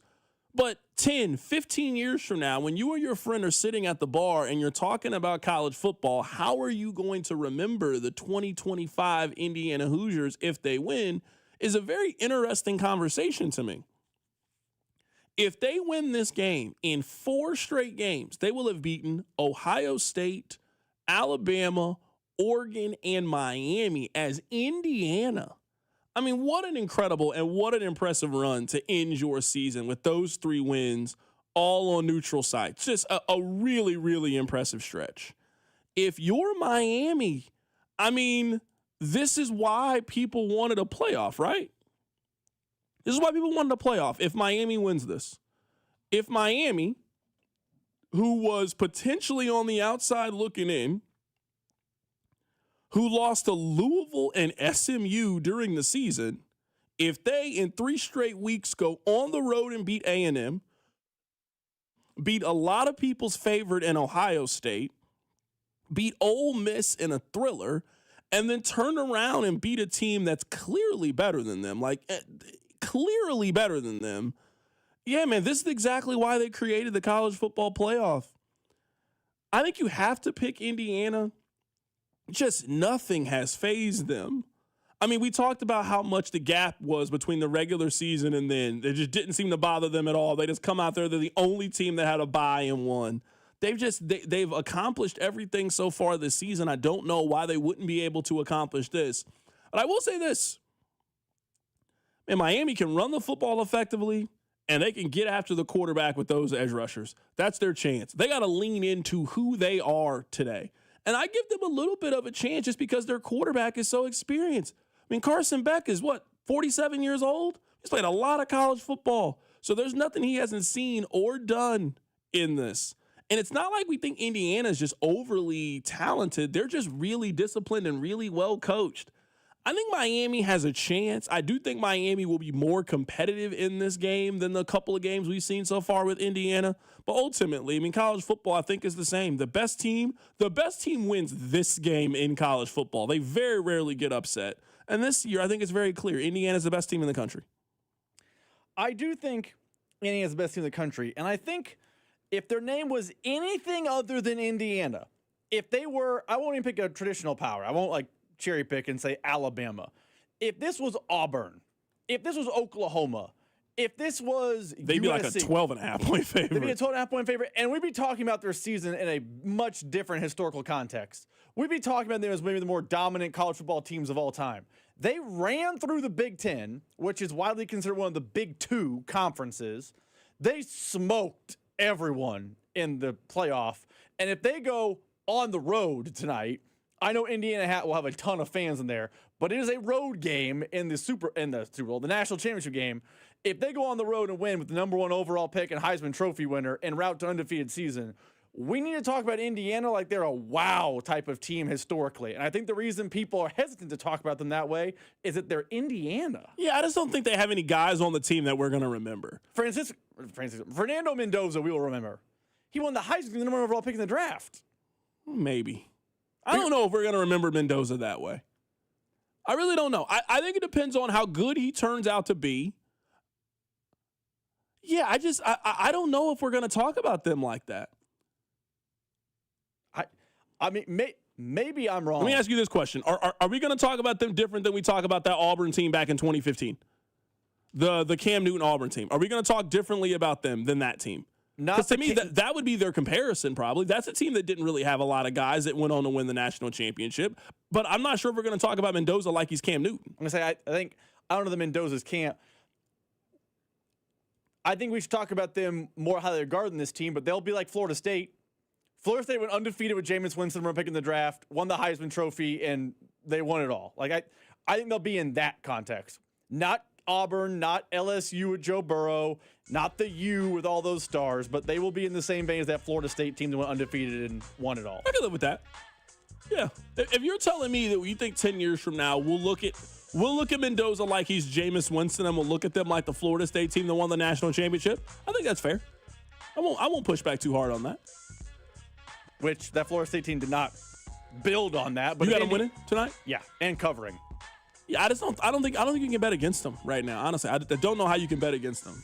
I think Miami will keep it close. I'd be a little bit surprised if Miami got run out of the building early. I think it's been pretty clear in these first 2 games. They've run out of the building early in these games. I could see this game being closer to the Ohio State game than maybe the last 2 games. I'm looking forward to it. I think it's going to be a real dogfight between 2 very physical teams.